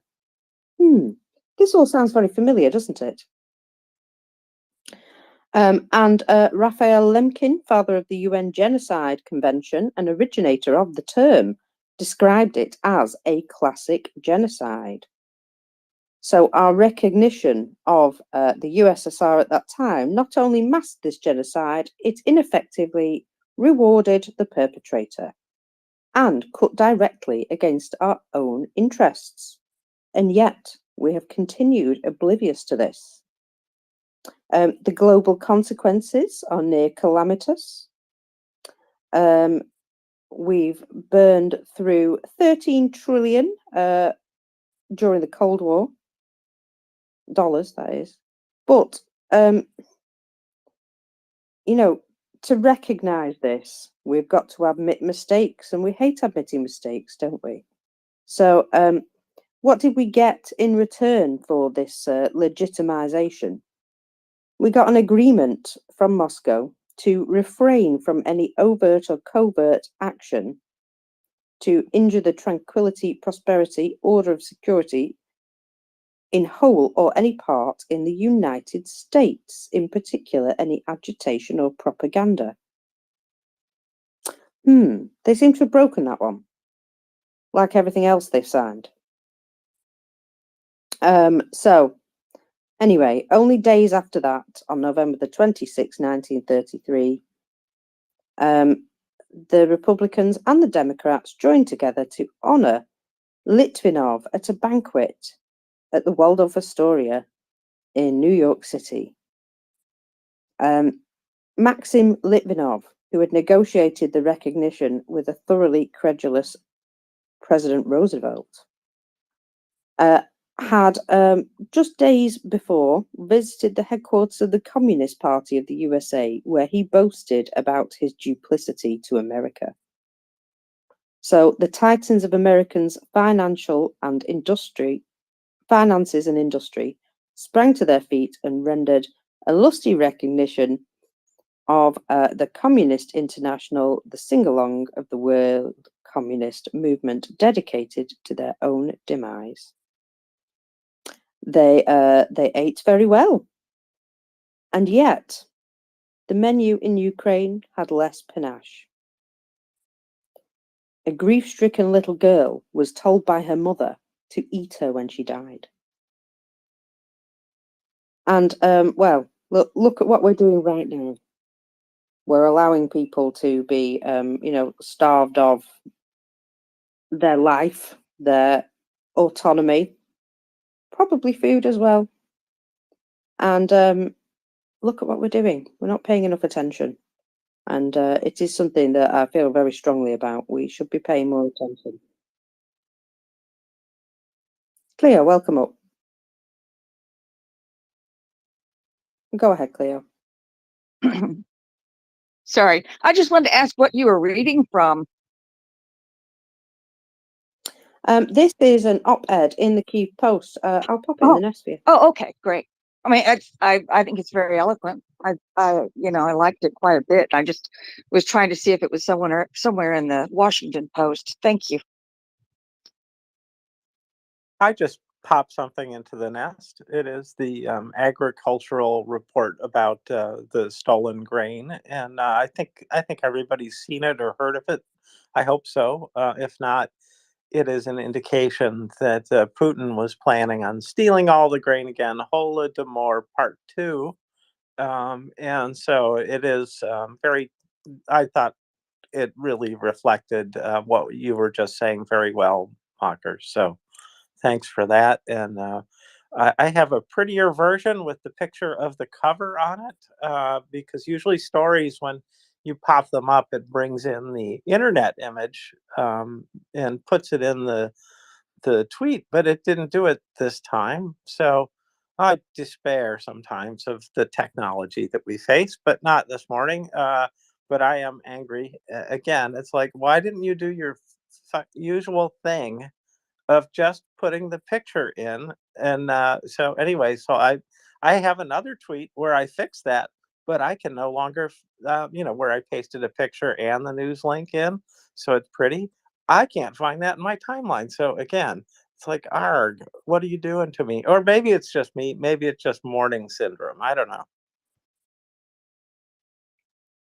Well, yeah, it's been a bit iffy with me lately, so I think it's just yeah, bonkers syndrome.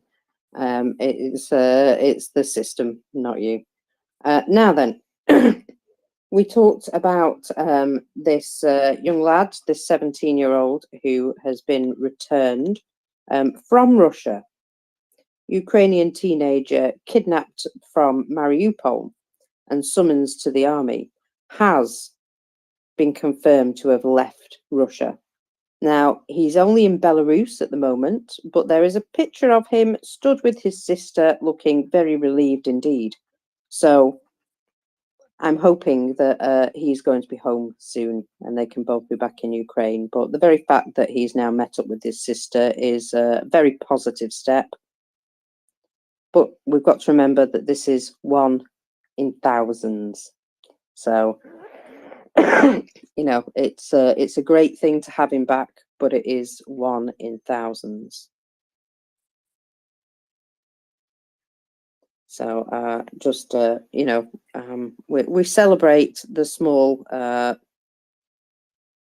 joys in this world. Unfortunately, there's a lot more that need to be found and celebrated coming home. So yeah, I just wanted to point out that there has been confirmation now that he has met up with his sister. So really pleased to see that image. Christopher. And happy birthday to him. What a nice birthday present. Oh yeah, it's his 18th birthday today. That is true. So yeah, happy birthday to him as well. So what better birthday present than being reunited with family? So yeah, absolutely. The best birthday gift I think he could get is freedom. And look at that, he's received it. It's a beautiful thing. Yes, it is. You don't suppose that after a little while he'll think about going to the recruiting station? I don't know. Maybe he might, but I hope he relaxes, takes a year off, and catches up with his life and gets back to normal before he does anything big. It's time. It is time for him to have a life and enjoy the things he missed. When you're a tiny tot and you get kidnapped, you don't know what you don't know. But when you're his age and you get kidnapped, you remember all that stuff, and it's got to be a terrible thing. It's just got to be terrible. So it is happy news.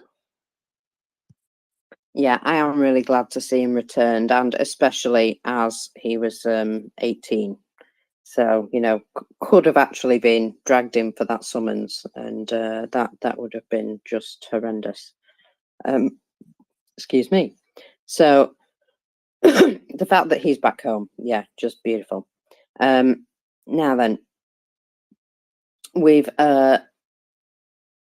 seen as well people now starting to receive sanctions for the illegal deportation of Ukrainian children. And the list includes an alleged collaborator whom the Kyiv Independent has identified in its documentary film Uprooted. And they have placed sanctions on these 100 individuals involved in illegal deportations. So the National Security and Defence Council on November the 18th have sanctioned 100 individuals for their involvement in kidnapping and illegal deportation of Ukrainian children, including an alleged collaborator whom the Kyiv Independent have identified in their investigative documentary Uprooted. 40 Russian legal entities are also included in the sanctions list. And Svetlana Mayboroda, 53, a former Ukrainian official who began to collaborate with Russian authorities after the invasion of Donetsk in 2014. She currently works as the head of all social services for families and children in the Russian-occupied territories. So she has been instrumental in assisting the deportation of quite a lot of children. So there was a confirmed list of 31 Ukrainian children deported as a group, which she personally facilitated. And in the documentary, somebody phoned her up and asked her why she'd organised the illegal deportations. Now, she first denied any involvement and then said they had to put in an official information request. However, as you can imagine, that's not really something that's going to ever get answered.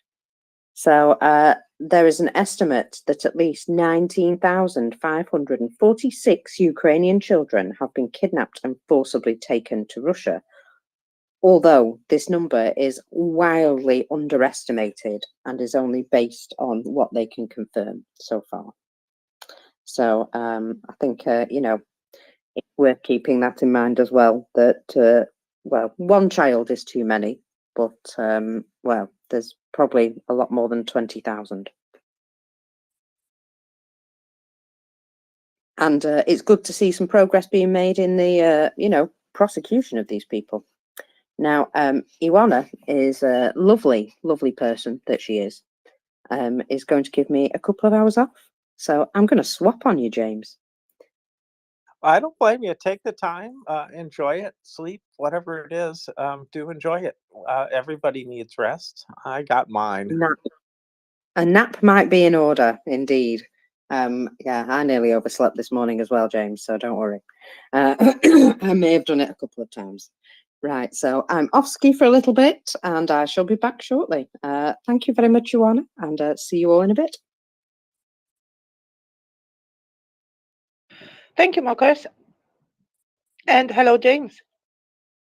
Hello, Ioana. Good to work with you this morning. I'm looking forward to asking you some questions about Black Sea things and the like. But we were talking about you know, a lot of different things around how Russia is abusing kids from Ukraine, and whether it's 730,000 that are there in Russia, or whether it is the fact that there's a report out about Belarus being complicit in what Russia is doing vis-a-vis kids and accepting kids within their border from Ukraine. It's you could say, oh, that's all legal because that's a third party neutral, but the report is not indicating that. So yeah, Russia is doesn't mind messing with kids. If Russia was a white man walking down the street and was recognized as being a kid pedophile or something like that, you know what I'm saying? It would be ugly. They might, in fact, get beat up. That kind of thing happens. And in this case, they haven't been convicted yet, but they're doing all the horrible things to kids, and it's just business as usual. So it's a terrible thing. Sorry to start your morning with that. You want to talk about Joe Biden some more instead and his op-ed? Well, I'm not so good at American politics, so I would not. I would prefer to let others talk about this. But about the children, yes, we have to make the difference because there are these very different numbers that are promoted.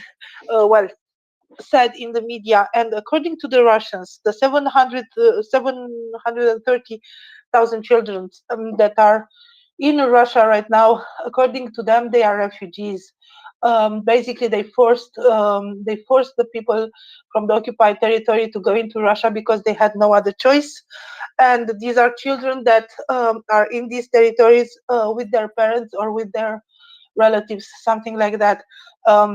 Of course, it's not good. Of course, it's kind of a deportation because they took them from there and they spread them in Russia, sometimes in Siberia or Far East. So yeah, it's kind of a modern time deportation. We have seen this happening before. We have seen this in Romania and Moldova, for example, and the consequences of this are known even now. There are villages in eastern Russia that where Romanian is the majority language, unfortunately, and those people there, because poverty and because brainwashing and whatever, didn't find their way back home. Unfortunately, just very few of them. And the other number, about 20,000, are documented cases of kidnapping, of forcefully taking the children, with or without, if they have parents or not. Russians applied many methods to do this. They kidnap children properly, just take them, or they propose, for medical reasons, the children should go to a camp, a very safe and nice camp in Russia somewhere, children camp, of course, or they just propose like honorary camps offering kids an opportunity to participate in art or competitions or things like this. Of course, all of this is bogus, and they just took the children. Some of them were taken to Belarus, as you said, 2,400, I think it's the number.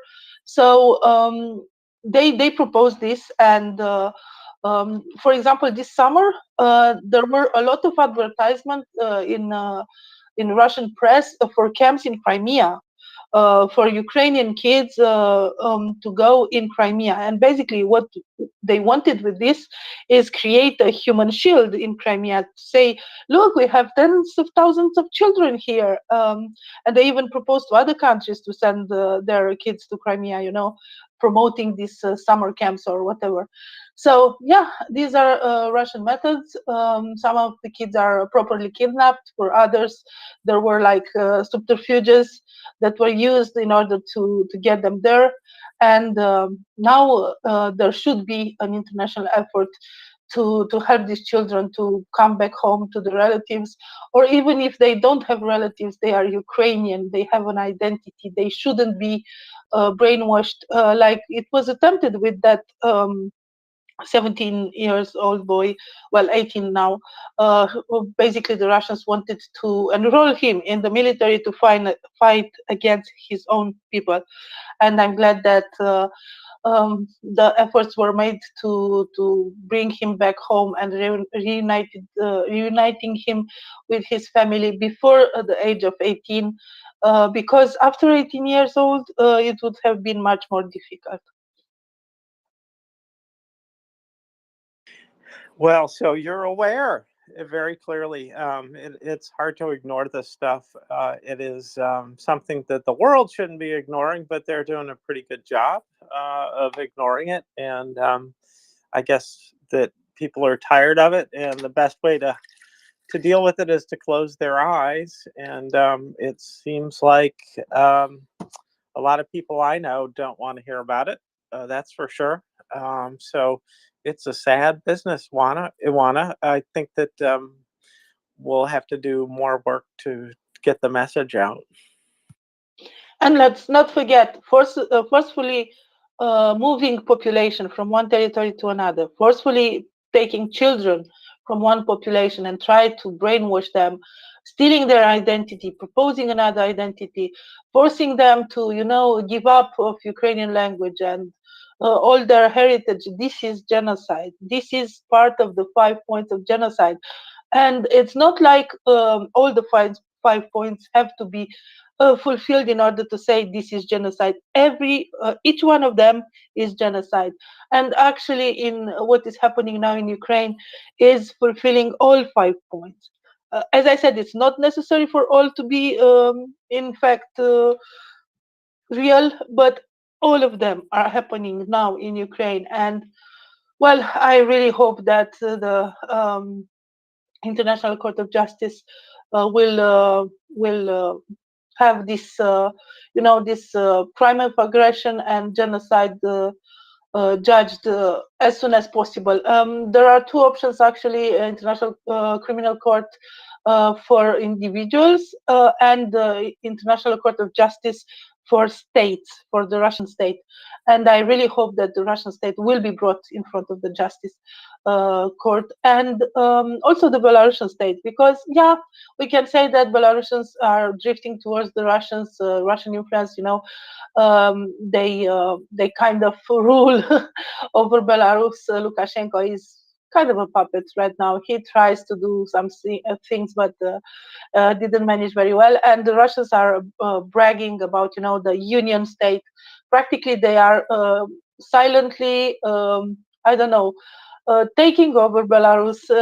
They don't need an army now, there, because the leader of the state is pro-Russian, is with them.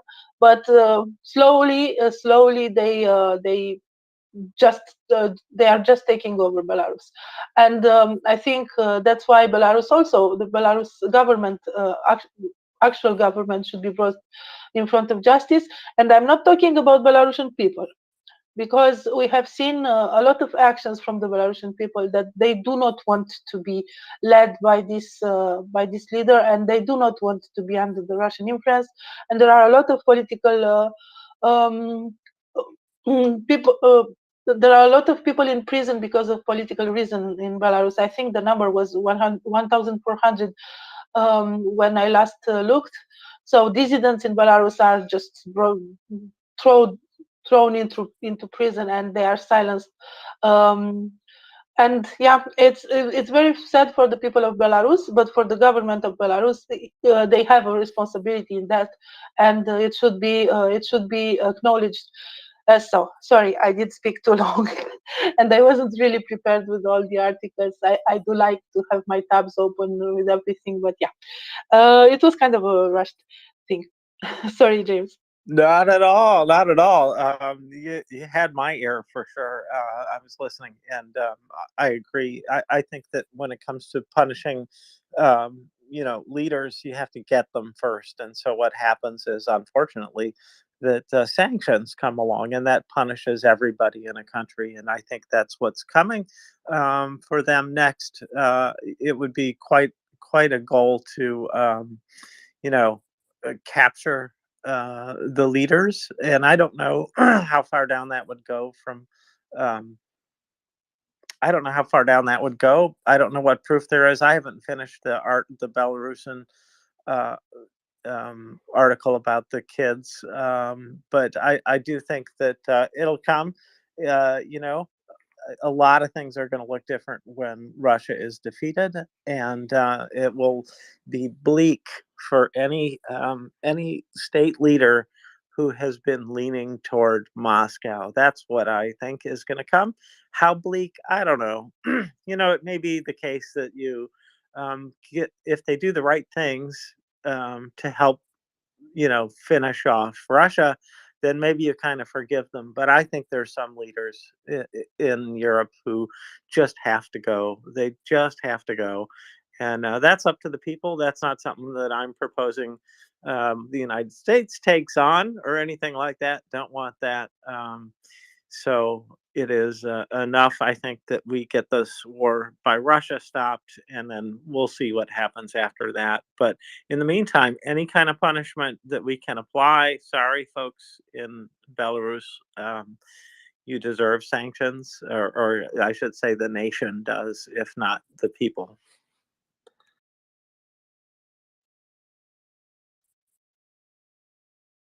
So, would you like to talk about anything else? I am looking at a hand, and maybe Chris has got an answer for us about what to do. What do you think, Ivana?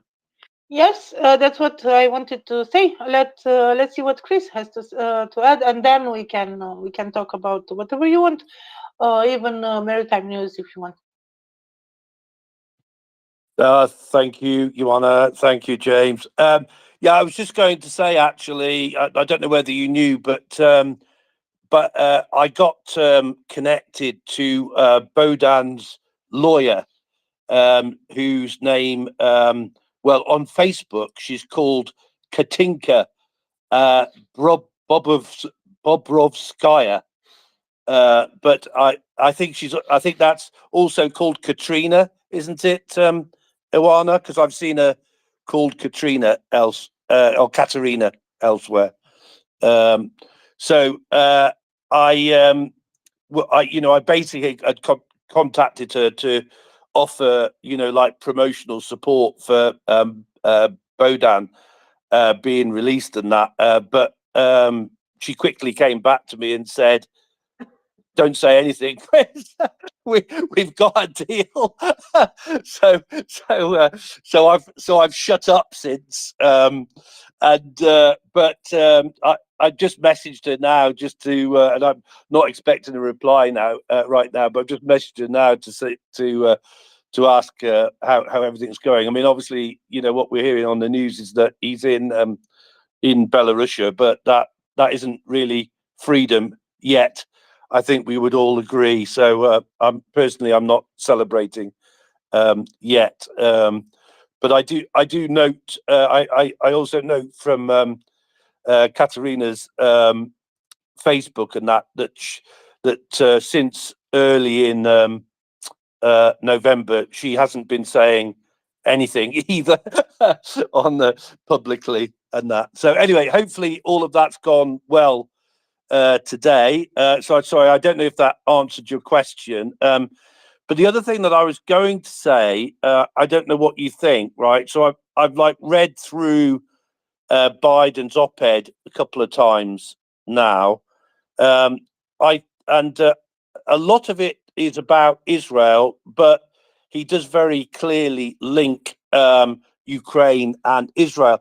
Now, I don't know what you think, but I was thinking like the first part of it where he builds up to talking more about Israel than Ukraine is quite interesting. Would it be worth reading it out? It'll only take a couple of minutes. Yeah, please. So today the world faces an inflection point where the choices we make, including in the crises in Europe and the Middle East, will determine the direction of our future for generations to come. What will our world look like on the other side of these conflicts? Will we deny Hamas the ability to carry out pure, unadulterated evil? Will Israelis and Palestinians one day live side by side in peace with two states for two peoples? Will we hold Vladimir Putin accountable for his aggression so the people of Ukraine can live free and Europe remains an anchor for global peace and security? And the overarching question, will we relentlessly pursue our positive vision for the future, or will we allow those who do not share our values to drag the world to a more dangerous and divided place? Both Putin and Hamas are fighting to wipe a neighboring democracy off the map, and both Putin and Hamas hope to collapse broader regional stability and integration and take advantage of the ensuing disorder. America cannot and will not let that happen. For our own national security interests and for the good of the entire world. The United States is the essential nation. We rally allies and partners to stand up to aggressors and make progress towards a brighter, more peaceful future. The world looks to us to solve the problems of our time. That is the duty of leadership, and America will lead. For if we walk away from the challenges of today, the risk of conflict could spread, and the cost to address them will only rise. We will not let that happen. That conviction is at the root of my approach to supporting the people of Ukraine as they continue to defend their freedom against Putin's brutal war. We know from 2 world wars in the past century that when aggression in Europe goes unanswered, the crisis does not burn itself out. It draws America in directly. That's why our commitment to Ukraine today is an investment in our own security. It prevents a broader conflict tomorrow. We are keeping American troops out of this war by supporting the brave Ukrainians defending their freedom and homeland. We are providing them with weapons and economic assistance to stop Putin's drive for conquest before the conflict spreads farther. The United States is not doing this alone. More than 50 nations have joined us to ensure that Ukraine has what it needs to defend itself. Our partners are shouldering much of the economic responsibility for supporting Ukraine. We have also built a stronger and more united NATO, which enhances our security through the strength of our allies, while making clear that we will defend every inch of NATO territory to deter further Russian aggression. Our allies in Asia are standing with us as well to support Ukraine and hold Putin accountable, because they understand that stability in Europe and the Indo-Pacific are inherently connected. We have also seen throughout history how conflicts in the Middle East can unleash consequences around the globe. And then he goes on to talk mostly about Israel and Gaza and Palestine. But I just thought that first bit, the introduction where he clearly links Israel and Ukraine together, was worth reading. It was very worth hearing. Thank you. It is reflective of the things that I've heard in the last couple days about what works and what doesn't in terms of messaging. And one of the things that Cece was saying is that every time that Biden had been calling directly for Ukraine aid, he would lose another representative, Republican representative, who just decided that the best play for them was to oppose aid because Biden was for it. And so I think he's skirting around that carefully in this article. So good on him to be politically aware. Of course he is. He's been a politician since, oh man, almost as long as I've been alive. So yeah, so I think that he's done the right thing here, and even if it doesn't sound strong on Ukraine, he is one of the biggest cheerleaders for this. And if you go back and listen to his speeches in Poland and in Ukraine and from the White House and his early acknowledgement of the genocide last April, he's behind him. So it's really pleasing to hear him speak so well and clearly about this, and to do it as carefully as possible. To really, doesn't matter if he talks about Ukraine aid, it matters that he gets it. And so, yeah, thank you very much for reading that out, Chris. Appreciate it. Thank you, Chris. I just want to add something, because yesterday, just before falling asleep, I was looking on Romanian TV. We have a very good reporter, Cristina Cileacu.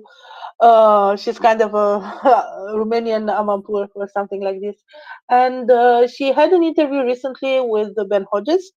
And Ben Hodges talked about this. He talked about the link between Russia and what is happening now in Middle East, about how this benefits Russia, and about how important it is not to forget about the war in Ukraine, and to understand that this is essential for America, for Europe, that we support Ukraine and that Ukraine wins. And normally the TV shows are archived for this television channel, and as soon as it will be issued, because it takes a few days to put the archives up, I will try to share it, because it's a very, very interesting interview with Ben Hodges, and it's in English, it's subtitled in Romanian, so everybody could see and listen to it.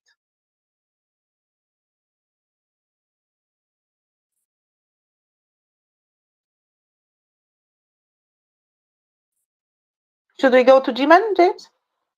Yeah, sure. I was having troubles with my phone not responding to my fingers. No problem. It happened. G-Man, please. Good afternoon to both of you, to all of you actually. Hopefully you can hear me. And it might just mic check, I suppose. Just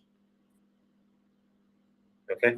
Yeah, there's a bit of background noise, so just in case. Yeah, I haven't yet read Biden's op-ed. I'm going to do that. I'm glad that he's done it. I'm glad he's made it. I don't agree with CC's analysis. Not that I don't. Right, that's not quite true. It might be true that some Republican congressmen drop off in support, but I don't agree that that means he shouldn't advocate for Ukraine. There needs to be some way of breaking that logjam. I did think that when he spoke at the Oval Office and linked Israel and Ukraine as the same thing, the same concept against the same enemies. I think if he did that, and he's done that in this op-ed, if he did that more explicitly, hell, if he actually echoed Reagan's speech.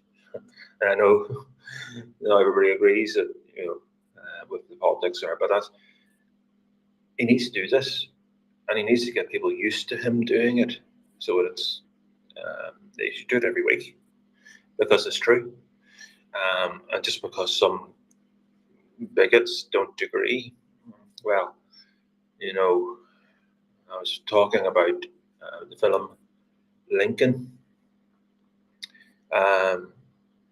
with my son, who proceeded to watch it again, and I might have to do that myself. I was talking about it in the context, I think, when people that aren't from America ask about the system that you have and the very horse trading, the horse trading that goes on, that has to go on as part of the fact that you've got 50 states and you've got districts within the states. So all these congressmen have their own collection of things that they care about. And so they tend to, you want to mix strategic issues like the foreign policy, national security, with their bread and butter, the things that they care about, some of which is immoral, shouldn't happen, but people are people. And in Lincoln, you can see exactly, some of it was really not very PC, the sort of pressure that they put on representatives. There's a lot of them were former Democrats who were worried that in the election they were going to lose their seats and things like that.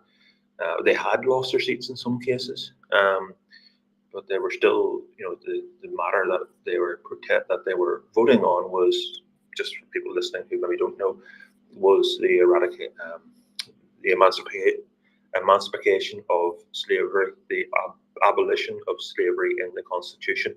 It was an amendment to the Constitution to make slavery illegal in the United States, and so there was a lot of opposition to that, mainly from the Democrats, but also within the Republican ranks as well. So a good film, one that everybody should watch because I think it's a good lesson in civics, whether you're American or not. And the book, Team of Rivals, is even better, actually, I would hazard. So, yeah, that was just my thoughts, sir. I want to see the Commander-in-Chief commanding and being a leader, and he is trying to be. I don't agree with a lot of the things he agrees with. I wouldn't have voted for him had I been American, but I'm glad he's there at the moment. And his instincts on the foreign policy of being correct, and I think it's borne out by the fact that he's been there for 50 years. I watched a video of him back when I was doing my Falklands War tweets and talking about the Falklands and the process there, and he was absolutely right there. He was talking about the British sovereignty that they had and how that was more important than the feelings of a Latin American country that objected to a colonial power having a connection close to them, and how sovereignty and self-determination was more important than any of that. And he was obviously spot on then, and he's right on Ukraine and he's right on Israel. So to be welcomed. Thank you. Thank you, G-Man. It is a good movie. I do recommend it as well. So thank you. And the book, Team Arrivals, I have not read yet. So, someday maybe I will. But the point is he pulled a whole group of people together in his cabinet who had very opposing views, but it helped him better pull the levers of power by their influence within their little tribes. And that was an important thing.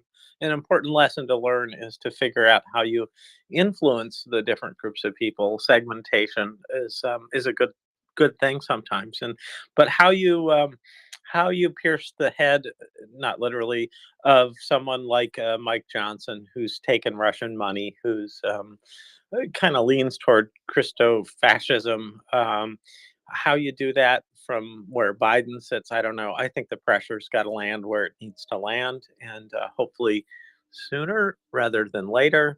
And I think he is the right man for the job. I voted for him because there weren't many options, and the other ones were not as good as he. So it was really simple for me. And then what I found out is you know what? He's pretty good. He's pretty good. He's not dull. Anytime you can get the whole Senate, or both parts of Congress to get up and clap for you at a State of the Union address, even the Republicans, tells me that he's not a doddering old man. He just is not. He's still pretty damn sharp, and certainly better than any of the competitors, I would say at this point. Again, so that is American politics that we've been talking about, Iwana. Just as you said that you would allow, and here we are doing it. And it is an important topic because it is a lot of money and a lot of power that America can get to Ukraine. So I'm all about that. And, we don't have to talk about it for long, but we did it. So if we want to continue that way, I'm open to it. And if we want to change course, I think we should take some hands, Iwana. Of course. Let's go back to Chris and then Cleo. But first to Thanks. Chris. Yeah, thanks, Iwana. And James, I have to just slip in here. Thanks to you and all the Americans that voted for Biden, because the alternative was unthinkable. So I have to slip that one in there quickly from my perspective. Speaking as a, white Christian veteran, blah blah blah, conservative. But anyway, I'm eternally grateful to all Americans that voted for Biden.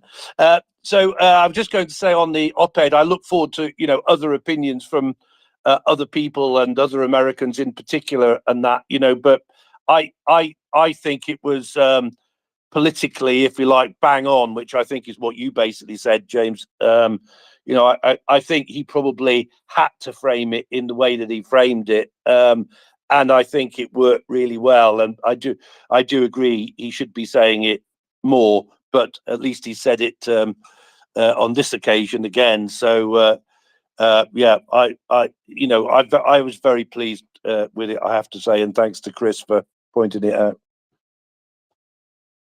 Yes, indeed. Thank you, Christopher.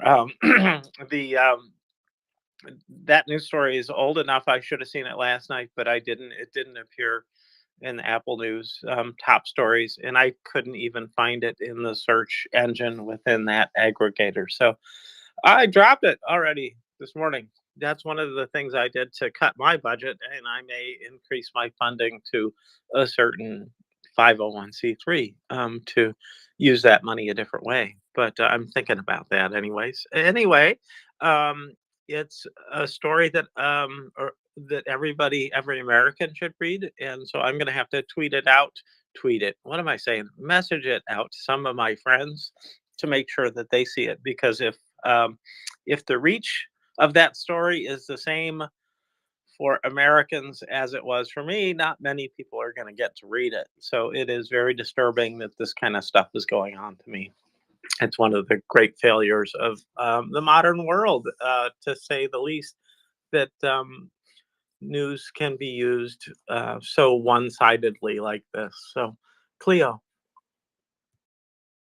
Hi, I just wanted to give some background to how the parties operate, because if you look at the issues that get voted on, or the ones that come to bill or whatever, but the majority of Americans have, by anywhere from 60 to 80%, want certain things that don't align with the Republican Party. And so we've had a lot of occasions lately where the popular vote has been different from the electoral college vote. And I don't know if you're familiar with it, so I'll just try to briefly describe it. The electoral college is composed of each of the states, and they have electorates for that. So it means that the less populated states actually outweigh the populated states when it comes to the popular vote. That's why Clinton could win the popular vote by over 6 million, but not win the presidency, that kind of thing. And what it means, what it means is that the Republican Party is, in terms of their issues, isn't very popular. So what they've decided to do for a couple of decades, because their base is dwindling as people get younger and etc. But what they've decided to do is to double down on creating power in different ways. And one of the ways that they did it, which you can see in the House several decades ago, was to decide that the majority of Republicans decide on an issue, and then they all hold solid. So, and the Democrats have never done that, because they're more like herding cats anyway. But what happens then on the Democratic side is you can get people who will defect to the other side as far as carrying a bilateral bill that they all agree with. But on the Republican side, they don't do that. That's why a little minority like the Freedom Caucus, which is the very, very conservative, can wind up holding sway and getting the chairmanship or the speakership to the House, even though they don't represent the majority of people, because most Republicans and most Democrats want to give money to Ukraine. There's no reason, except for this very conservative ones that hold on to the speakership. If everyone was given a free vote, the Ukraine money would pass. And that's why when CC talks about one person defecting, it's not that they're bigoted, it's that they have decided that they will be attacked by this Freedom Caucus who primary them in the Republican primary. So moderates can't even get to moderate Republicans can't even get to a general election. So they're all very very protective, and part of it, or the largest part, is keeping power. But the other part is that for politicians, that have morals, or however you want to put it, there's this little tidbit that if I just get myself reelected, I can maybe get my issue through, and this is important for my people. So they have this little bitty thing that they hold on to, but they also hold on to the whole thing of power and money, because if you leave the Republican Party, you don't get the same consultation fees that you get. You don't get to maybe be paid to be a consultant on Fox News. So there are all these extra little things that don't affect Democrats, and that's I think you might know a lot of the other stuff, but I want to emphasize that part. And I can understand saying, I wish I wish he would speak more forcefully. It would be more understood by more Europeans, for sure, if he could do that. But it doesn't make him a poor leader. It doesn't mean that he's not being, forceful. It's just that what he has to do is is more behind closed doors, because he has a lot of power, but it can't be done publicly because the Republicans agree on a lot of things, the moderates that are there. It's just they don't vote that way. So what he has to do is talk to them privately, and they can't look like they're going with the president on something, because otherwise they'll get primaried by these people that run the Freedom Caucus, like Marjorie Taylor Greene. And you're I'm sure you probably know who she is because she's very loud. So I just want to give that kind of background, that it's he is it's not a fault as a leader, but it's a leader that has to herd a bunch of creatures, rather than, here, I'm moving, follow me. We just aren't doing that in politics now, and it's a fault, but there it is. And also, the president does not get the kind of coverage that he should get on television, because the stations are very stingy with time. And so if he gives a speech, too often, it's not covered at all. They'll have like a clip of it.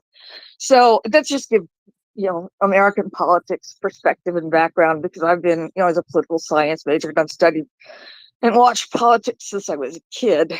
Thank you. I just wanted to share that.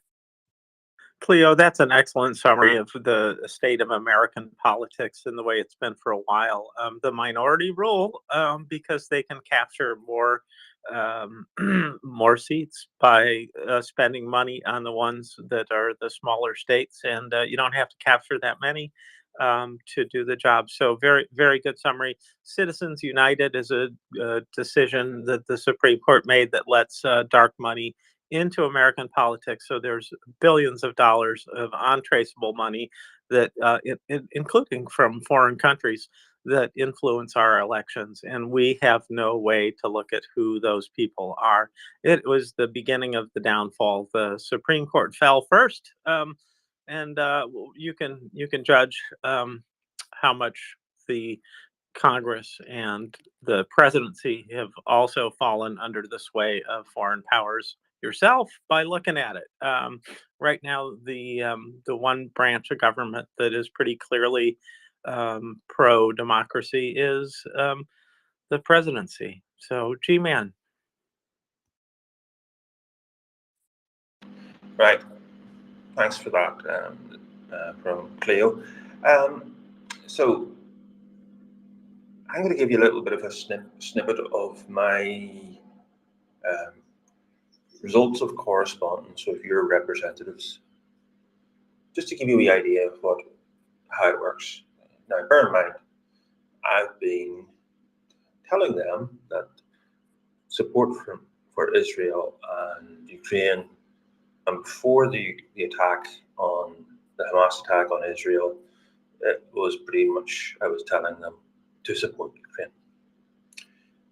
But since October 7th, there's been support Ukraine and Israel, pass and then pass the bills and all the rest of it. Right? You're right. Sorry, I'm trying to see that. I got a message back from Marjorie Taylor Greene, and she's been writing to me since, usually to try and get money. That tends to be what happens from her. And then Matt Gatz is the same. You just, you ask for something and you just get money. Now, but it happens, I've written to John Sarbanes regularly, because he is in the district that I sort of chose whenever I signed up to resist. And so you tell them that Israel and Ukraine is important to you, and he comes back, thank you for contacting me about the current situation in Gaza. I appreciate the benefit of your views, and I welcome the opportunity to respond. And he goes on to say about what he's done in support of Palestinians. He does say that he abhors the attack on Israel, but he's basically saying things like, I supported the Biden administration's decision in March 21 to restore $235 million in economic and humanitarian aid to Palestinians. which had previously been cut under the Trump administration. I had urged President Trump to unfreeze funding for the United States Relief Works Agency, United Nations Relief Works Agency, UNRWA, which, by the way, has been implicated in supporting Hamas in Gaza with their schools and so forth. So that there's a lot of issues there.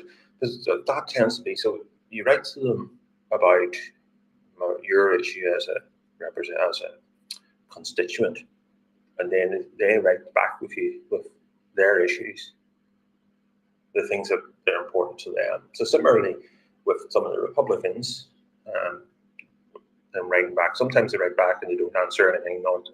They answer with nonsense. Sometimes they'll come back and they'll answer. A few of them have been writing back and being very supportive of Ukraine, and maybe not mentioning Israel at all in their response.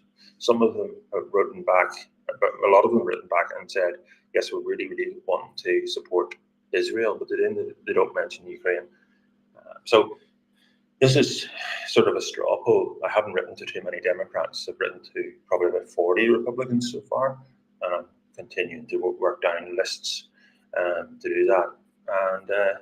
And so you can see that the responses are in line with their priorities, and so some of them have been good. Some of them have been. They come back and said that they recognise the connections and they're supportive. So depends on what they were previously supportive of. I've been writing to the CC's been identifying the what she calls the Biden 18, i.e. the 18 districts that voted Republican representatives in the last election, but in the general election previous to that voted for Biden. And I can understand the reason why we're writing to those guys, but actually when I look at their records on Ukraine, most of them would be in the A category on the score sheet. A few of them aren't, but I'm writing to them anyway because they all need to have encouragement, and sometimes they need a lot of prodding to remind them what's important. So that's just a summary. This is. I don't believe Cleo in.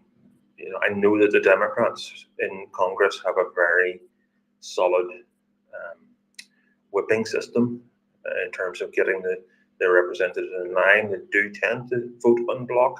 I've been looking at this as an outsider for a while, and they do seem to be pretty solid.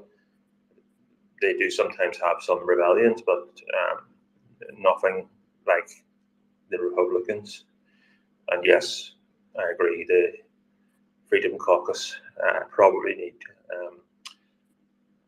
deported to Australia or something like that, if you're able to do that. But you aren't, so you just have to work with them, unfortunately. All right, that's enough from me for now. Thank you. Thank you, G-Man. Appreciate it.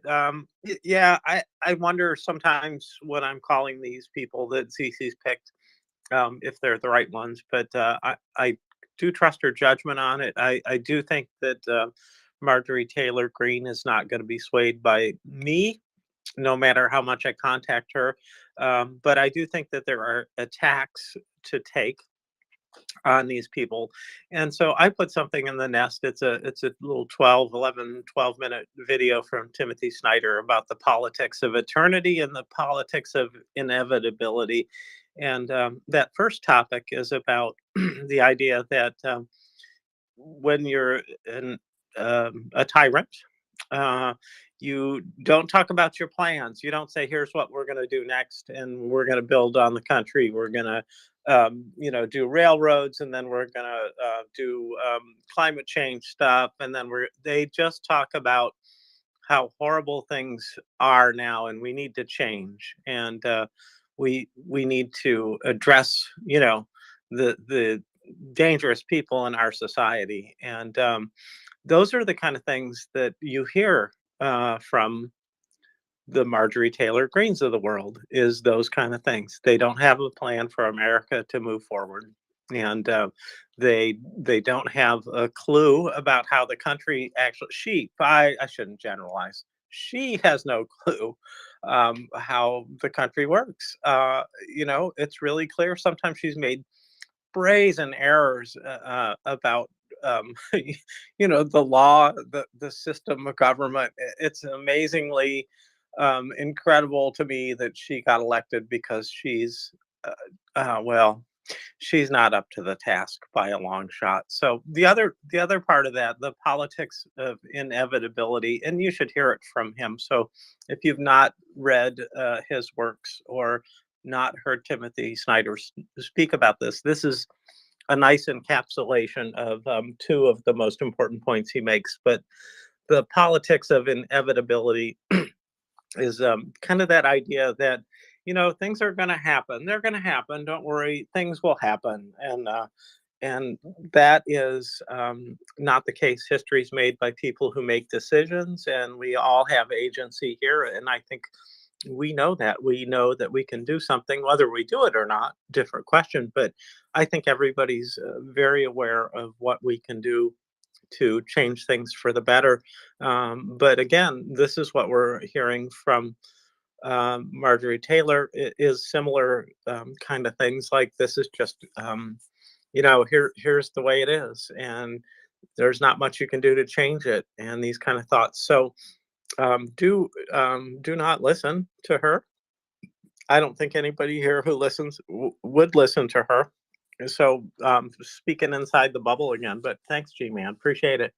And the other thing that I popped in the nest on a previous topic is from Beefeater. Thank you very much, Beefeater, for this. On I'm going to do it right and bring up his little front page here, as he calls it.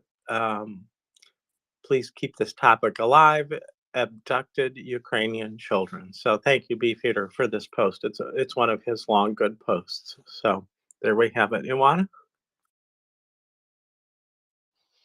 Yes, I've just reshared this post. I think it's very important to spread the word about this and try to make everybody know what is happening and how important it is. But I see G-Man has the hand up again, and then for every child. Do you have the order, James? I don't. Yeah, thanks, James, for putting that post up there from Timothy Snyder. I'm not sure if I've seen this one, but I'm going to watch it anyway. I know that in his lecture series on the history of Ukraine, which I commend wholeheartedly, in fact, should be compulsory watching.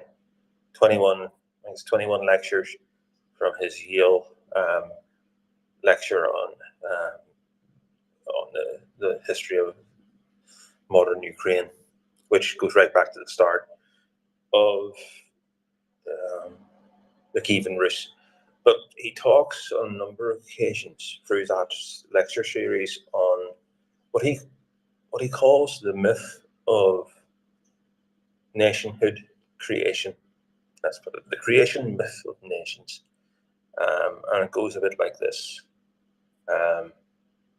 Once upon a time, there was a people called Name Your Nation. At that point, we were pretty good. We were very good. We were united.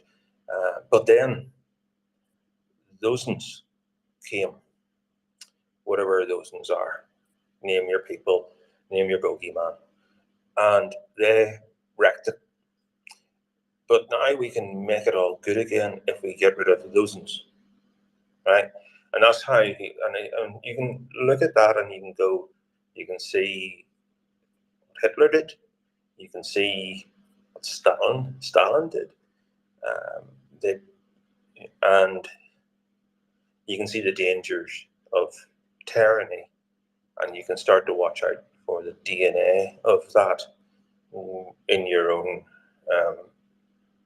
nations, in your own politics, and it's pretty it's pretty universal. Although, you know, it's a good wee rule. There are a few other things that come out from that that he talks about. The other one is that nations were always so, it was, and once you became a nation, then we were always like this. And that comes out in Putin's ramblings, his writings on Russia. We were, and he says things like, Ukrainians were always Russian. And then he goes on to try and justify that, but corrupts it, uses a corrupted thought to try and do so, in which he really appeals to people's patriotism. And you need to agree with that. You need to agree that with imperialism, that's a good thing, that it's reasonable to compel people to live in a system in which they're probably not going to be free, and so it's very important that we can point that out. As I say, I warmly recommend that you go and look at that on YouTube. Timothy Snyder, the rise. I think it's the rise of modern Ukraine, but you can see them there anyway. I've tweeted out links to them at different points, and I might do that again. But that's great. Also, just one other thing on the Nest. I don't see my petition in there. I'm going to have another look. If it's not there, I'd like to stick it back up in the Nest, if that's okay. Thank you. Go right ahead. And people do retweet his post about this. If at least somebody in England is required to reply to a successful petition of 10,000 people, that's all to the benefit of Ukraine. So please do retweet that. And thank you for talking in an expanded way about Timothy Snyder's work. I've watched that course. It's very good. His On Tyranny update, written in 23, is an excellent summary of that. So if you only have about 12 hours, listen to that, or watch the whole series. The whole series is good, but it's a lot more work to get through. And just finally, not finally, it's never over, is it? But next, I would say that the book club has picked another one of his books, The Road to On Freedom, as our third book. And it's pretty obvious why we're going back to his work. It really is critical in understanding what's going on. And so we'll be going through that book. I haven't read it yet. I'm hearing it's excellent from Robin and other people. So I'm looking forward to that read, and have got the book in my hands now. So anyways, Ivana? I think we should go to For Every Child. Thank you, Iwana. Thank you very much for permitting a brief discussion of American politics as it relates to Ukraine. And thank you, James, for your remarks as well. I have purchased 3 wipe-off boards, the whiteboards that are double-sided 12 by 18 lap boards, to try to keep up with being able to wait in order to talk, and the conversations meet so many different topics before it gets to me. I have to make a lot of notes, but I want to be really brief about this. Um, uh, Chris, I really need a copy of the op-ed, and if it's not going to go in the Nest, would you please DM me with that, because I will want to boost it as much as possible, as long as it stays a good topic on my stream. I have to make my stream make sense and be current as well. G-Man, you mentioned a book at the very beginning, perhaps 30 minutes ago or longer.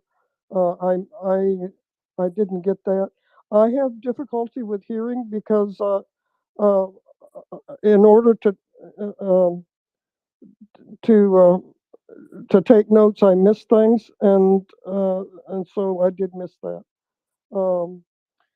And then I don't know what to do about the need for Americans to really network thoroughly about the coming election, and I I understand that Maria Reports has a part of its 501(c) requirements and its focus on Ukraine.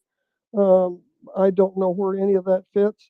I really dislike going to other spaces to talk about American politics because I feel like that's taking away from the logarithm for Maria Reports, and so I don't know how to resolve that. And then James about CC being right on the people to call. I do my best to support CC. I truly appreciate all of her work, but some of the things she asked don't fit with the way I naturally operate, and the people who've known me for 15 years expect me to continue doing the things that I normally do. And so I try to do what works for her, but I also have to be I don't feel good at the end of the day if I don't do what works for me as well. And so I encourage you. Yes, CC has wonderful ideas, but there may be other ideas there may be things that we do that don't work for her, and that's fine. But we shouldn't lose the things that work well for us uh, in the process of helping other people as well. Uh, and again, I want to thank you, James and Iona, for providing this brief opportunity. And Slava Ukraine. Hello, Slava.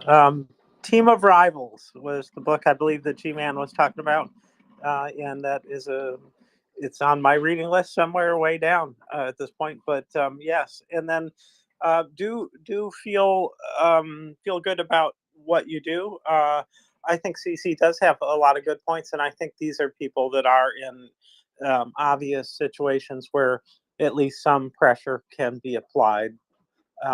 It's a theory, right? And it generally works out, and that's why she's recommending it. But do all the things that you can think of that make sense. So I appreciate what you're saying about the other kind of methodologies. I do think that Twitter is unfortunately very good at suppressing opinions and voices and ideas. And I mean that as like separate things, because sometimes it's the person they suppress, sometimes it's the idea, which means that some of my tweets go right out and some of them never get seen by anyone. I've taken to taking pictures of my tweets and then trying it again, and that does not work now. So I think that we need a multi-platform approach. And so even pen and paper and a stamp, a postage stamp. I guess you need an envelope too. Oh, you could do it on a postcard.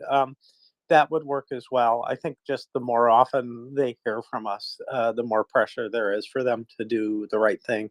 So thank you for every child. Appreciate all your efforts. Can I say something else? Yes, you may. Back to the hearing issue. It's not always me taking notes that I don't hear well. I just don't hear well. I don't need to dwell on that. But when you give me the name of a book, I have no clue how to spell it. I have no clue how it looks like, and I can't begin to do a search for it because I have to actually see it in print in order to be able to do anything. I hear you. Yeah, the Team of Rivals, and I can't remember the lady's name that wrote it at this moment. Let's see.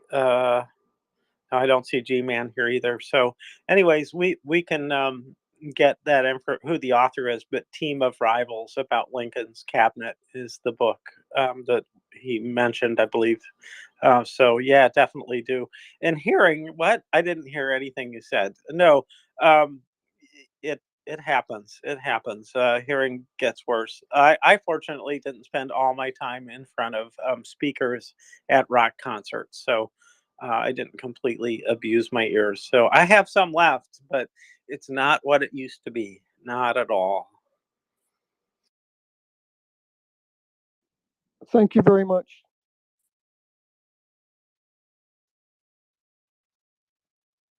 So there's somebody who's trying to come up, and they just keep spinning. Alana, they keep spinning, and oh, what? No, it happened. It looks like maybe it's stuck this time. So that's a good thing. And if it's true, then all that needs to be done now is a hand to be raised. Oh, there's a hand, but it wasn't raised; it was clapping. So yeah, looking Yeah, forward to. I was happy that John is finally up because I tried to bring him up and I couldn't see him. I'm sorry, I wasn't following you before, so now I'm following you. Maybe it would be easier.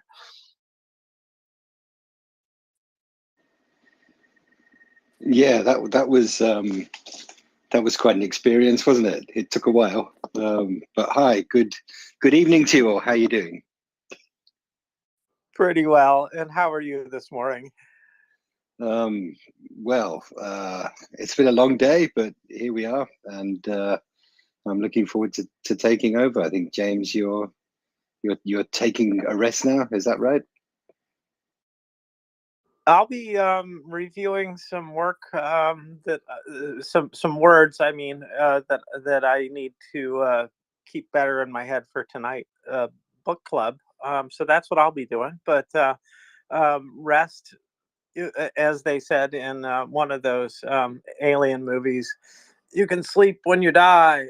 Yeah, not much rest yet, but that's okay. I feel good. I did have a good night's sleep. I did oversleep. Oops.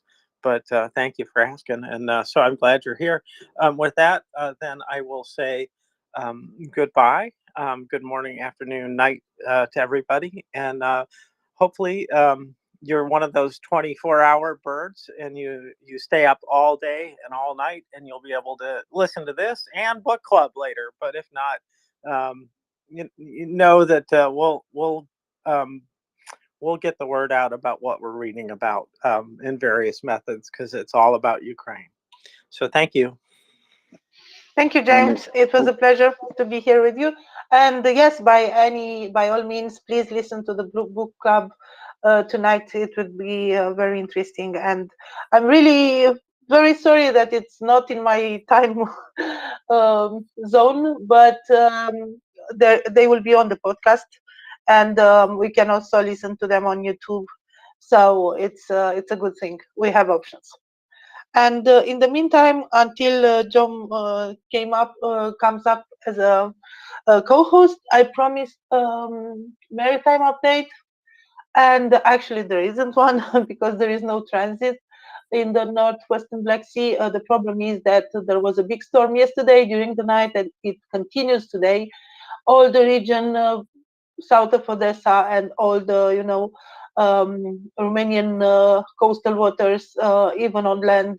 It was really a big storm, one of the biggest I ever seen, with wind up to 150 kilometers per hour. This is more than 70 miles per hour, and with waves of coast of about 7 meters, which is really, really strange for the Black Sea. Black Sea doesn't have waves like this. The waves were big, even close to Sulina, in Sulina anchorage area, up to 4 meters. That's why a lot of the ships moved from the Sulina anchorage southeast, because there is a little bit of a cover. The coast takes a turn to the east, so they moved there in order to be a little bit protected from the wind and from the waves. So yeah, it was a rough night for Constanța, for all the Dobruja region in Romania. In all the region, there were more than 140 trees that fell off, 40 cars damaged, 30 plus roofs. that were broken by the wind. Some electricity poles fell down. Some villages remain without electricity and water.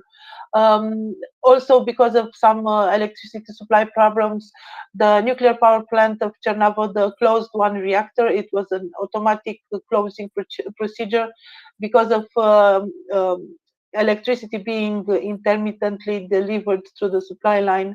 So it was a safe close up of the reactor. But anyway, it's a big event because this occurs quite rarely for this power plant. Also, all the wind farms stopped the turbines because of the wind, very powerful wind, and they didn't want to have damage. One barge broke from the anchor in the port of Constanța, and emergency towboats were sent in order to bring it back to its position. One sailboat sank.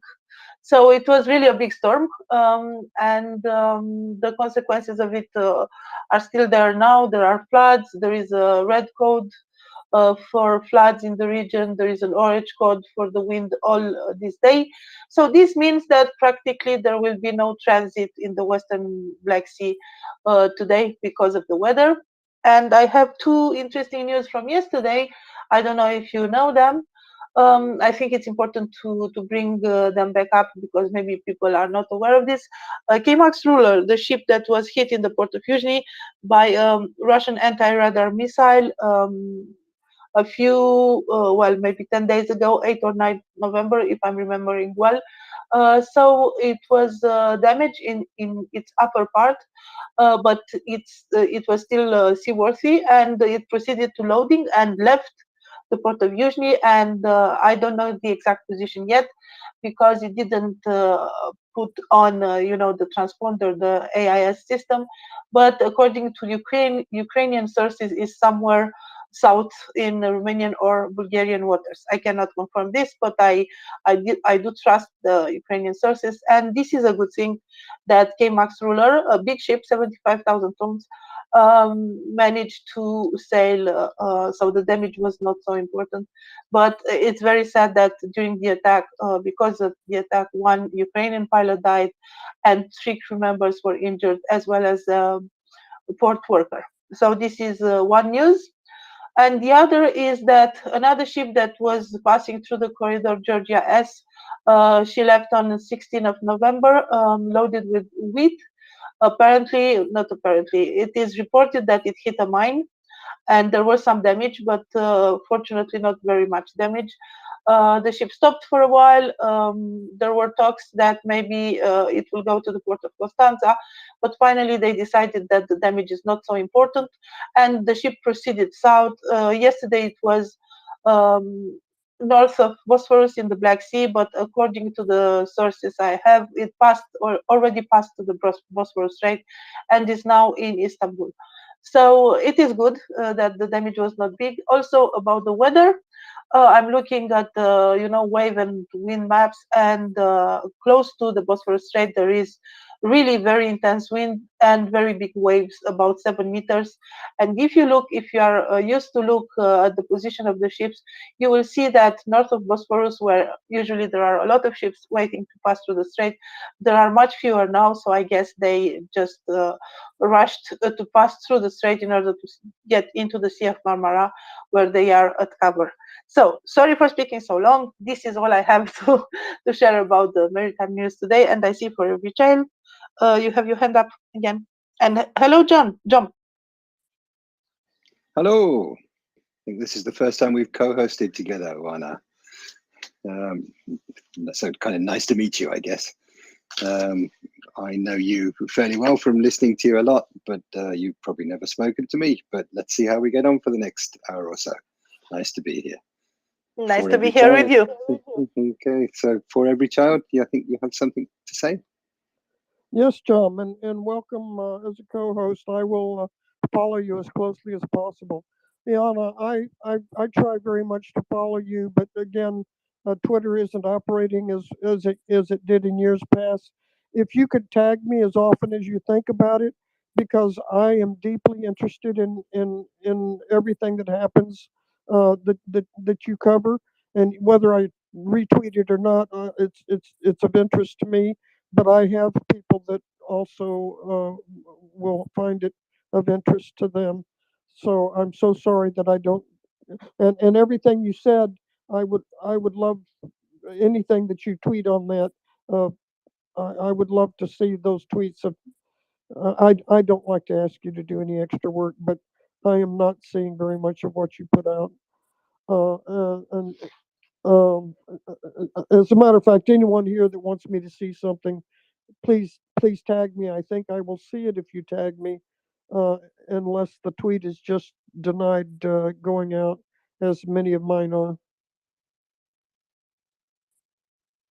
Well, thank you so much for every child for this. To be honest, I have a confession to make. I'm not a very social media person, and I'm not a very good Twitter or X. I don't know. I don't tag usually. I really don't tag. It for me is like bothering people, tagging them. So I will try to do my best to do that, but probably I will forget. What I can say is that I post almost every day about ships, and you can find the tweets on my profile. And also there is a very big thread that is called The Convoy, and there is a hashtag The Convoy. I also use the hashtag Plexi Corridor and Ukrainian Grain. So this big thread is updated every day, and to be honest, I think it will bore you because there are more than 100 tweets with links to more than 100 tweets. So you have like plus 200 tweets there. And usually every day I put some more tweets about the ships that are inbound, outbound, and other things related to. Back to you for every child. Those are great tips. No worry about tagging me. I will check in with your timeline regularly.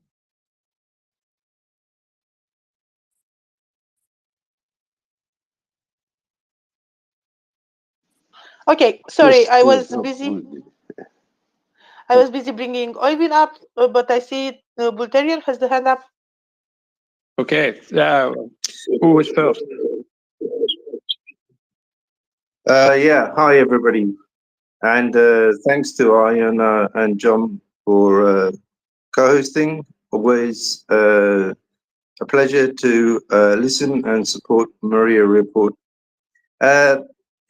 I want to draw everybody's attention to a possible conflict that we know Putin has been trying to create conflicts around the world. For example, Moldova, interfering in Serbia. But today I had some very disturbing news from friends about Armenia. And I did a little bit of research.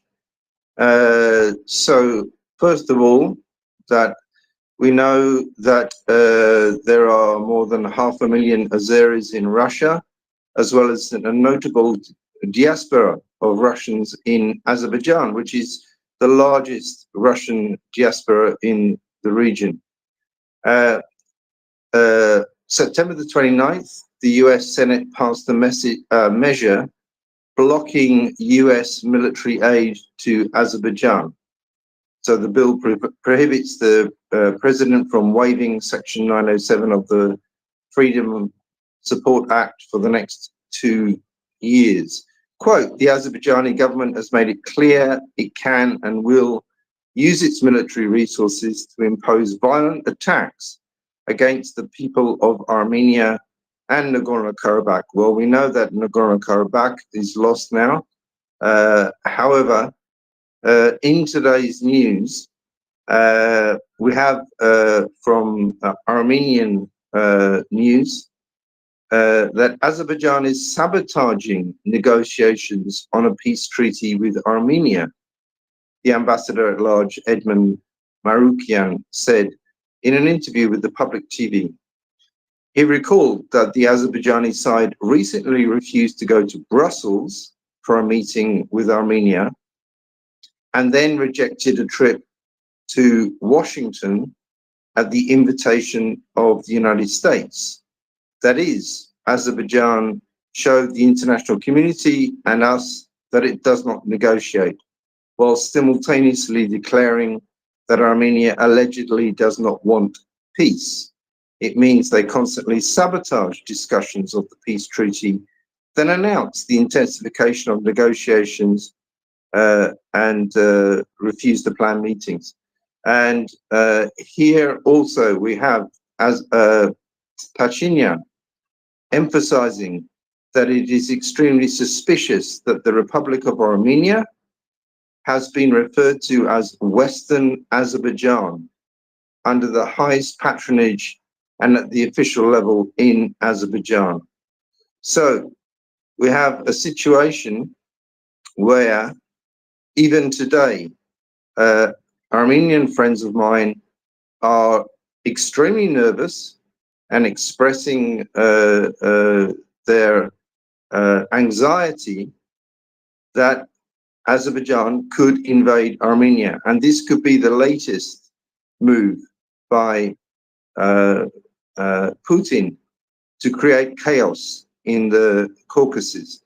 And I would just like to draw everybody's attention to this because I think it's something that's been, you know, not so much noticed. But it's like, according to my Armenian friends, it's a very, very serious possibility at the moment.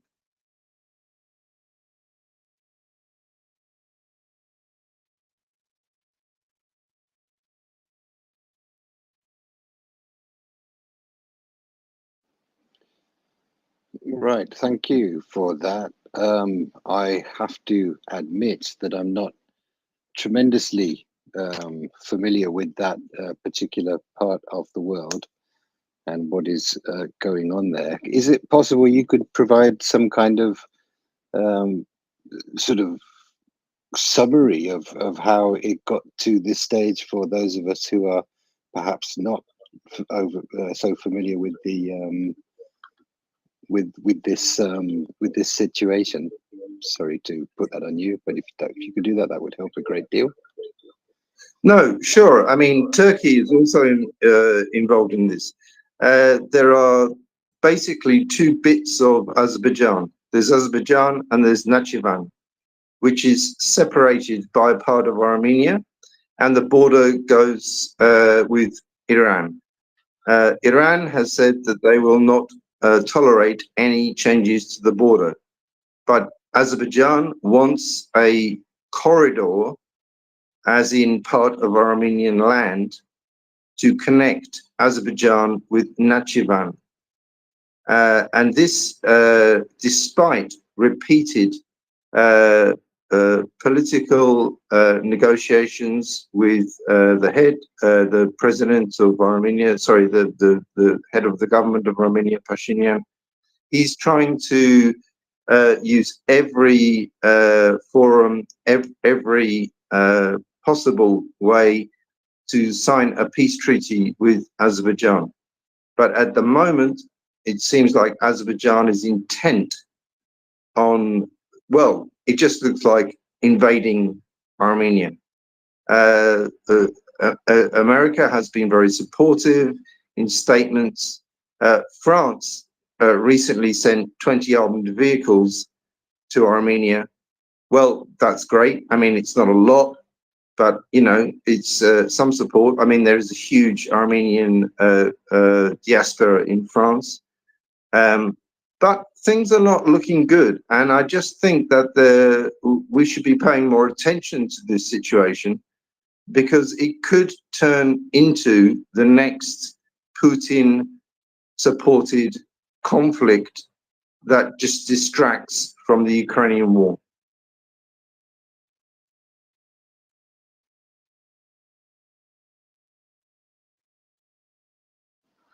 Yes, so I cannot claim to be a specialist in this conflict, but I have seen numerous attempts to have peace talks and to draw a peace deal between Armenia and Azerbaijan. And as you said, Azerbaijan refused each and every one of them. I know that recently there was a 5-party attempt in Spain, and Azerbaijan refused to participate. And also, as you said, there were some attempts in New York, in France, and so on. What I know and what is to be said is that Armenia was based its attempts on Russian support until recently, but it drifted away from Russia. Panishyan, sorry, it's pronouncing it not very well, said in numerous times that they do not expect any support from Russia anymore. And basically, he held talks with France and with other Western countries in order to have some military support and so on. So he seems to be to have the intention to close this very conflictual situation. I know that normally from the beginning of 2024, Nagorno-Karabakh should go back. So they do want to have this deal, but Azerbaijan, as I said, is refusing to hold talks and to conclude this situation. So yeah, it's a thing to watch because Azerbaijan, now is searching support in Turkey, Iran, and we have seen how the situation in Middle East is very complicated right now. So this is again a potential for a new conflict. And who benefits from conflicts? Unfortunately, Russia and Iran. They do want to destabilize this region, but maybe Voltaire has something to add. Yeah, I mean, it's no longer about Nagorno-Karabakh. Nagorno-Karabakh is lost. Pashinyan has accepted the borders of Azerbaijan and Armenia.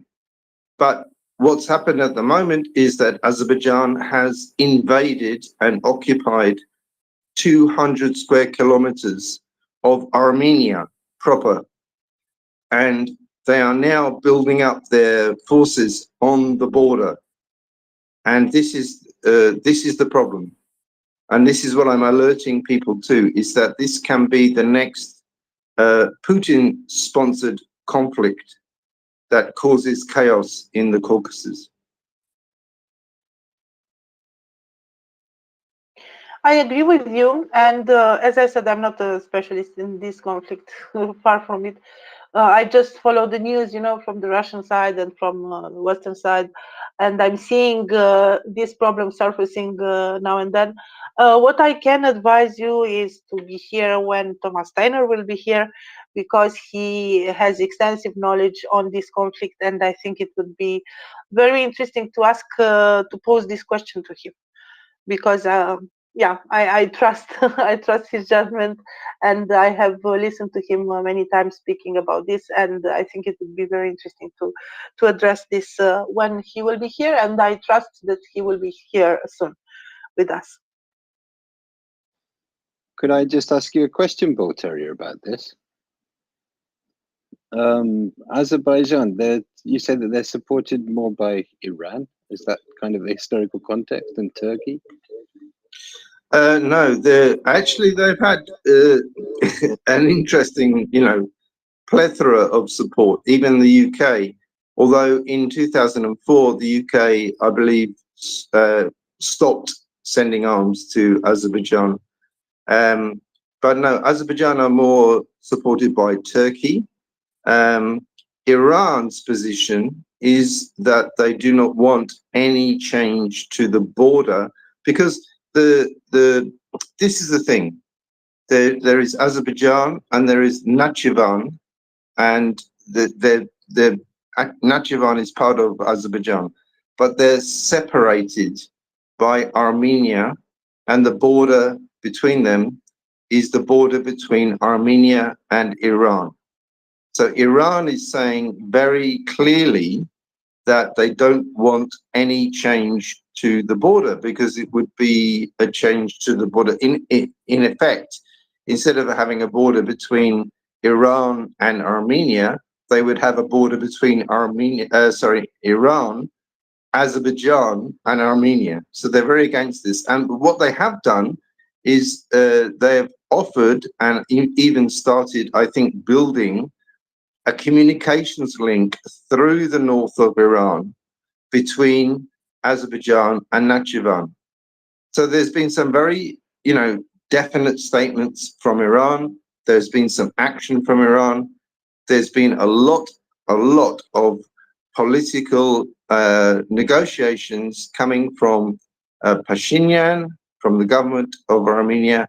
But what we hear lately, and what I hear from my Armenian friends, is very alarming, is that the Azerbaijan is not taking any part in negotiations, and they are talking about Armenia as Western Azerbaijan today. And this I find very alarming. And I do think that this is behind this, it has to be Putin creating chaos in the Caucasus. Be interesting to see how Iran reacts to that then. Well, as I said, Iran has said that they will not tolerate any changes in the border between Iran and Armenia. So yes, it will be interesting to see if they react.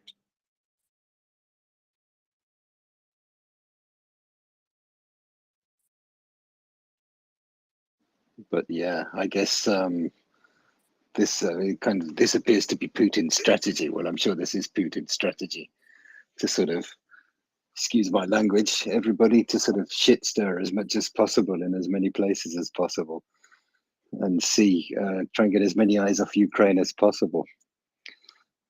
Yeah.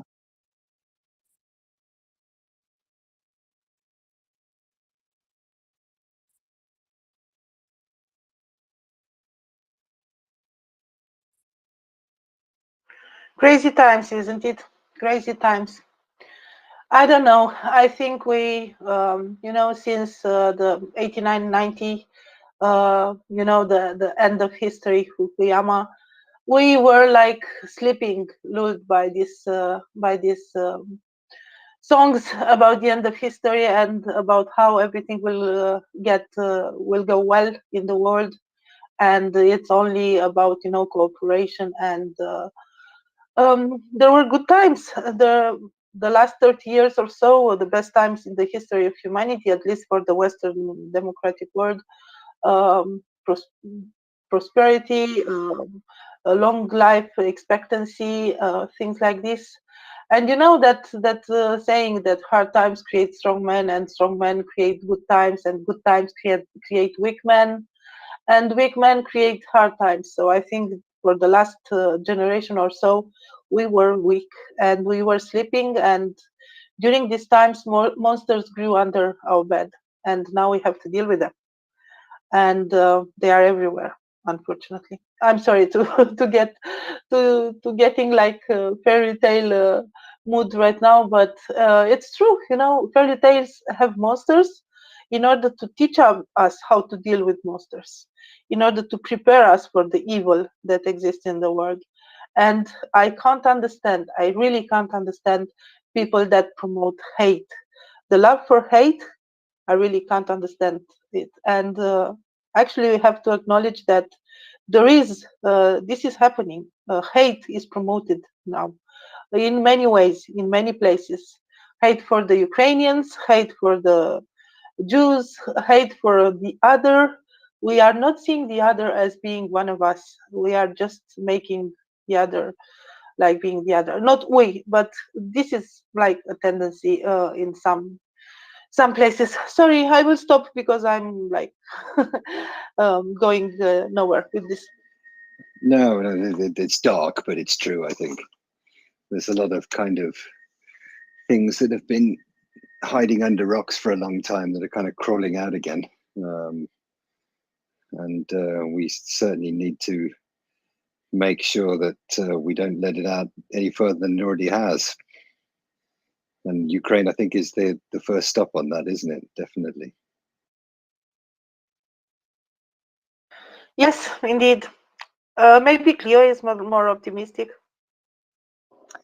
I think you really said it beautifully, and it is the thing that we can get the most instruction sometimes from fairy tales, about the next move. It's nice because it also puts it in perspective. But I just want to talk before you, or when you change the subject, because it's not what I'm just going to give it a technical tip on something that people can do so they can understand better if they have a hearing problem for here. I mean, I can do it now, but because I know every child isn't going to look at her DMs because she's focused on listening. But if people have a hearing problem, just go to the top right where it says leave, and there are 3 dots, and you touch that, and then you pick captions. And it's amazing the quality of the captions you get. Okay, she's heard it. Great, thanks. That's it.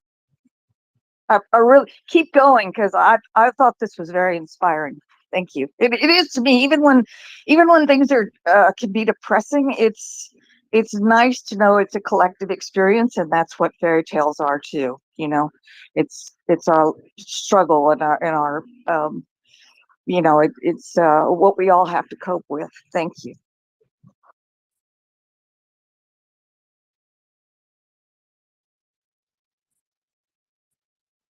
Thank you, Cleo. So this is pretty much what I had to say. It's just, we have to understand that these conflicts, because there are many of them, are finally, like the fairy tale conflicts between good and evil. And if we hold to our values and to what we consider to be the way of doing things, we should invest more, and we should be helping more Ukraine, for example, because if we fail again, because we failed already in 2014, if we fail again, this will tell something about us, and this will tell something to the other side also. And when you are saying no to something, you are saying yes to some other thing. I know I'm kind of cryptic right now, but not going all the way and helping Ukraine right now says something about us, and allows others to feel empowered by our hesitation. Let's not call it weakness, but let's just call it hesitation. And we should not hesitate, because it's something that will remain in history. It's something that our children and grandchildren will read about in 20 or 30 years. And we should think about how we want to look in the eyes of those children. Yeah, sorry, I'm getting too story like here. John, back to you. Save me. And about the captions. Sorry for my pronunciation. I think that will create some problems. But anyway, I will try to do better. John, back to you. Or she was mentioning it earlier. It's not you. It's not you. So you're doing great. Yeah, I have a sort of tendency to mumble, so I hope the captions can decode what I'm saying. Yeah, thanks for that, Iona. Yeah, there seems to have been a kind of it's kind of been slowly brewing, hasn't it? This since probably the mid part of the last decade, and it's just kind of been like, I don't know, what's the word? It's been festering and festering, and it's kind of breaking out here and breaking out there. And as you say, we need to make sure that we stick to our values and sort of encourage and pester those who are in positions to make these decisions that need to be made, to make the right decisions, and God knows, make them quickly. I have I have a Ukrainian student who I teach, and we speak once a week, and every week the frustration at the slowness of military aid to Ukraine is kind of is increasing, and how things were going much better for Ukraine as Western weapons arrived. And now that these things seem to have slowed down again, it's kind of turning into this not stalemate, but certainly Ukraine is perhaps not having the upper hand that it might have had, say, back in August or July, or even September. So I think we need to keep the pressure on our representatives to make sure that Ukraine gets everything that it needs. Oh, I can't wait to see those F-16 on the sky in Ukraine. I really can't wait to see them. And I hope there will be dozens, not 5 or 6 or whatever. I can't wait to see that, because I think this will be, even if many military advisors and experts say this won't change much, this is not, a breakthrough in any way, and so on. I think it will be very important to see them there, to see them up there, to show that we really are with Ukraine. And I do think that the capabilities of X-16 will help a lot Ukraine to defend itself, because right now they are fighting like with hands behind their back, because they do not have air superiority, and you need air superiority. In the NATO doctrine, in the Western Army doctrine, we wouldn't even think to fight without air superiority. And Ukraine is lacking this, and they need it badly. So, yeah, there are reports that the Ukrainian pilots are training in Romania, they are training in US. There are the planes delivered by Netherlands in a Romanian airbase in Pitești, and I do hope that for Christmas, Ukraine will receive some very nice and noise-making presents. All I want for Christmas is some F-16s, and if you can add some ATACMS and maybe some Taurus, that would be even better. Sort of nice Christmas decorations, definitely. Yes. But actually, I saw a report somewhere, and some Ukrainian Air Force spokesman was actually talking up the effects of F-16s. The modern aircraft would be able to drive Russian aircraft away, cover the ground forces better, and influence the course of the war significantly, according to somebody called Ignat, as a Ukrainian Air Force spokesman. So I think a lot of people have been playing down what the F-16s might achieve, but I think it could definitely move things significantly in the right direction. I hope so.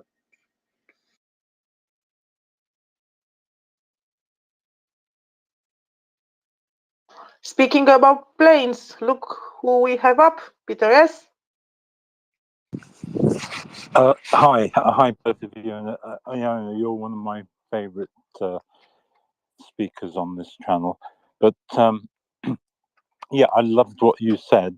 It's very similar to the fact that if you get one very successful parent who creates a lot of wealth, usually his children and family, they enjoy that wealth, but they don't appreciate things, and they take things for granted.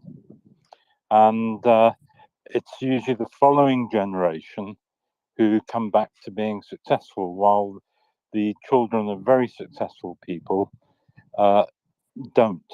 And you could put that across to how things are, where you were talking about how we've had a very successful period, and people have got used to having everything they want, and it's like we've got lazy with it, and we don't appreciate things, and don't kind of accept things, and don't realize the danger that we're facing. Just coming on, I mean, when Israel attacked, they used 100 fighter aircraft to pave the way and to protect the troops. And there's not been one major military conflict in the modern era where an army have not had an air force to lay the ground before the troops go in, because they are very much needed for protection of the troops. And Ukraine has been absolutely amazing on how they have done this war with, they're bombed by the Russians. Zelensky said, every meter we take in our offensive, we are driven back by air power. And when he says driven back, he means the lives of Ukrainian soldiers, because they're just open to attacks, like civilians were open to attacks by Russian weapons, etc. So anybody who says F-16s won't be that effective, it's again another excuse. Like all the excuses that have been thrown out to slow things up, to delay things. Oh, well, we don't need to give them the F-16s. It won't make a lot of a difference. It'll make a massive difference. Tell any of these people who are saying that, well, you go into a war without, air cover. Would they? No. No way. I mean, we know how many sorties were sent into Iraq before the troops went in. Thousands and thousands. Because it's to protect the lives of your troops. And it is to drive the other forces away. Anyway, I just love what you say, Iona. So thank you very much. Thank you, Peter.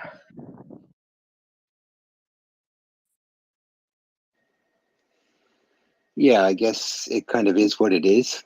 It's taken a long time to get here. And I guess there were factors that the United States and so forth were considering about how the F-16s could be effective and when they could be effective and under what conditions, and maybe conditions needed to be met for that to be the case. I mean, there are obviously a lot of things going on that we don't know about. And so maybe there are those factors at play. But yeah, it's taken a long time to get here. So let's hope it speeds up now and things get going. Hopsy, you would know a lot about these kind of things. Would you like to go ahead? Sure. Good morning, good afternoon, good evening, everybody. Don't forget to like and retweet the space. Some supporting fires for my friend Peter. You're right about the delays, but the thing is, those delays were hard baked into the system. The delays that I, as an American, that just will always chafe me were the delays in making the decision to initiate the process, so that those delays that were hard baked into the system, the training of the maintainers, the supplying of the spare parts, the acquisition of the aircraft, the training of the pilots, weren't initiated sooner. Those are really the delays we're talking about here. And those delays come down to political will, jockeying back and forth inside the complex U.S. political system. And, for my friend Peter, I don't know if he's seen this report or that if it's been discussed on the space. I haven't had a lot of time for it lately. There are recent reports of the Russians taking their very precious and relatively few AN-50s, moving them closer to the forward edge of the battle area to identify targets on the ground using their radar. They're traditionally an air-to-air radar resource, but they're supposedly, according to these reports, trying to use them to identify ground-based targets. But in order to do that, they have to move them fairly close to the front. And that is a perfect situation where you see the presence of an F-16 Western fighter, insert Western fighter name here, with a Western radars and air-to-air missiles, either shooting these things down or pushing them back to the point where they can't perform that mission. That's just one example. And we could probably spend the next 3 hours coming up with dozens, if not 100 more. But it is important, the calls, as our friend CC always says, to your representatives, whether they're voicemails, emails, or letters, make a difference. But at this point, it's about getting the numbers up, the numbers of F-16s that'll be donated up, and continuing to propel the situation forward. And I just wanted to add that. Thanks. Always enjoy listening. Hop, could I ask you about that actually? Is that okay? Can I ask you a question here? Of course. I saw that report about the Russians moving those kind of radar aircraft closer forward. How do you read that? What do you think the reason is for that? Are they kind of anticipating the arrivals of F-16s, or is that something unrelated to that? No, I think it is related. I'll answer that question with sort of a part A, part B answer.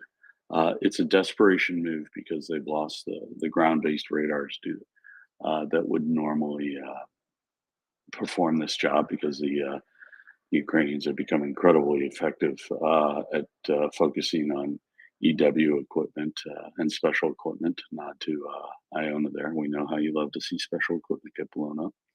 And so they've significantly reduced this capability to the point where the Russians are somewhat forced to do this, probably just to have the kind of overview on what's going on at the front. And the reason they're doing it now is because they realize that very soon they won't be able to do this at all. So they're trying to make hay while the sun shines, as it were, because the sun's going to go down and the ground's going to get cold once those F-16s show up, and this will not be an option. It's a pretty risky move as it is, based on the ability of the Ukrainians to move around some of their longer range air defenses. We saw that earlier in the year when they shot down 5 helos in one day. Well, five helos and a couple of fixed wing. It's been a while. But yeah, that's what I think would be the answer to that question. Thanks for that. Yeah. Yeah, just quickly, can I just butt in? Hopsy is, I always breathe a sigh of relief when I'm talking about fighter aircraft, as I know very little about them. And I see Hopsy in the panel or coming up, because his knowledge is absolutely immense. And, we need to listen to what he says, because he really does know what he's talking about. Okay, well, thank you. I'll drop back down again there.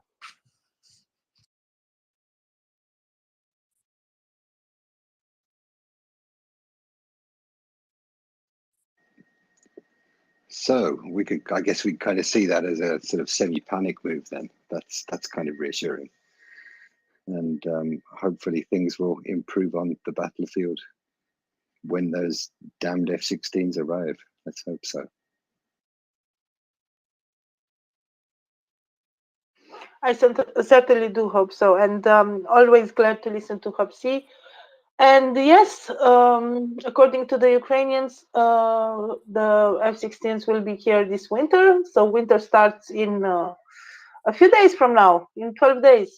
So yeah, I'm really hopeful that we will see the F-16 soon in Ukraine, and I do hope that they bring all the advantages that we have talked about to their fight, because they will need that. And winter is a very difficult period.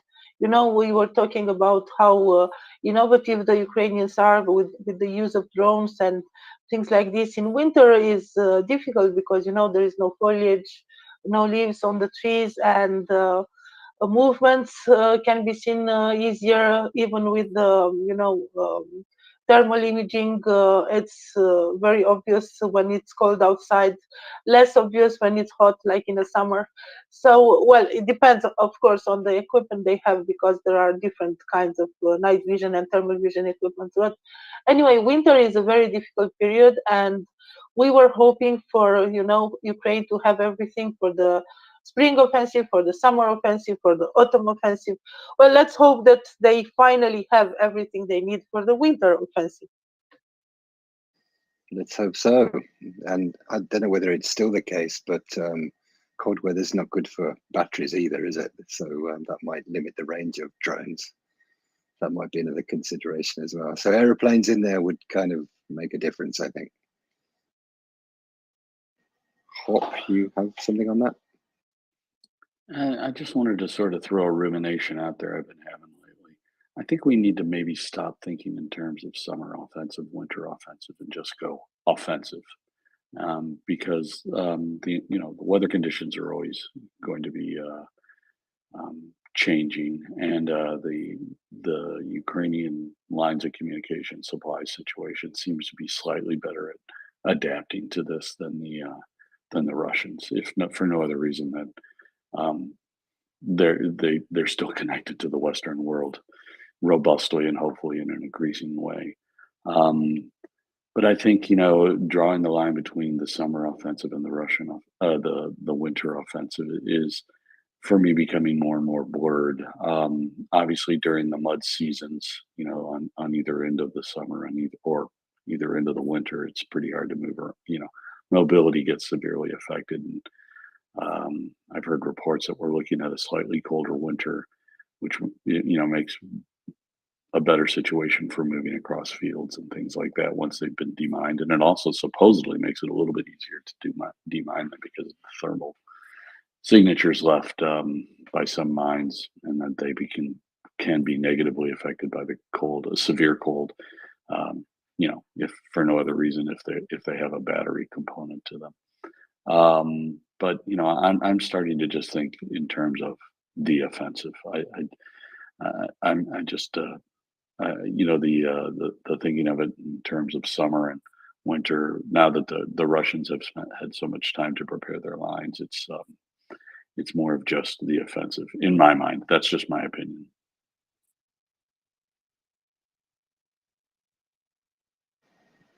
Yeah, and the Ukrainians certainly don't seem to be pausing. The Russians aren't pausing around Avdiivka either. So maybe it just goes on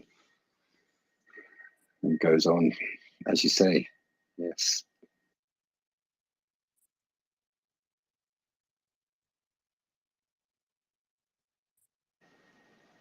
Peter, you have something to add to that? Yeah, just to back up what Hopsy said, we have to remember that what Putin and Russia really want is a pause, because their troops are decimated, their equipment is decimated, and they would love nothing more than a pause. So just backing up what Hopsy said, I think they need to actually intensify their offensive and work out a strategy to do that. I'm not military at all, so I'm probably talking out of my backside, but it is just purely instincts with me that they actually need to look at ways of adapting to those conditions and looking at what they can use. You said about drones, yes, the batteries tend to go down, and they are also susceptible to icing and water ingestion. I know the ones I use, you can't fly them in anything but the slightest bit of rain. One, because the cameras get covered with water drops, but also because they are not really waterproof. I know they do build kits for that to waterproof them. And, I'm sure kind of Ukraine with its development are pretty aware of that. But yeah, just so really to back up Hopsy, and I've just got a question for him. Obviously, it would be lovely to see 100 F-16s appear in the sky, but I don't think that's going to happen. I think it's again going to be a drip of supply of aircraft. And so I was going to ask how would they manage if they only had, say, 12 or 20, considering that some have to go in for maintenance on maintenance schedules, etc., and they have to be rotated. Can they still be effective with a small number? And that was my question. It's okay if I take that panel, co-hosts? Go ahead, please do. All right. Yeah, they can be effective. Obviously, in a perfect world, these numbers have been bandied about. Say you get an initial operating capability of 12, which is sort of your basic Western mindset squadron, and it's a number that didn't get picked randomly. It's based on having flights of 2 operating together and covering, having a certain amount of coverage available to you. Excuse me. I'd say the basic number you need would be 12, and those 12 aircraft you're going to have to use in a very focused manner. And so the Ukrainian Air Force, I'm sure, a long time ago decided that when we get our first 12, we're going to do this with them, and it might be air defensive cities against drones and cruise missiles, or it might be projecting a temporary air supremacy or superiority, perhaps is more appropriate here, over a section of the battle front for a period of time, maybe 12 hours on a given day, in order to help the troops on the ground achieve a specific objective, or to destroy the proverbial AN-50s that are flying 150 or 60 kilometers back. Just something like that. Those would be the 2 uses that pop into my mind at first. You could maybe, and as far as if you have 12 aircraft, you can probably count on 9 of them having some sort of mission capability that, on any given day, which means you probably fly 8 of them and because one of those is going to develop an issue, as it gets ready to go flying. You're always going to want to keep a spare, and then you're trying to get the other 2 aircraft through maintenance to bring them back in so you can bring another aircraft in. So pretty good operational availability for a Western Air Force would be in the 80 percentiles for combat ready. So you could do something with 12 aircraft, just not too many. But once they get their first 12, then soon after that, they'll think of these things showing up in 6, 12 airplane sets. So once you've got 24 airplanes, you've got 2 squadrons. Now you can put those 2 different places, and so forth and so on. Oh, thank you very much for that. I've got to drop down, but don't forget, there's still, which probably aren't going to come now, but there's still 40 odd F-18s sitting around looking at the blue skies in Australia doing nothing, which is a big shame. Anyway, I've got to drop down, so thanks a lot, and bye. Thanks, Peter. Could just actually interested, Hopsy, in what you just said. There's sort of concentrating either on defense or sort of like offense. I guess things are developing round by Kherson. I think there was did I see a video of another air defense system was destroyed in that area yesterday or today? Which do you see as the more likely option? The sort of defensive cities thing, or the concentrated temporary air superiority in one particular region? I don't know anything more than anybody else about this, but this just on my, previous life experience. Today, at this time, I would guess on probably the limited offensive role. And the only reason I say that is because Russian long-range aviation hasn't launched, to my knowledge, a long-range strike in probably 50 plus days. So it's been a while since we've seen any kind of activity from the bears and the backfires launching from deep in Russian territory missile strikes, which I find very interesting. That is a fact, but what that fact means is subject to interpretation. They're rebuilding their stocks. Are they so depleted that they came to a critical juncture? We'll know in the next month or so as things get cold. So in the short term, if let's say those F-16 showed up in the next 21 days, 28 days, something like that, I think their first use would be in limited offensive operations. But having said that, the Russians start launching missiles tonight, and then I would switch my vote to maybe protecting the energy infrastructure. So that's my answer to that. Okay, thank you for that. Yeah, it's kind of working from limited information. It's kind of difficult to second guess what strategy might be. I appreciate that. Thank you so much.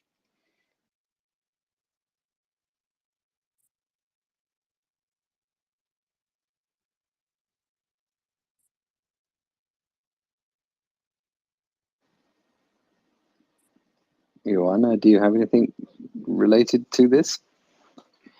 No, not related to this. I was just looking for some other news. I have seen something interesting, but I don't know how to interpret this. It's from a trusted account, so yeah. I wish we will see some more. According to this, British intelligence says that there are immediate prospects for major changes on the front line. So I really wish to know more about this.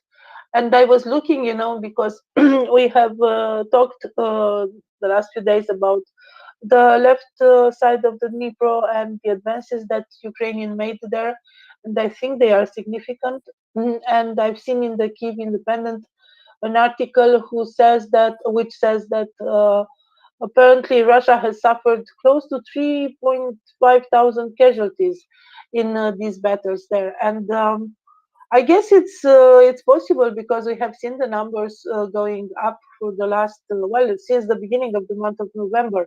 The average is 1,000 casualties per day, which is quite high. Just as a reference, the average per month before was about 20,000, more or less, a bit less before November. And right now, the average is 1,000 per day, which is absolutely impressive. The Russians are not stopping, but the Ukrainians are dealing with them properly, I should say. So I think this is an interesting point to talk about this bridgehead to the other side of the Dnipro, the southern left side, and what is happening there. Very interesting news from there. What do you think? Definitely interesting news. There's not a lot of information coming out, I don't think, and that's probably a good thing. But the indications seem to be good. As I said, there was a Pantsir system which was destroyed, which can only help in sort of prosecuting the offensive in that area. And what else did I see related to this? Yeah, there's this kind of, I've kind of not been able to give much time to keeping up with the news over the weekend, but there was a tactical withdrawal from, is it Krinky? Somewhere around there. Yeah, it's interesting because the Russians announced a withdrawal, then denied, but actually there was a withdrawal, so it's kind of confusing. It's the Russians. So yeah, the major media in Russia announced kind of a tactical repositioning to more advantageous positions in that area, and then they denied. And then apparently they did retreat from there because actually Ukrainian advanced and they had to retreat. So it's very interesting. But I see we have Mockers back, Lady of the Booms. So I will step down and come back again to talk with you. But Mockers will be taking the co-host seat. So thank you, John. It was a pleasure to be here with you, and I'll be up again. Likewise, thank you. And Mockers will be up soon, I assume. Yeah, I guess you could call it many things. What was it? A tactical readjustment, a negative advance, whatever it is they're calling it these days. But yeah, certainly seems to be going in the right direction. Mockers, I see you have your hand up. That's very polite of you. It's a regrouping without a fight. That's what they were saying. So we have regrouped without a fight, which means We ran away. That's what that means. They ran Brave, away. brave Sir Putin. Yeah, he ran away. Well, regrouping without a fight is what happened on the what's it called? The left bank of the Dnipro. Sorry, I've just had a nap and I'm all like just like part of the sofa now. I'm all for naps. Yeah, naps are good things. Yeah, well, Good, a I'm force for good in the world. I think definitely. yeah, it's one of those things which is it's part of life when you get over a certain age that you have to have just a wee nap from time to time. Yeah, tell me about it. Yeah, absolutely. So what's been happening? I don't suppose there's been anything really interesting exploding while I've been asleep. No? I'm still at the stage where I'm just trying to kind of keep up with the interface. So like double tasking and looking at information at the same time is not something I'm on top of yet. So I haven't seen anything. I don't know whether anybody else has seen any explosions anywhere. I haven't got any, I'm afraid. Sorry, Mockers. That's okay. I'll tell you about this then. That apparently Russia has suddenly declared, or Putin has suddenly declared, sorry, that the Russians' main task is now to ensure the preservation of Russia. You know what? He should have thought about that before, shouldn't he? Because do you think that's going to happen? I don't think that's going to happen. So what's he saying here? To create conditions for Russia to develop and be stronger in the future. Well, you know what? You educate your kids properly. You don't make them little military minds. But anyway, so one of the components of this work to achieve the common goal is the revival and preservation of historical memory. Just one little thing. Russians' historical memory isn't quite the correct history, is it?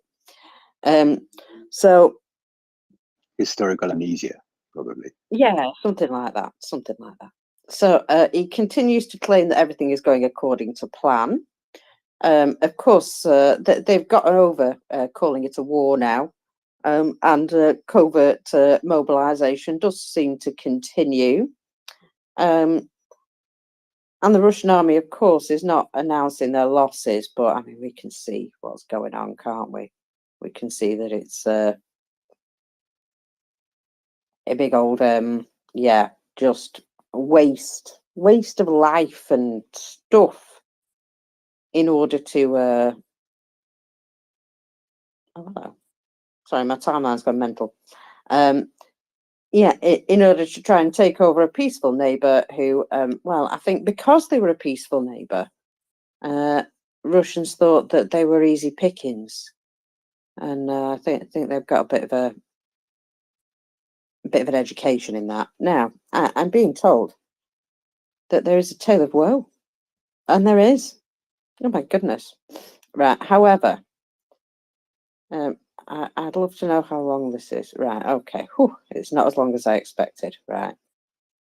I see. At the beginning of this thread, it says 1, and then there's a slash, and then it starts with 76. And I thought, 76? I'll just check that there isn't actually 76 tweets for me to read before I start this. Thankfully, there isn't. But You'd need a glass of water for that, at least. Yeah. well, that's what I was in my half befuddled state. I was a bit taken aback. But no, it is 76 Russian soldiers are reported to have been killed in a Ukrainian attack in the Kherson region after being used as bait or living targets by their commanders. Now, this is something that I heard a little bit about previously, but there's a bit more detail now. So let's go into this. The incident, probably a HIMARS strike, thank you, Captain HIMARS, is reportedly being hushed up by the Russian military. Oh dear. So channels report that the incident took place on the 10th of November involving soldiers from the 35th Separate Motorised Rifle Brigade of the 41st Combined Arms Army of the Central Military District. Why do they have to make these titles so damn long? Anyway, according to a source, number wang, isn't it? Is that what it is? Do we get number wang for that? I have no idea, but it seems to be like 3 sentences smooshed into one whenever you give somebody's title, and it's like, oh my goodness me. So, according to a source, the 35th Brigade was ordered to send 2 battalions to Holopristan area on the Russian-held left bank of the Dnipro, southwest of Kherson City. This was intended as a distraction maneuver to mislead Ukrainian forces about Russian intentions. Now, Telegram channel reports now that the personnel of the 1st Motorised Battalion of the 35th Motorised Brigade were loaded into a vehicle without any proper equipment and as part of 2 columns left for the Hadklivka area. While in Hadklivka, both columns were struck by Ukrainian armed forces, as a result of which 76 servicemen were killed. Wow. Hadklivka, Kivka, oh, it's hard, that one, is about 25 kilometers, 15 miles from the Ukrainian-held side of the Dnipro. Judging by the high number of casualties stated, it is likely this was a HIMARS strike. An investigation is said to be underway, but attempts are being made to conceal the fact that it was obviously considered to be a criminal order from the group's command, due to which the military personnel found themselves in the role of living target. Well, that's never happened before, has it, with the Russian army?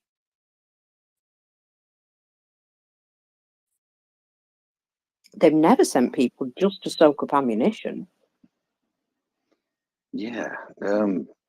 So kind of what were they trying to achieve with that?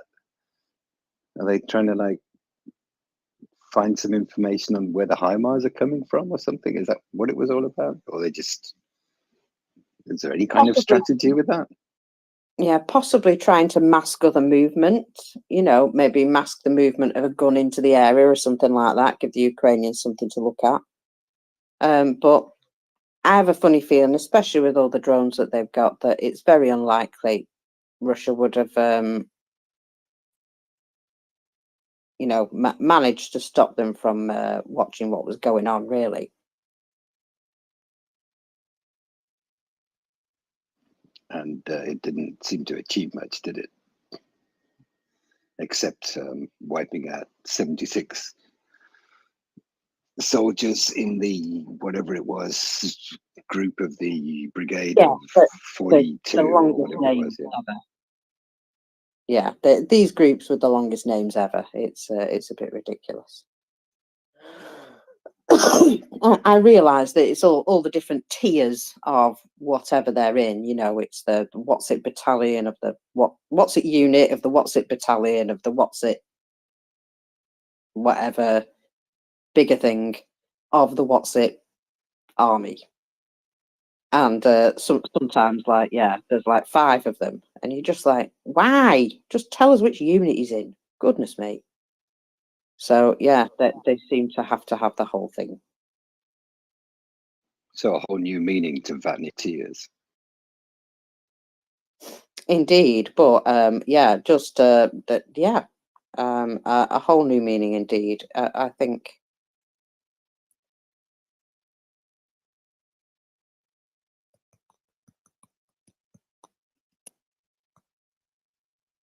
You okay there, Marcus? Yeah, sorry. Right, okay. I'm just. I've got a message to answer.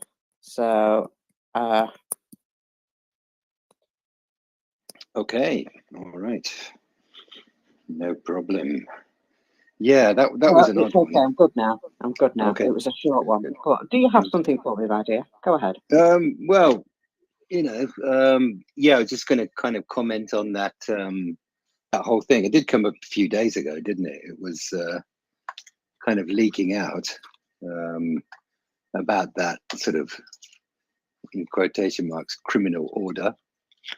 And it's kind of nice to, not nice, but it's interesting to have some more information on that. You can't get your head around this stuff, can you? I mean, I've been listening to this space for not far off 2 years, and just these kind of stories keep coming out. It's just, sorry, still can't get my head around it.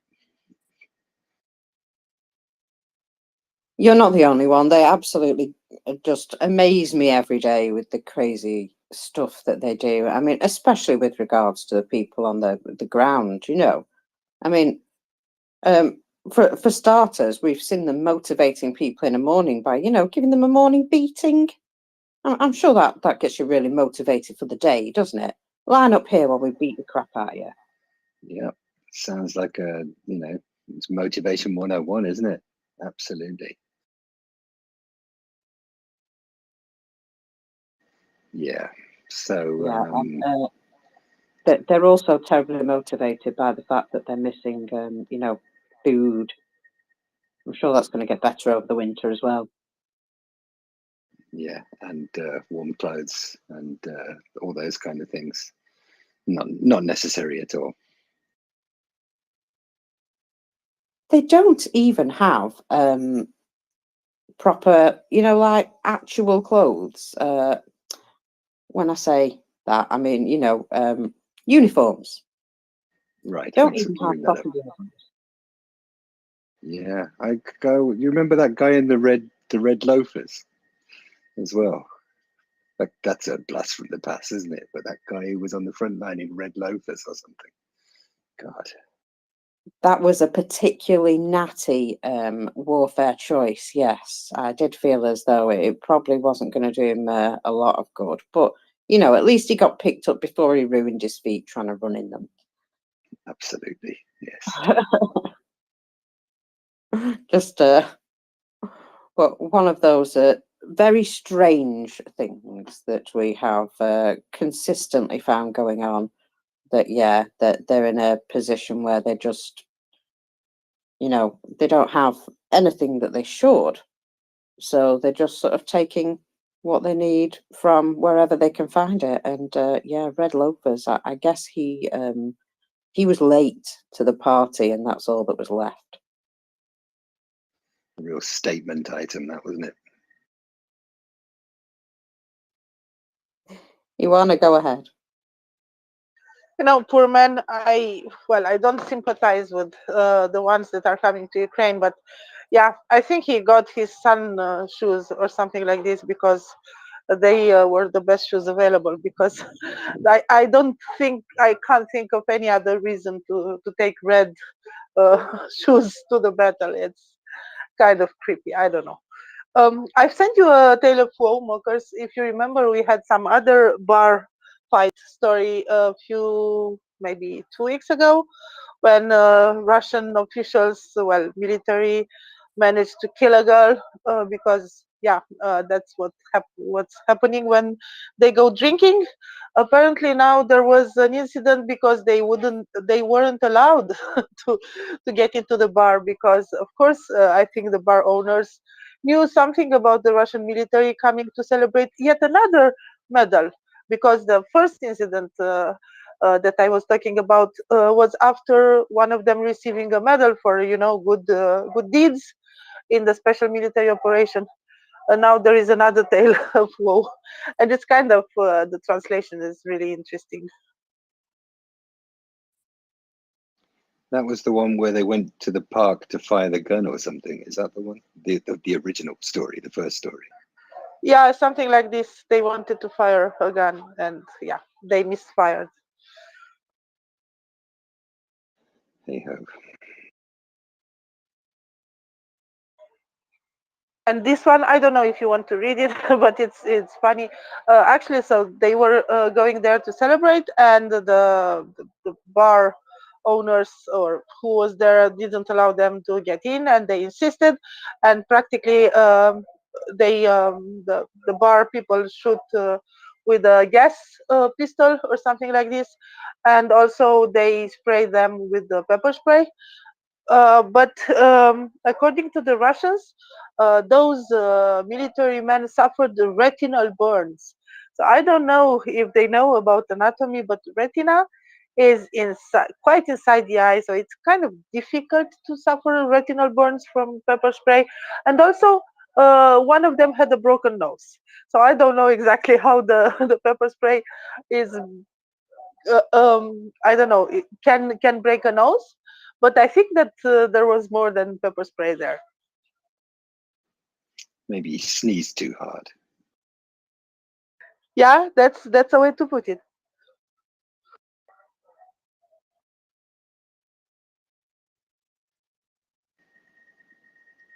Yeah, so I mean, yeah, I don't know if you do. I don't have that in my. I don't have that mockers, but that might be one to put aside for later to investigate. There's not actually a lot of news around in kind of Actually, normal. Okay, go ahead. there's some excellent news, and I've just put it in the nest. Things move very quickly. I was talking earlier about the young man, Bohdan Yermokin, who was stuck in Russia. He tried to escape a number of times. It's his 18th birthday today. And today he was finally reunited with his sister in Belarus. And we were considering that, you know, it might be difficult for him to leave Belarus and come to Ukraine. But no, he is in Ukraine. So today is his 18th birthday and he has set foot back in Ukraine. There's pictures of him up in the nest, looking quite pleased, stood with his sister on what appears to be the Ukraine-Belarusian border. So he appears to have crossed over the border into Ukraine and he's home. And I'm just like so pleased about that. I'm so pleased. It's just the best news, because I was wondering how he was going to be able to get back from Belarus. Yeah, it did seem a bit of a out of the frying pan into the fire kind of thing, or out of the fire into a frying pan, or whatever. But yeah, that is absolutely fantastic news. Just looking at the tweet now, and that's quite a smile he's got on his face. So yeah, that's great. That's really good news.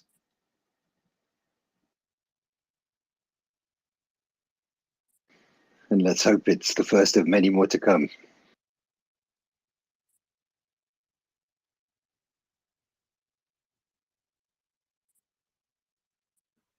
Yeah, indeed. Sorry. I'm going to hit somebody with a hammer in a minute. Right, okay. People need to stop sending me messages now because I'm not in the mood. So there have been some booms that I can tell you about. Please do.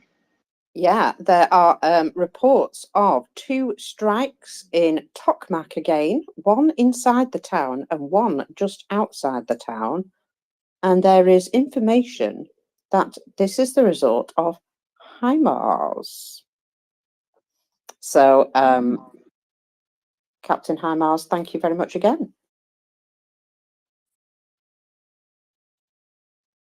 Any nice secondaries going off, I wonder? Well, we'll have to see, but what we do know is that they're usually extremely accurate. So I would expect that they have hit something specific military value. Now, I don't know if you've noticed, but there have been there has been quite a lot of bad weather today. Sorry. I can't get my words together still. I sent this to Iwana before. I don't know if she mentioned it, but Crimea is basically cut off from mainland Ukraine. That's right. It's happened. Not through military use, though. Not through military means. It's actually all the road and rail bridges are currently unpassable due to the weather. The weather is so bad that the Henichensk Spit it is basically underwater. And there is a nice little video of a driver making it through just before it was closed, and basically he's just driving in the sea. So I take it there was quite a bit of weather. So it would appear that at the moment, Russians have the weather against them. It's amazing how nature seems to hate them, does it? Sort of nature's way of cutting logistics routes.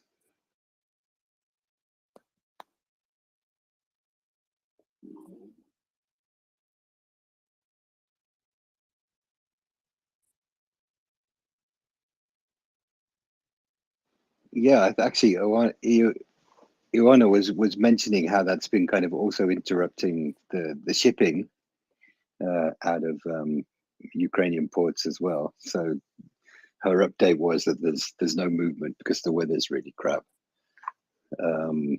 But yeah, that sounds like a fairly severe storm. If that's what if it's kind of turning roads into waterways, that's quite concerning. Is that sort of over the whole of Ukraine, or is that just the south of Ukraine? I wonder. It's the south, and basically the south of Ukraine. Weather is bad also in the Sea of Azov, but not as bad as in the Western Black Sea. And right now the storm is moving towards south, towards the Bosphorus. There are high waves there. What is good is that tomorrow it will be much better in the Western Black Sea, and some of the storm will linger in the eastern part of the Black Sea. Right now there are precipitations and wind in the region of Sochi. Just a moment, let me check the wind. It's not as bad as in Western Black Sea, but precipitations are quite high there. And for tomorrow, this will move a little bit to the west, and there will be more of these rains, maybe even snow and wind on the southeastern coast of the Black Sea. As I said, right now is quite bad on our side here on the Romanian waters and up north to Odessa, but tomorrow it will be much better, really much better. So this is good. Of course, you're not well. It's affecting you too, isn't it? Yes, you'll be. Well, I'm quite far from the Black Sea. I'm in Bucharest, so there is a distance to the shore, but it's really affecting Constanța, which is the biggest city in the region, and the delta of the Danube and Sulina port. All the ports, all Romanian ports are closed because of this, and the weather is really like unnormally, not normally bad. A storm like this is once in 10 years, maybe. It's not usual to have this kind of waves in the Black Sea. To have almost 7-meter waves in Black Sea, it's really unusual. Yeah, and it's not much fun. I mean, we have typhoons come through here, sort of 10, 12, 15 a year, and they're not much fun. The rain and the wind and pretty much everything. Yeah, so that I can kind of really understand how that might be affecting shipping. Yes.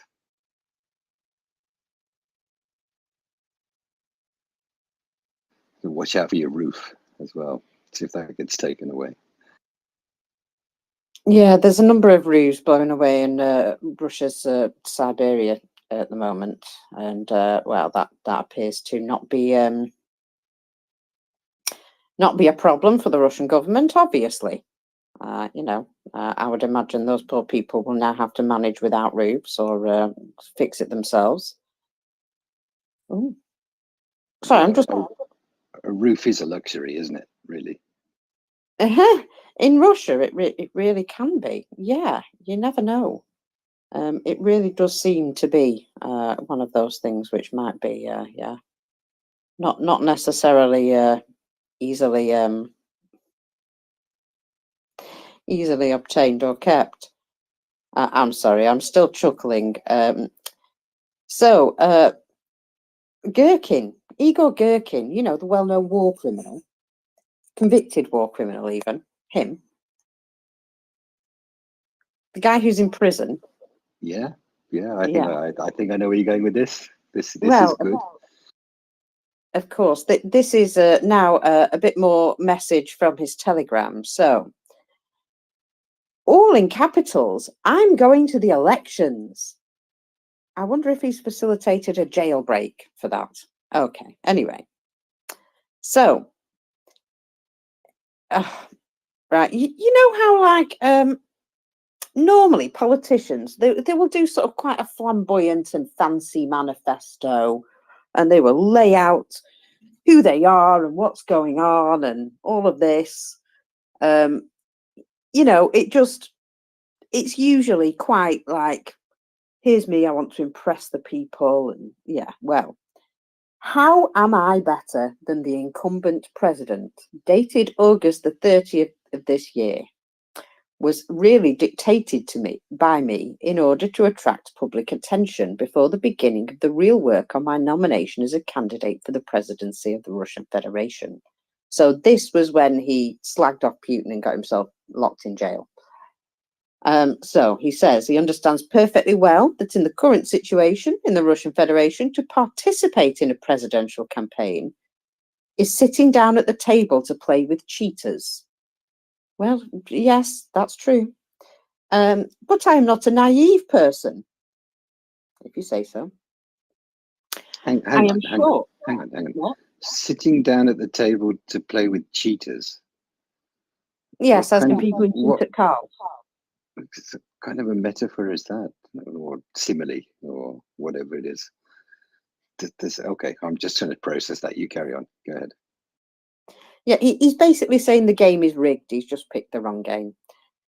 So he understands that, but he is sure he will not even be allowed as a candidate to sit at the table, even at the stage for collecting signatures for participation. So, so basically, he's saying, you know, even though I've announced this, it won't happen. Well, we kind of know that anyway. So he's also coming out and saying that to the people. We know that I will never be allowed to be a proper nominated candidate.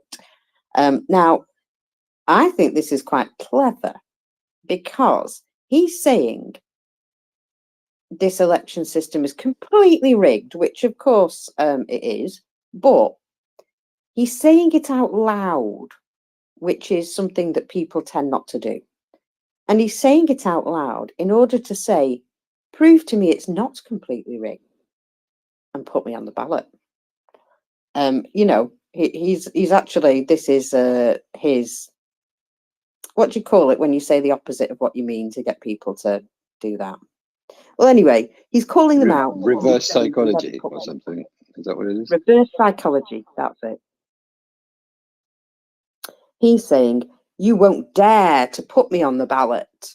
And yet, because everyone knows my position, they're afraid of me because I'm better than them. And they will continue to hold sham elections with their own choices, with the only winner known in advance. And I think this is almost a challenge. It's a nice try, but I have a feeling that the answer will be, yeah, okay. What do you think, Bull Terrier? Yeah, I'm just curious to know if the Russian elections have the same rules as the American elections. So if Gherkin is in prison, can he run for election? Absolutely, yeah. Yeah, of course he can.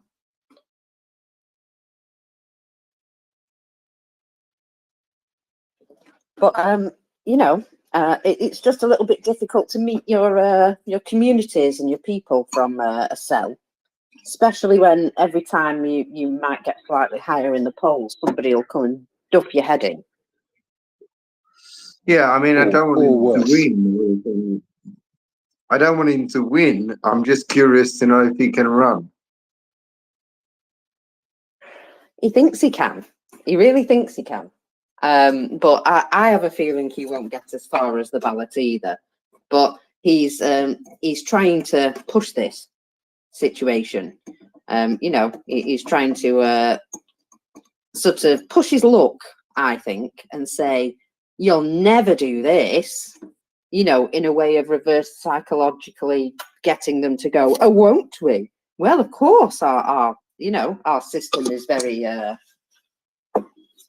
not corrupt. Of course, you can have a name on the ballot. Obviously, nobody will ever be able to choose his name on the ballot because they'll be given pencils and that bit will be shiny so you can't write on it. Something like that, you know. Bull Terrier? Yeah, so I'm just curious, are there any other serious contenders for the election? I can't remember, but I seem to recall that there was somebody who put the name forward. Yeah, there is one guy, and I've totally forgotten his name, which goes to show how well he's going to do. But he has stood up and basically said, look, we are the baddies here. We need to stop attacking our neighbours and concentrate on looking after problems at home. A very, you know, reasonable kind of guy. Obviously still quite imperialistic and what have you, but he was genuinely saying we are ignoring ourselves at the cost of, you know, killing our neighbours. And as far as I'm concerned, we need to spend more money on roads and infrastructure and looking after our people and perhaps, you know, having some proper medical services, that sort of stuff. You know, all that crazy stuff that you find in the decadent West. Go on, Bull Terrier. Yeah, I'm just wondering if the mums vote will count, because there was supposed to be a mums protest today, but apparently it was kind of contained by the authorities into a meeting that didn't allow journalists in. But there must be a lot of mums there a bit pissed off about, you know, their sons and husbands not being allowed leave, not receiving any information about them. Yeah, absolutely. There are a lot of very angry mums who've been sort of given the runaround, and wives, of course, been given the runaround, you know, oh, we don't know where your husband is. And did he even apply for the army? You know, that sort of when they ask where their husbands are. And so, yeah, but it shows that they do fear this female voice being too loud. I mean, they did turn up and protest in one of the squares in Moscow. I'm trying to think, Pushkin Square. They did turn up and have a protest there at one point, a couple of weeks back. And rather than actually just being, you know, picked up off the street, beaten up, dragged into a van, and, you know, prosecuted, like they would do if you were just sort of a young person, because, you know, that's nice and easy to do to the young people. They can't really do that with the mothers and wives of their soldiers. For starters, it really does prove that they don't give a damn about them. And also, these people have had power to ruin what's been going on, you know, to actually change minds in the past. So the very fact that they are rising up as a group, albeit quite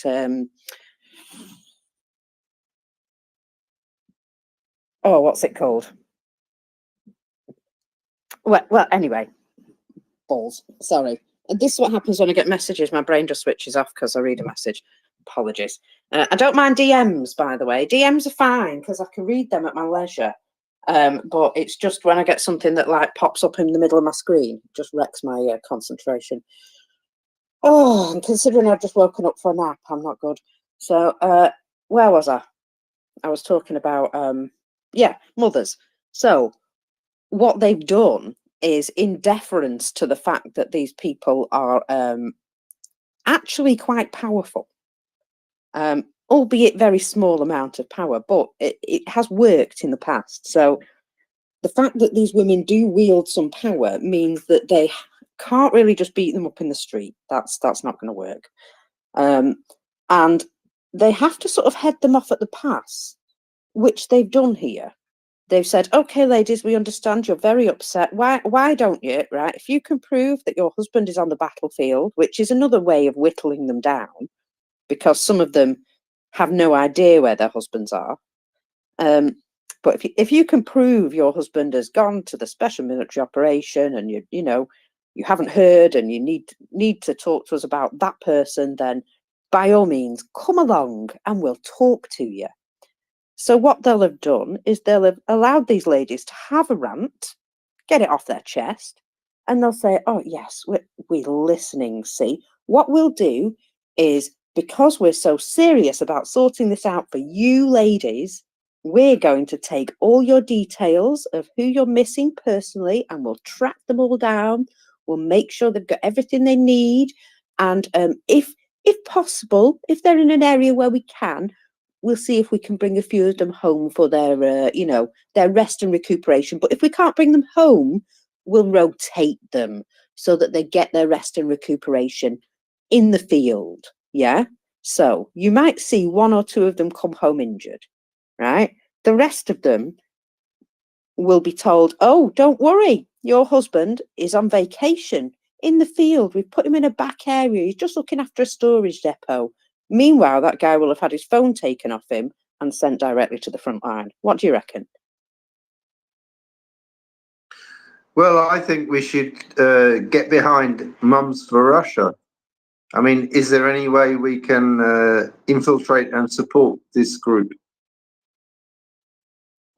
Well, as it happens, they are being supported with information from Ukrainian sources. There is a Ukrainian Telegram channel which has become extremely popular in Russia. And this is the Find Your Loved One, sort of Find Your Family, sort of, what's it called? Telegram channel, that's the word. Oh, I wanted to say website, but I knew it wasn't a website. And on this channel, I think they might actually have made a website as well, but on this channel, they basically show pictures of people who have been captured as POWs and identity of people who have been found deceased on the battlefield. So nothing gruesome, but they are, telling people that this is what's happened to your loved ones. So at least they have some sort of idea, some closure as to where they might be. I actually think it's almost a humanitarian thing that they're doing. But on top of that, they're also proving to the people back home that all these guys are dying. That very few of them make it to be POWs. And when they do, they're like absolutely, ready to be captured because of the state that they've been let in. So, there's just like a psyop, an info op, I would call that I think is, helping to drive this sentiment. But there is also, and there has been a sneaky suggestion that these ladies may be being slightly supported by somebody within Russia. Now, whether this be a subversive group or whether this be part of the government itself, who is, sort of co-opting their voice in order to maybe try and, put their point across that, well, this is the only thing that's made a difference in the past. So maybe we could, try and sort of get these ladies to complain a bit more because this, well, you know how it is. They've not got any backbone for protests, really. But this particular group might actually have some power. So I kind of feel as though some people are encouraging them to, bring forth their voices, shall we say. But at the moment, the security team seem to have this all, all in hand, as it were. That they seem to be able to sort of clamp down on these groups of ladies. But I like the way they they made it all like I tell you what, ladies, we'll listen to you after all. Come on in, we'll have a nice chat, we'll take all your details, we'll listen to all your woes. Won't do anything about it, but it's pacified them for another day, you see. Bull Terrier. Yeah, I think mums are a very powerful force. So yeah, let's get behind that. Well, I certainly know my mum is when she clips you around the ear, put it that way. Even in my 40s, I can't swear. Yeah.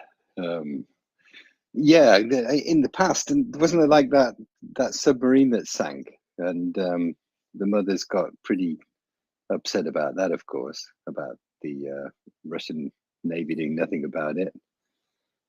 And didn't that kind of cause a lot of problems? Maybe they've learned from that, and they've got a new playbook to deal with these kind of things.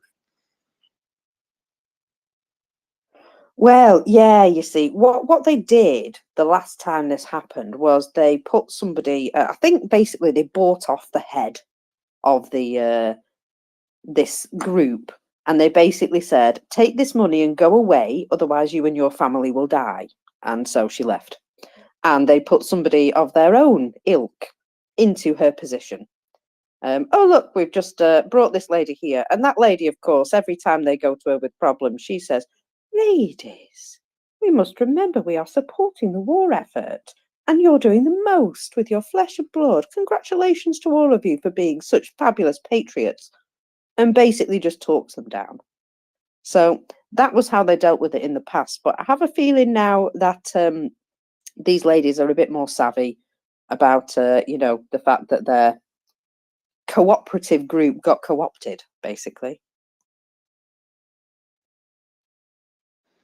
It's interesting as well. I mean, like, it seems like Russia's gone like full on Handmaiden's Tale on reproduction over the weekend as well. So maybe that might be setting off a few other alarm bells. Maybe this could gather momentum. Well, I mean, yeah, the idea of using female prisoners, releasing them on a temporary leave in order for them to, you know, have babies. And if it is that they give birth within this period of time on temporary leave, the rest of their sentence is completely quashed. Now, I mean, this is great if a lady wants a family, but I'm a bit concerned. I'm just a bit concerned about the whole situation. It just seems very dystopian. Oh, for every child, welcome up. Good morning, mockers. Live long and prosper. I'm just laughing my head off. Arthur C. Clarke has nothing on you. You have a brilliant future as a novelist. I wish I did for every child. I wish I did. The problem is, it just comes out my mouth. And No. I got a tip for you. Yeah. You can do it all audio and let somebody else transcribe it and turn it into a book. Oh, that works. Yeah, that works. Well, yeah, just the whole situation with what's going on with you know, over there. It seems very mad. It seems as though they've sort of regressed back into this really, you know, tightly controlled fascist society that half of them are completely brainwashed, and yeah, it's very, very weird.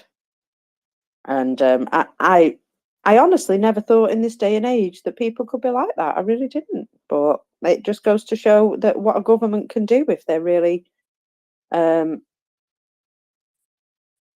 know, if they're really serious about it. That some dictator can turn his whole nation against the world. It really is, isn't it? And they're not just, you know, disliking us. They are literally acting against us in lots of ways. And yeah, the more we uproot and throw it out, the better. I mean, you know, those mothers would be really happy if all their sons came home. So, you know, it's just one of these things that I think is important. That yeah, they should all go home to their mothers for every child. Another tip for you, you actually do have it all recorded on audio, and someday you may very conveniently turn it into a number of novels. I have some transcription software that might help. Oh,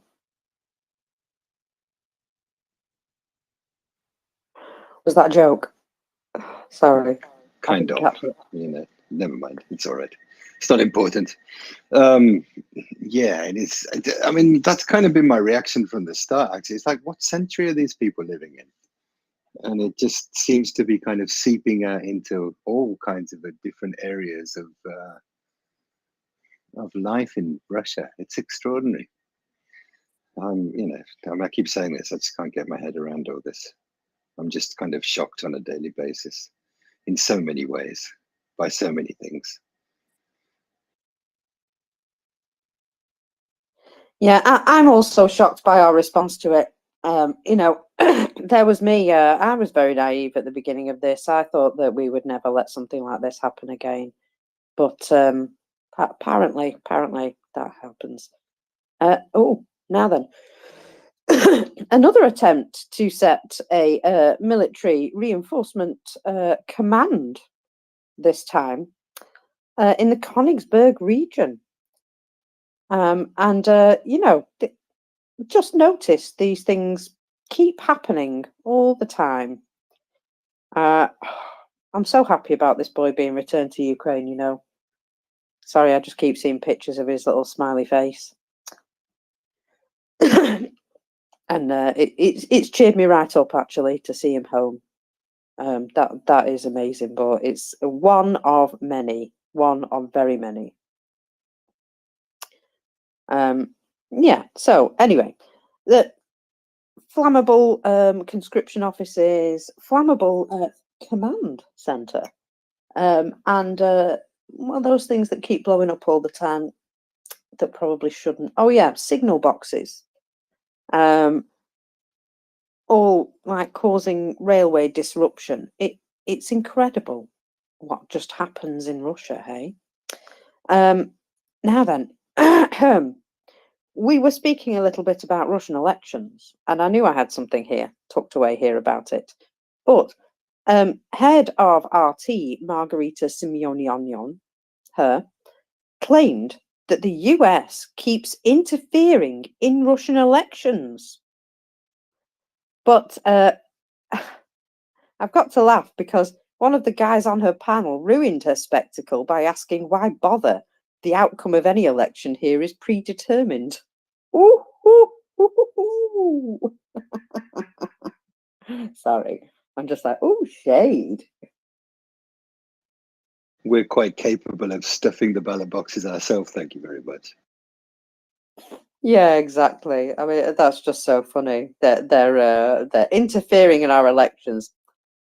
Are you sure? Are you absolutely sure? Because it seems that they're doing that, you know, everywhere. And it's amazing, isn't it, how they tell on themselves? That they just like to tell on themselves. That, you know, everything they say is projection. I have noticed that. And Yeah, yeah, it certainly does feel that way, doesn't it? Definitely. Perhaps they're always projecting the things that they're doing themselves onto other people.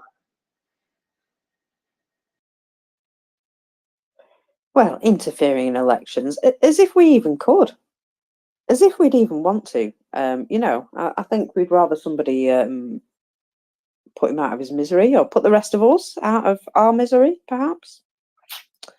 That might be the case. Now I'm just seeing. Oh my goodness! First documented use by Russia of a 500-kilogram cluster-type aerial bomb, the RBK 500, in Donetsk Oblast. So I wonder if they're trying to destroy airfield in this area. Because, you know, obviously what's coming is expected F-16s. And Russia have been using a number of tactics to try and,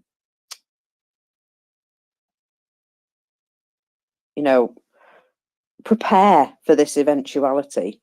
And they haven't dropped any of these huge cluster bombs in ages. And they've actually not dropped it on a residential area, by the looks of things. Either that or the houses have long since turned to dust. But I think that looks a bit like an airfield that they've attacked there.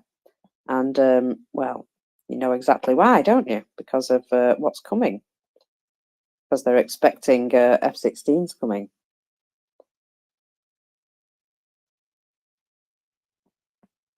So, oh, I can't seem to bring anyone up. See if you can bring someone up as speaker for me, John. I'm struggling. It's apparently Twitter pox. You know, I refresh my app every time I come on here, and it still does silly things to me like this. Never mind. Yeah, I can just see cycling, I think, is what you're talking about. It's just cycling and not connecting. Yeah. So Yeah. That's usually what happens. Yeah, maybe recycle and try again. Yeah, we'll figure it out eventually. So let me see. There is a possibility that there might be a goodwill gesture coming within the next couple of days. This is a move to more favourable positions that went out a few days ago.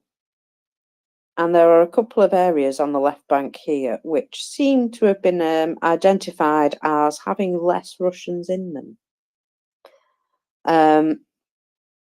This was the communication that was put out and then retracted. But it would seem that although they've denied the communication to be genuine, there is a possibility that in some areas they're no longer there. Now, like I say, I'm still trying to bring speakers up, and the system is just not letting me do that at the moment for some reason. It's not working for me either. No, well, that's typical. So let me see what I'm looking at. Sorry, I've just I've got lots of things to run through here, but they're all like tangents, if you know what I mean. So I'm trying not to just go tangent here, then tangent there, and just keep it in a bit of a thread. So, well, we'll go into this as to what's been happening on the left bank of the Dnipro, because obviously we know there's not a lot of direct information coming out of that.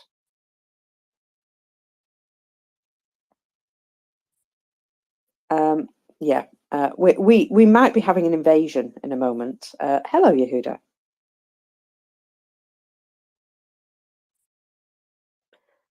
You may have double tapped your mic.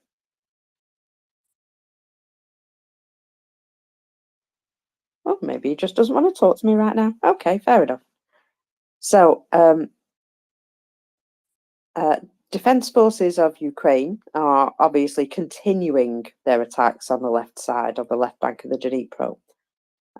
Now, it has been confirmed by a well-known Russian blogger that with artillery support, the Russian armed forces in the area of Poima were attacked by Ukrainian forces, and Pishkanivka. So, according to him, they encountered Ukrainian fire also in the village of Grinki, which we expected. And propagandists are complaining that Ukrainian forces, cheeky as they are continuing to transfer additional infantry to the left bank.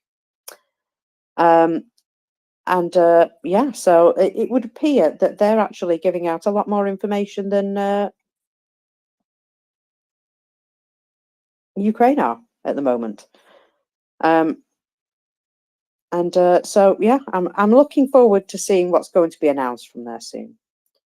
I note we have Richard just popped up. Oh, hello, Yehuda. Go ahead Hi. now. Yeah, hey, listen, we're gonna do the switcheroo there. Michelle, I mean, who are we? Bob and M. I called M. Anyway, Mockers, how's it going? Listen, we're gonna transition for a little bit. You get some rest if that's okay with you.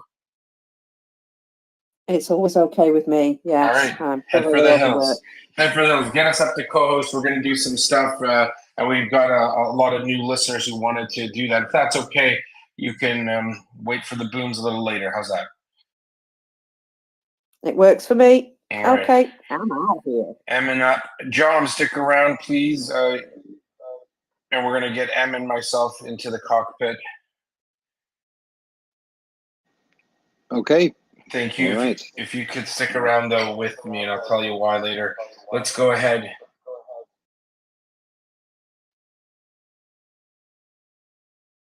Okay. Good. Ladies Em. and gentlemen, mesdames et messieurs, welcome to the MriyaReport. It's currently 5:03 p.m. Kyiv time, 5:03 p.m. Cairo local time as well. And this is the part that I always get wrong, but it should be 15:03 UTC. Welcome to the MriyaReport. MriyaReport is a 24/7 Twitter space that has been running since the beginning of the Russian invasion of Ukraine, bringing you news, coverage, information, insight, analysis, expert opinion, and voices from Ukraine covering the war there. And we're about to start our Middle East hostile takeover hour. Stick with us. We'll probably cover everything related to Russian disinformation, how it's currently destabilizing the world.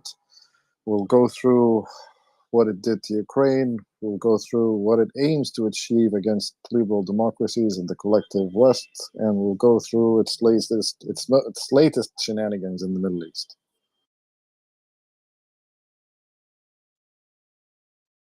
Excellent. I'm just going to send John the new title. John, you're going to update the title for me, please. I will send it over to you, and we're just waiting for co-host swap out.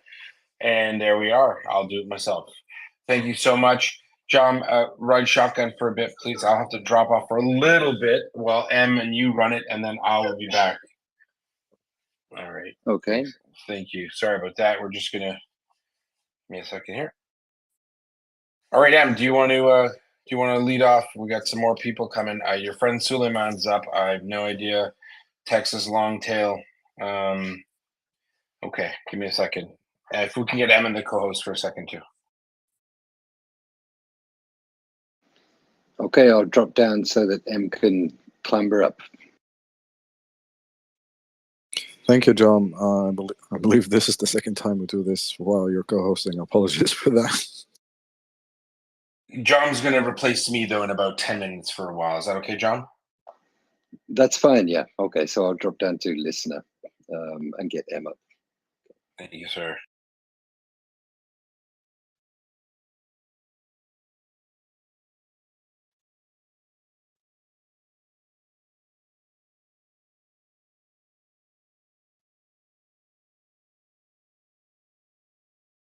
All right, let's go.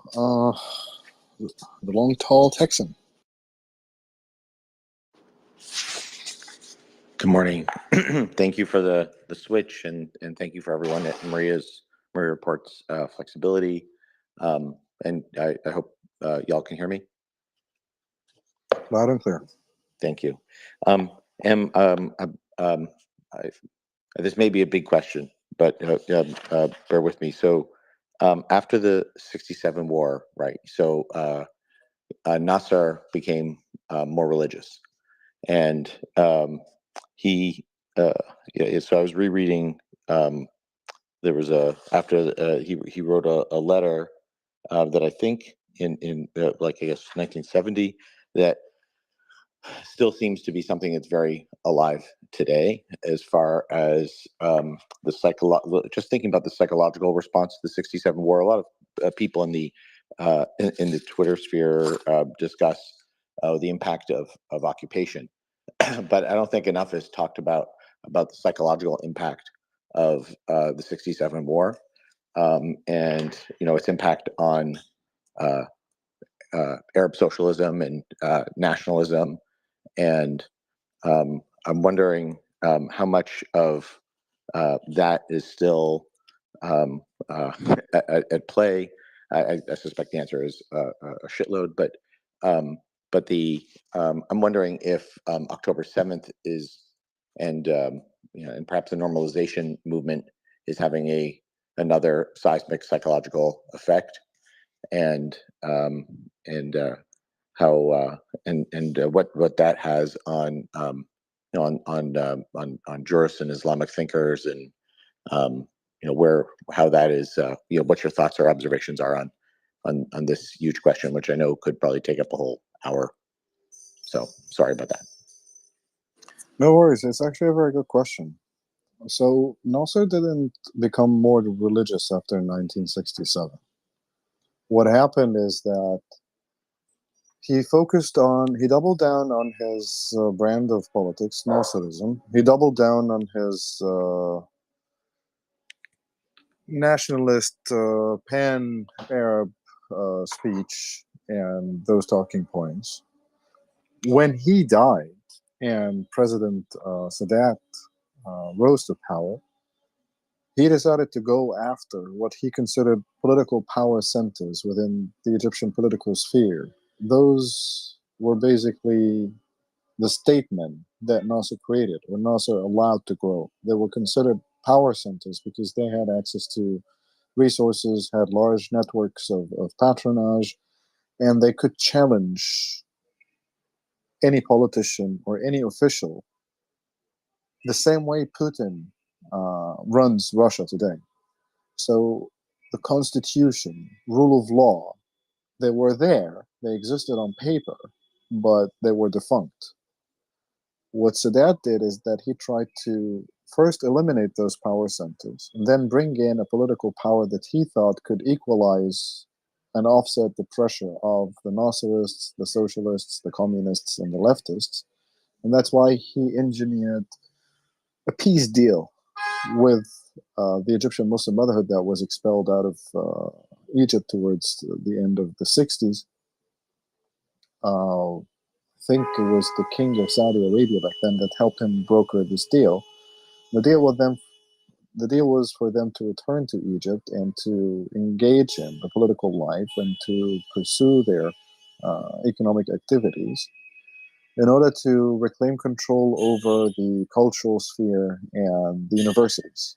We all know how that happened. The Muslim Brotherhood more or less started a paramilitary organization called the Gamal Islamiyah, or the Islamic Group, IG or GI, and they started terrorizing students in universities and faculties and colleges.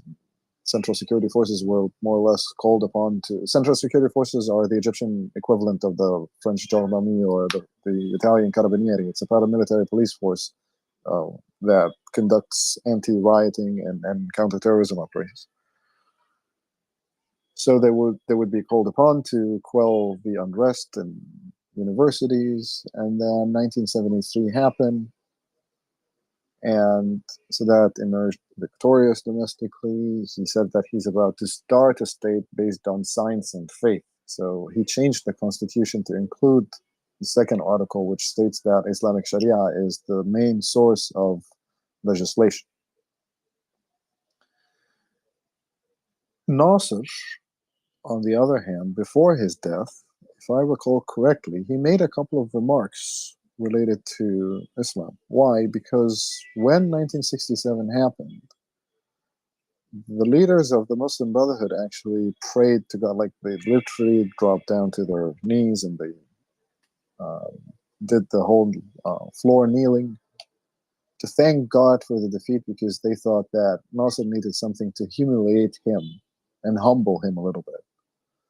And they thought that that was God's punishment for Nasser's policies and what he did to the Muslim Brotherhood and what he did to the Egyptian society. Because when Nasser and the free officer movements were working against King Farouk, they were cooperating with the Muslim Brotherhood. And the official deal or agreement with the Muslim Brotherhood was that the military, the army officers, the Muslim Brotherhood, the other political parties in the country will work towards establishing, a Republican democracy, which wasn't the case. It ended up becoming a military fascist countries between 1954 and up until 1970, 1971. So when he tried to stress more on religious talking points, he was trying to reclaim that back from the Muslim Brotherhood. In a way, Nasser was very good at manipulating emotions. And a lot of most Egyptians loved him to death, to bits and pieces, even though he's he's the worst president this country has ever seen, by every single metric, militarily, economically, everything, politically, socially, repression, imprisonment, torture, you name it. He did it all. But he was just revered by everyone. It worked like magic. So he incorporated that in his emotional speech in order to maintain his hold and maintain his power on the Egyptian psyche. I believe that was the first question, right? Yes, but and well, it was sort of a lead up to the idea that the '67 war was a a sign of the ascendancy of evil in the world, and how it it gave more power to those kinds of that perspective, the Islamist perspective on history. Actually not. Yeah, I remember now. So what happened when Sadat decided to pursue the peace option? He was left with a commissioned officer, cadre or cadre, that was very much leftist. And during 1973, everyone recalls the Egyptian soldiers, troops crossed the Suez Canal chanting Allahu Akbar as they crossed. It was for them that they were fighting. The enemy wasn't called the enemy was called the Jews. So there was a religious aspect to the operation. The chief of staff, Sa'ad-ad-Din al-Shazli, himself is a very well-read scholar when it comes to Islam and interfaith studies and other religions as well. He studied the Torah, the Talmud, and he kind of planned his military operation based on trying to hack into the Israeli psyche, as he used to say in his interviews. He went rogue anyway, and he's considered a traitor by anyone who actually knows what they're talking about, but still Egyptians hold him in a very high regard for his efforts towards rebuilding the Egyptian armed forces and planning the crossing. The challenge came when Sadat decided to pursue the peace option. Leftist officers were radicalized by Islamists. Sadat invited the Islamists to try to balance the leftist pressure on his presidency. It ended up completely differently. When the leftist officers grew disillusioned with them not being allowed to go to war against Israel until they fully liberate the Sinai, they actually turned to the Islamists in their frustration. And the Islamists managed to recruit a lot of commissioned officers, specifically in the Military Intelligence and Reconnaissance Directorate. One of them was Aboud al-Zumur, the guy who masterminded the assassination of President Sadat.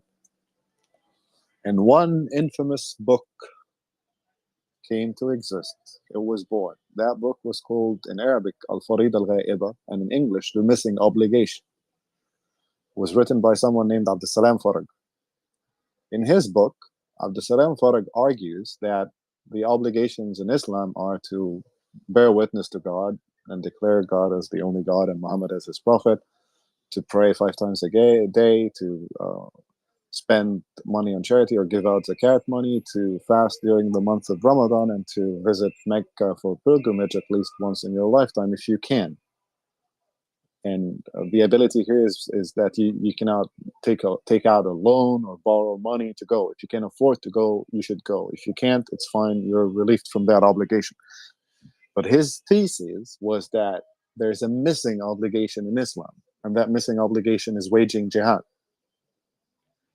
So for him, yes, Islam rested on 5 pillars, but it needed a missing obligation, or it had a missing obligation, and by missing he means that it was no longer available in society, no longer pursued by the believers, by the true believers, and that's waging jihad.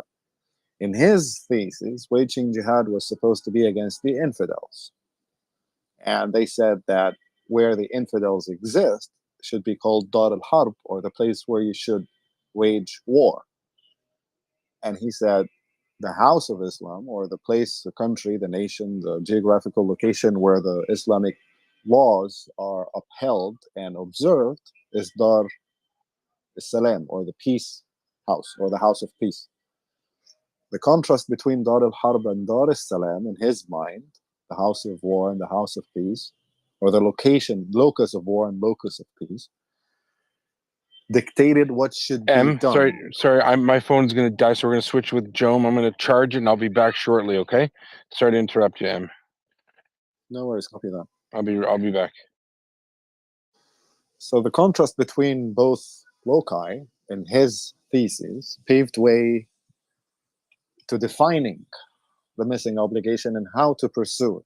In his mind, the missing obligation was to wage jihad first against the apostates, Arab leaders who are not ruling through Islamic laws first. And once you establish control on your own country, that will then become the house of peace, or the locus of peace, and then you can wage war against the infidels. In a nutshell, if Islam says that you should go kill Christians and Jews, which it doesn't, he theorized that it should kill Muslims first before it can go out and kill Christians and Jews. That's when the shift happens. And that's when Al-Jama'ah al-Islamiyya gave birth to the most notorious Islamist terrorist organization in the world, Egyptian Islamic Jihad, or EIJ. EIJ was the European League of terrorism organizations. They were the pioneers, right? It was Ayman al-Zawahiri, Ali Muhammad, so many Egyptian military officers, Aboud al-Zomar, Tariq al-Zomar, his brother.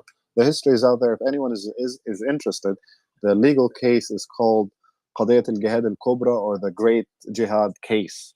And it was televised, it was very well documented. Every single international newswire, organization, media, newspaper, channel, you name it, they had journalists here. The whole thing was wide open for the public. It had thousands of suspects and people prosecuted, and many of them were found innocent, some were found guilty, some were hung, some were in prison, handed life sentences, who were released after 25 years of staying in prison, so on and so forth. That was the switch, you know. That was the switch. Because Egyptian Islamic Jihad, the cell that was run by Aboud al-Zomar, who was an Egyptian Military Intelligence and Reconnaissance Directorate officer, is the one that assassinated Sadat. And then the splinter cells in Upper Egypt went on to stage an insurgency against the governorate of Asyut, or the Asyut province, on the first day of Eid. Sorry. And they killed the deputy security chief, and they killed and slaughtered around 110 officers and soldiers. They took control of the security directorate, they took control of the armories, and they took control of the entire province for quite some time, until Mubarak deployed Egyptian paratroopers against them to reclaim control of the province. And from there, after Ayman al-Zawahiri was released from prison and went to Afghanistan and Sudan, that's when you got the merger happening later on between Al-Qaeda and Egyptian Islamic Jihad to form Qa'idat al-Jihad, because that's the full name of Al-Qaeda. And it was a merger between AIJ and Al-Qaeda. So that's when the switch happened. And ever since, we've been fighting offshoots of that main organization and other similar sister organizations. Egyptian Islamic Jihad, Al-Qaeda, and from there, it just kept going downhill. the vanguards of conquest, battalion brigades of devastation and destruction, the ones who carried out the Luxor massacre, and the rest is history, all the way to Abu Mus'ab al-Zarqawi. So that's when the switch happened, in my opinion. And so I'm wondering I'm wondering about the outpouring of emotion and energy all over the country and the world, and to get people tearing down posters. Seeing this war, right? This is from a personal observation. So Egypt has been going through turmoil since 2011. Over time, many leftists and many Islamists toned down their rhetoric a lot. And even specifically after COVID, on a personal level, on a human level, a lot of people started going through, hard times, and it was just too hard for everyone. That, in my opinion, from my interactions and my perspective and what I can see here, because I can only speak to Egypt, I can't speak to other countries, people got really well together. And the focus kind of shifted on rising to the economic challenge, focusing on domestic issues, trying to understand more about what's happening in the world. But then October 7th happened. And I have to say, this has been the strongest rubber band effect I have ever seen across the Egyptian information space. Everyone sort of organized along their old, known, and loved ideological lines.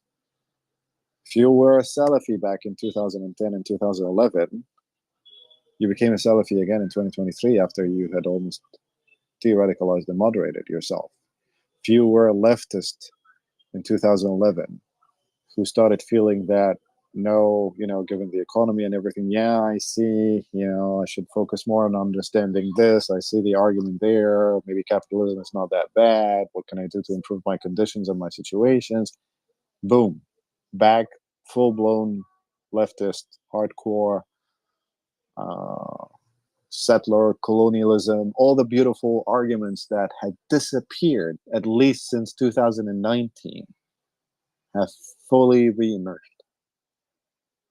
But you're seeing this only in the information domain.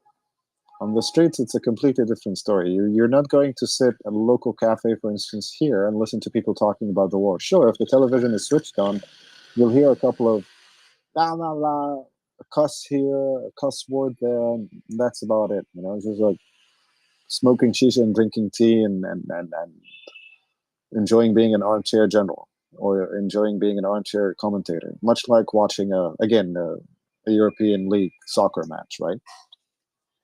But on the internet, it's a different story.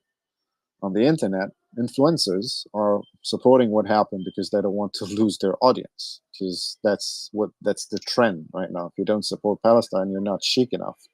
So if you're pushing merchandise, just an Egyptian influencer, trying to convince people to buy tank tops and bikinis and flip-flops, free Palestine, because she doesn't want to lose her audience, because she knows that her audience are the young girls in universities right now who are more or less completely misinformed on the conflict, completely misinformed on its arc of development, and think that this is the right thing to say and the right thing to do because they just haven't read enough books, if any at all, and they're just being brainwashed daily through social media. So is the anger mounting within the information space? Yes. Is it causing a backlash? Yes. Is anything happening on the street? No. I hope this answers your question. Oh, yes, and it's I guess reassuring. But what I was wondering about was just the confrontation. I guess when people, the confrontation of the images and the actions of October 7th with, or the conflict psychologically about being having certain opinions about being Islamist or having certain religious or cultural opinions. And then seeing the actions of October 7th, what kind of dissonance that creates, in the same way that 1967 created a dissonance. And what your thoughts are about the momentousness of this event. The dissonance is stemming from one talking point, one argument that's being made. I don't support it. I don't endorse it. I understand where it comes from, but here it goes. The dissonance is coming from what the majority of Arabs are perceiving right now as double standards. So I've been here for 2 years defending Ukraine. Many Egyptians didn't care about Ukraine, and many more were cheering on Russia. They don't see the link, and they reduce everything to this Apple versus Samsung fanboyism. Ha ha ha ha, we did this, we did that, we slapped them on the back of their heads, they didn't know it, they didn't see it coming. A lot of people cheered on what happened on October 7th, and they were gleefully cheering. Whenever I engaged any of them, for instance, like, don't you think or don't you know what's going to happen tomorrow? Aren't you worried about the reaction, the response? No, I don't care. It's fine. We did this. We can do much more. Only to start crying a week later. And because they got used to this concept, if you go into a Starbucks and you don't get your drink, just take a photo of the barista and post it to social media and mention Starbucks, and they will refund you, or they'll give you a free year supply of coffee. We trained our youngs to start thinking that the world functions that way. The reward system or the reward center in their brain has shifted. They think that by traumatizing people online and slandering people online and going first with an account, which potentially is full of lies, is going to get you the desired effect that you're hoping for. If you want to get a refund from Uber, don't use the reporting tool on the app. Instead, mention them on Twitter. If you have a problem with your McDonald's order, don't call the call center or send an email. Instead, use social media to name and shame so that a lot of people jump on the bandwagon, because a lot of people might not have had a bad experience with whomever you have had one, but they will support you because, yeah, let's fuck them. Well, yeah, man, I got your back. Whatever you want to take out of them, I'll help you. That's what you see in pro-Palestinian and pro-Hamas disinformation right now. They're lying and they're covering for what their team is doing because they want to make sure that their team wins. And I'm going off on a tangent here. And I think you dropped. So, Cece, welcome. Hi, how you doing, Em? All good. You requested the mic. Anything you want to share Thanks with for us? all the info. Well, I was gonna talk with Yehuda too about our conversation. I get to say the sentence when we spoke with the IDF. That was surreal, and their feedback is pretty interesting. They were talking about or I brought up. They brought me up as speaker, and I was wondering about as far as messaging on platforms like TikTok and other social media platforms, especially for younger people. And they said, yeah, that's a great idea. I'll send on the message. So yeah, just getting message. They have their hands full, right, with everything that's going on. But maybe there's people abroad too that can help that are also younger and use those platforms regularly to get out there. All the things they're doing, like calling landlords before they actually bomb a building and things like that. It was pretty fascinating conversation. Thank you for that. And if you have any questions or comments, feel free to send us a speaker request. I see kind of Spencer in the audience. If you'd like to come up and share with us his most recent interviews and activities, that would be nice. Have you heard anything about messaging? No, not really. It's a work in progress. They have been working on their briefings, trying to show as much evidence as they can, as quickly as possible, and that's about it. All right, let's go to Kalo. Kalo, please go ahead. Hey, good morning. Thanks, Sam. I really appreciate this space and your wisdom and font of knowledge. I'm learning so much.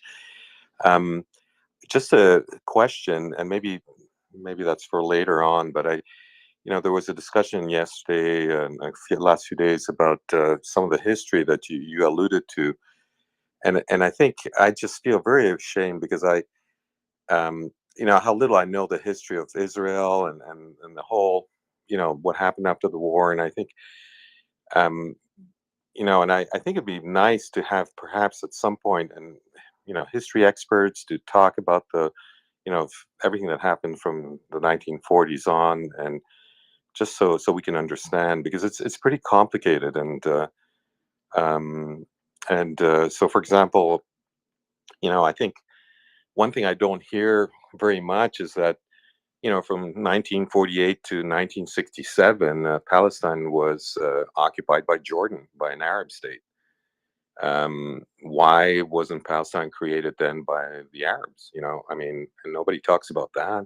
I mean, so that's one question I would have. I think the West Bank situation is terribly complicated. I mean, I just started looking into it. It's very, very complicated, these different zones. So it'd be very useful for I guess the audience, I mean, certainly for me, to try to understand that whole situation. So that was one sort of perhaps request for this space, and Yehuda, and just to bring in some people that are knowledgeable. The other question, I guess, would be some more towards you and maybe the Colonel Spencer.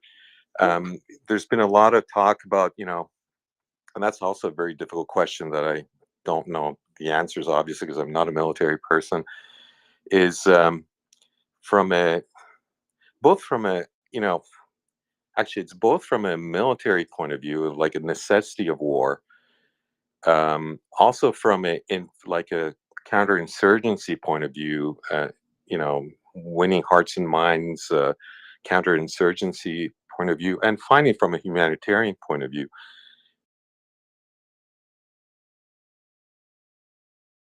Whether it be worth having a discussion, because I think Israel's kind of losing the information warfare on what's going on in Gaza, and without changing the military operation point of view, whether just really beefing up the further. I know they're doing a lot. They're doing a lot more than anybody else has done, but doing it, advertising it better, and also perhaps showing the effects and how it's done, because I don't think what is being done is being shown enough, and whether even like expanding and having other people come in and stuff like that, without changing necessarily the military necessity of the operation. So of course I don't know shit about this stuff, and so it'd be that would be sort of like the second question. So I really appreciate everybody. Thanks, learning so much. So between 1948 and 1967, what happened is when the Arab armies advanced, they occupied territories as well. So the Jordanian army managed to occupy the West Bank and East Jerusalem, if I remember correctly. And the Egyptians, we managed to occupy Gaza. At the same time, the Syrians were also engaging in attacks and ambushes and harassment from the Golan Heights. And they started targeting the kibbutzim in their line of sight. And in 1967, President Nasser sealed the Straits of Gulf of Aqaba, which blocked maritime traffic to Eilat port.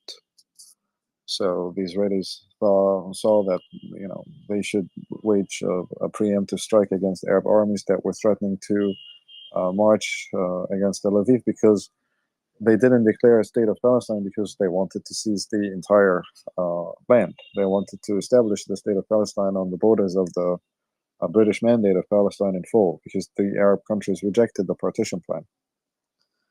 The history is out there. 1967 happened. It ended up in the Sinai being occupied, and East Jerusalem, and the West Bank, and the Gaza Strip. So the main reason why they didn't establish a Palestinian state on occupied territories that they occupied in 1948 is simply because they rejected recognizing the state of Israel, and they rejected the partition plan, and they had no interest in establishing a Palestinian state on those territories, but rather reclaim all territories of the British Mandate of Palestine and then declare an independent Palestinian state on that territory. So that's the first question. The second question, well, the IDF is conducting a war. They are sharing information as much as they can within the frameworks that they have. Some people think that it's not enough, but then again, it goes back to this whole, perception of fast wars or consumption of content and information, right? War has become an attraction, much like every other entertainment activity out there. People are interested, they want to know more, they want to keep up, they want to see updates, they want to see proofs, and so on and so forth. So they most probably say that what we're seeing is not enough. They will demand more. There's high demand for information, there's high demand for content, and there's high demand for proof vis-a-vis the claims made by the State of Israel and the IDF in order to justify their action in the Gaza Strip. That's the source of the interest. Whether or not the IDF should increase its briefings, for instance, or increase the amount of information that they release and increase the frequency in order to keep the public up to date on their activities in the Gaza Strip, because that will give their activities there more legitimacy. Well, they don't think that way, and a sovereign state wouldn't think that way, and an army wouldn't think that way. And there's already high-level intelligence sharing between them and all stakeholders. So, for instance, they are relaying intelligence to the Americans, to the Brits, to the French, and the Brits and the Americans are conducting more or less their ISTAR operations all over the region, collecting information for themselves to form an intelligence picture for themselves and make their own assessment and arrive at their own options and conclusions. May I interject? No, I didn't say that. I didn't say that they should share the operational information. Absolutely not. That would be very silly. I agree with you. It was more like the civilian protection component of the operation, which is built in. I mean, it's that's part of the and not necessarily the planned or whatever, but at least when it's done, I think that the messaging could be perhaps better, in my opinion. But I'm not talking about sharing their operational. Absolutely not. The messaging regarding what specifically? Well, for example, one thing that the U.S., for example, is doing is it's mandated by Congress, and every year is to report number of casualties. Okay.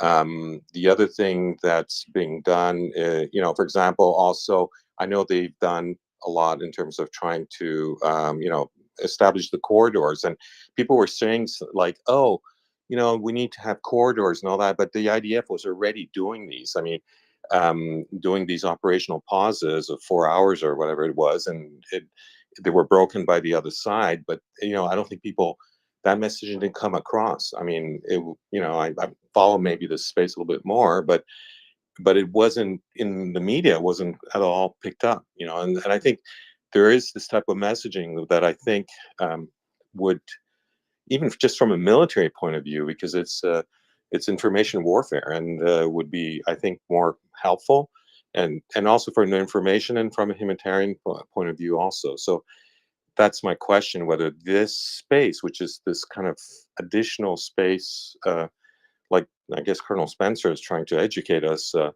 where you want to build consensus and alliances, I think it's critical, and I think that more can be done on that specific space. I'm not talking about the operational part.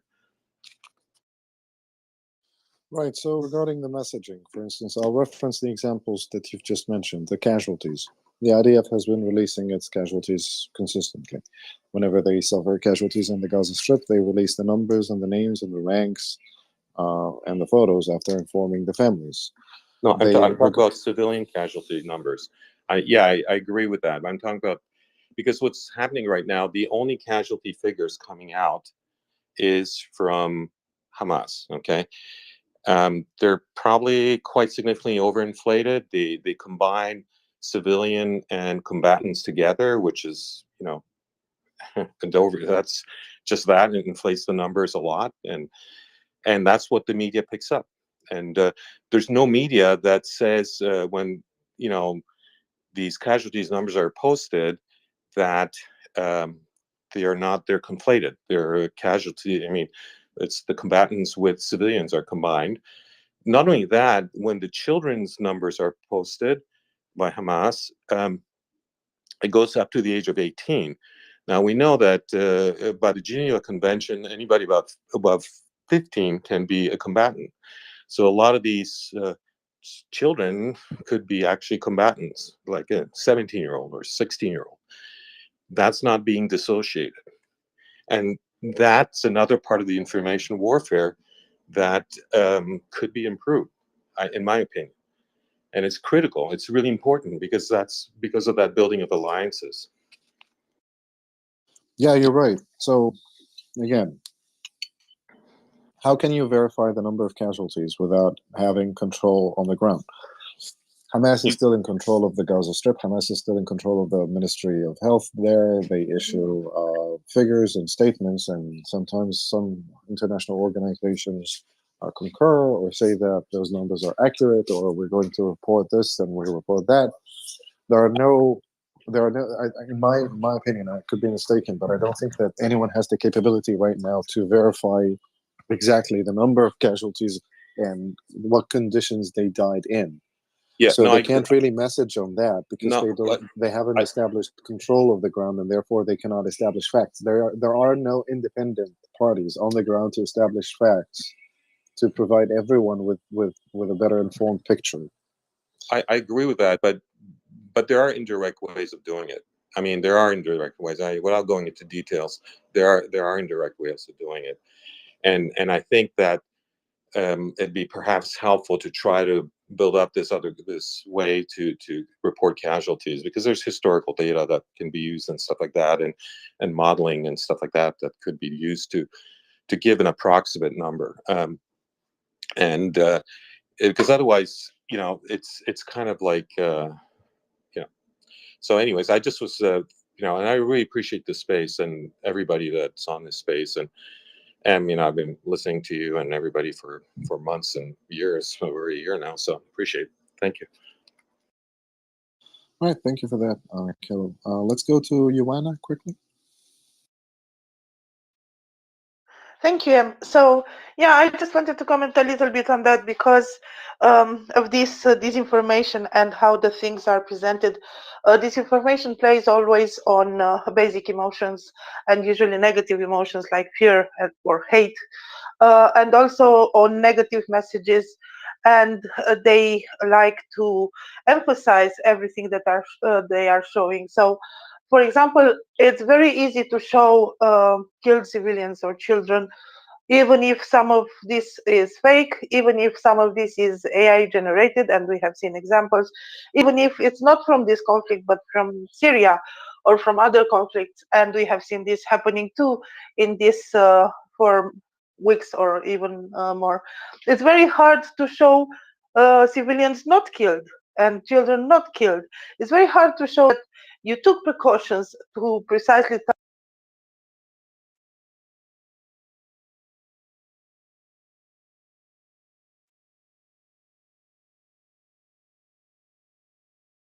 My check. Have we lost Joanna? I've lost her too. Yes. Yeah, she probably received a phone call.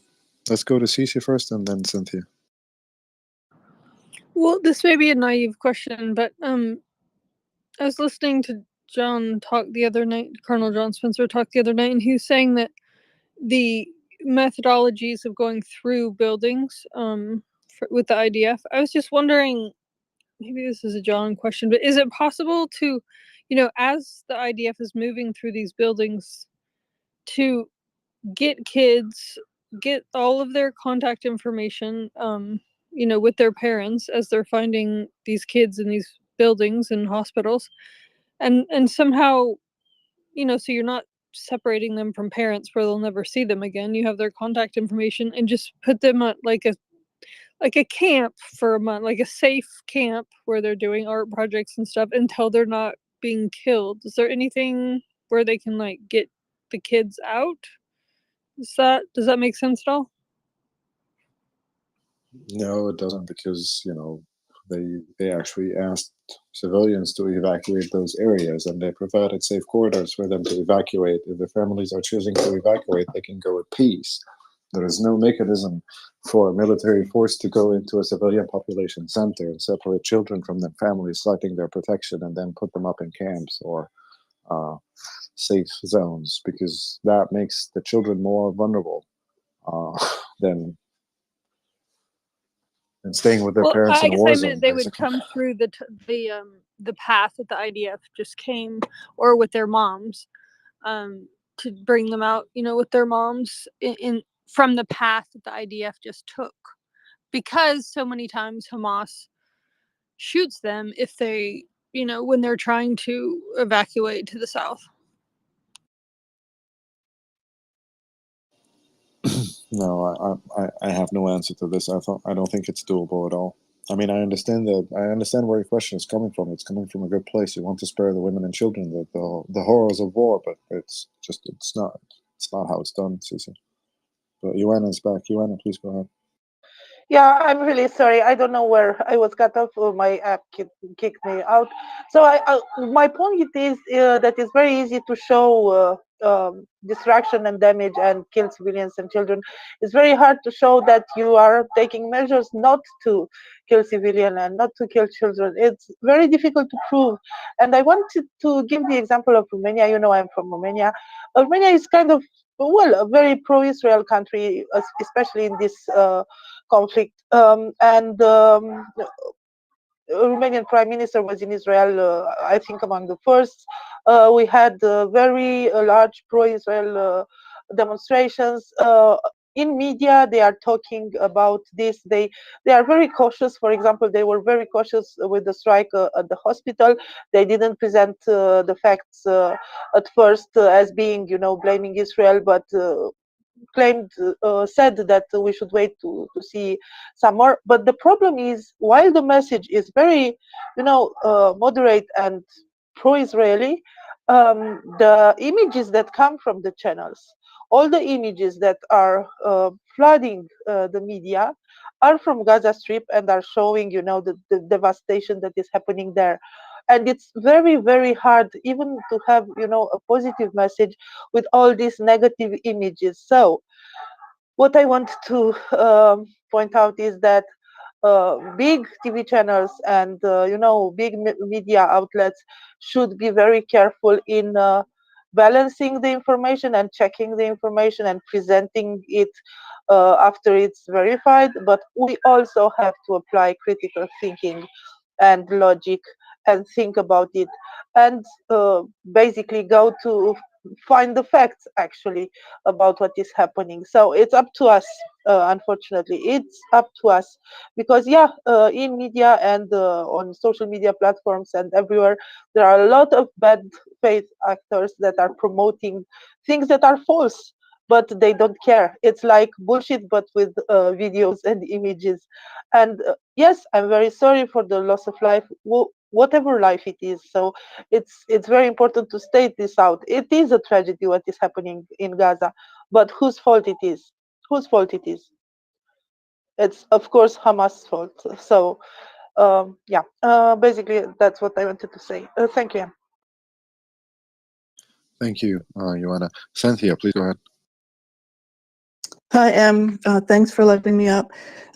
So I have a slightly different topic, but it kind of goes back to what you were talking about a little bit earlier, as far as like the internet, social media, just the dialogue back and forth between people and reactionary and how it goes. So my question is, recently, the other day, here in the United States, there was a congressman, Representative Dan Goldman, who is Jewish, and someone spray painted with red paint on the outside of his office, "Free Palestine."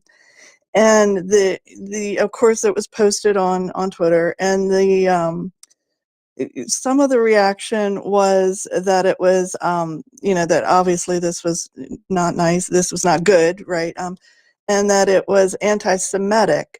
But then very quickly the replies, as I'm reading through, kind of went to this whole the difference between anti-Semitic and Zionism. And I'm just completely ignorant. I mean, to me, it just seems like one, Zionism is you're for the free and democratic country of Israel, and anti-Semitic is more you're, a racist against Jewish people.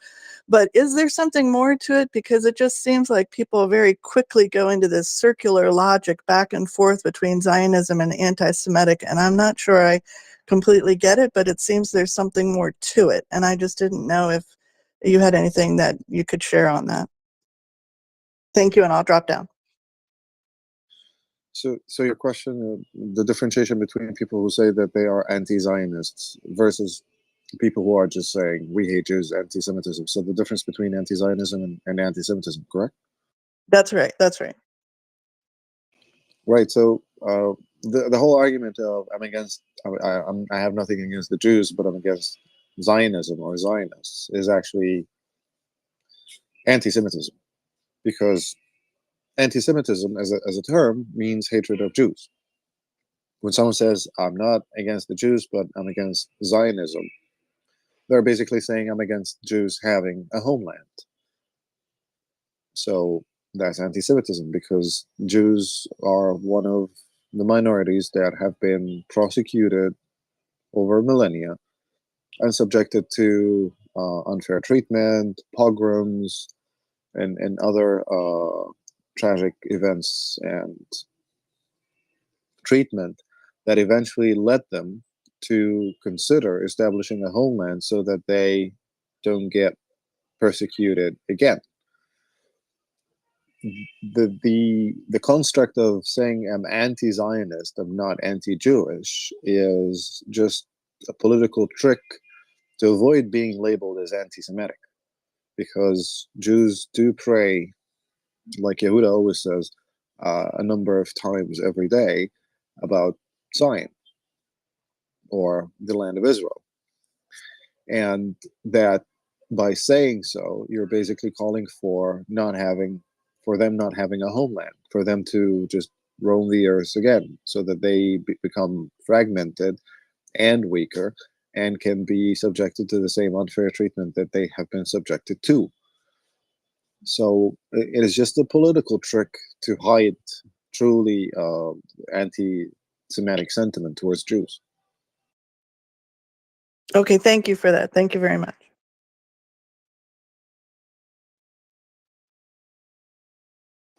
John, what else do we have today?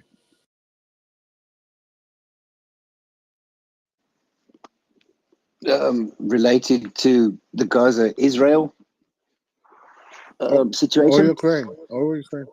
Oh, Ukraine. Okay. Well, I think the thing that sort of stood out to me for me today was the Biden op-ed in the Washington Post, which struck me as interesting after the speech that he made. Was it last week or the week before? It seems that they're kind of finally getting the messaging into gear a little bit to try and link the whole Hamas and Ukraine situation a little more clearly in the public domain. So I don't know if you've seen that and read through that. I did, actually, and I think it was a brilliant essay.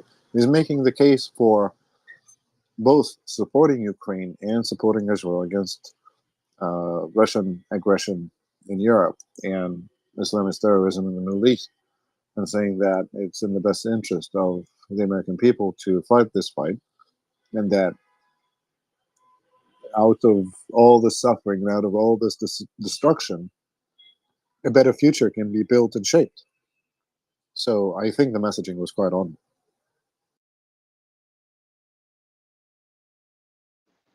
Yeah, and about time he's kind of making those kind of arguments. I think hopefully that has some effect and starts getting Congress into gear to sort out whatever it is needs sorting out, and start providing aid to both of these for both of these conflicts, both of these wars.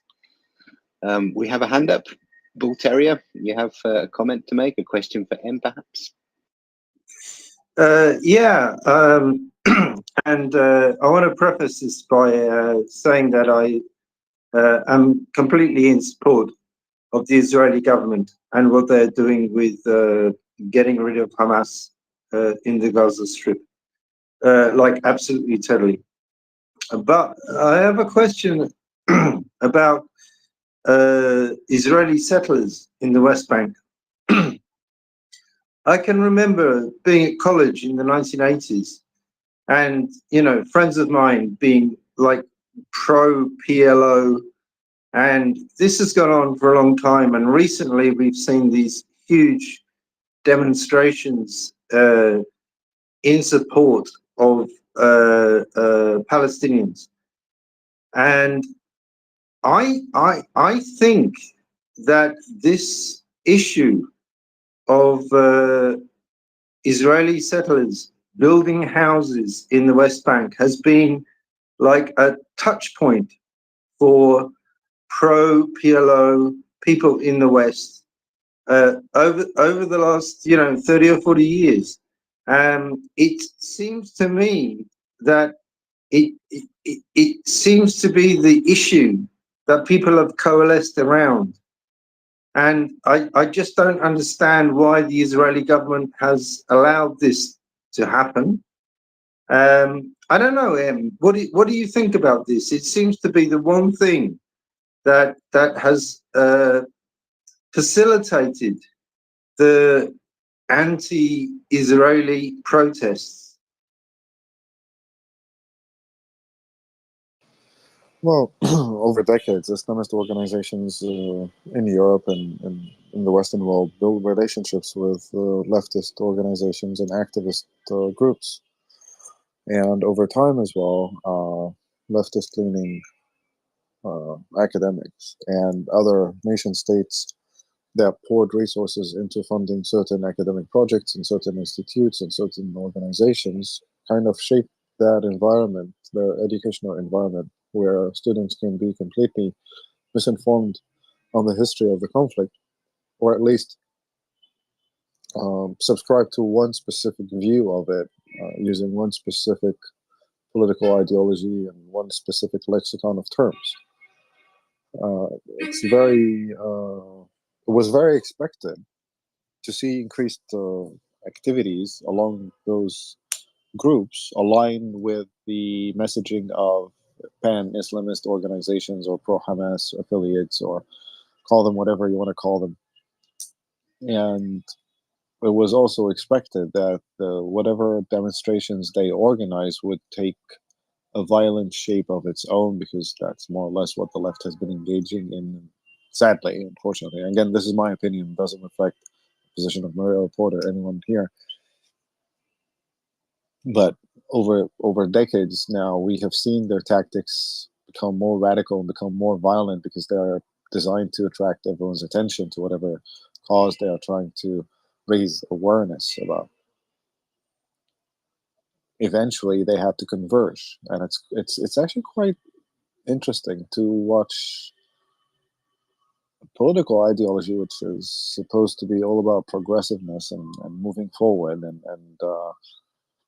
creating according to its teachings, creating a safer, happier, more equal society,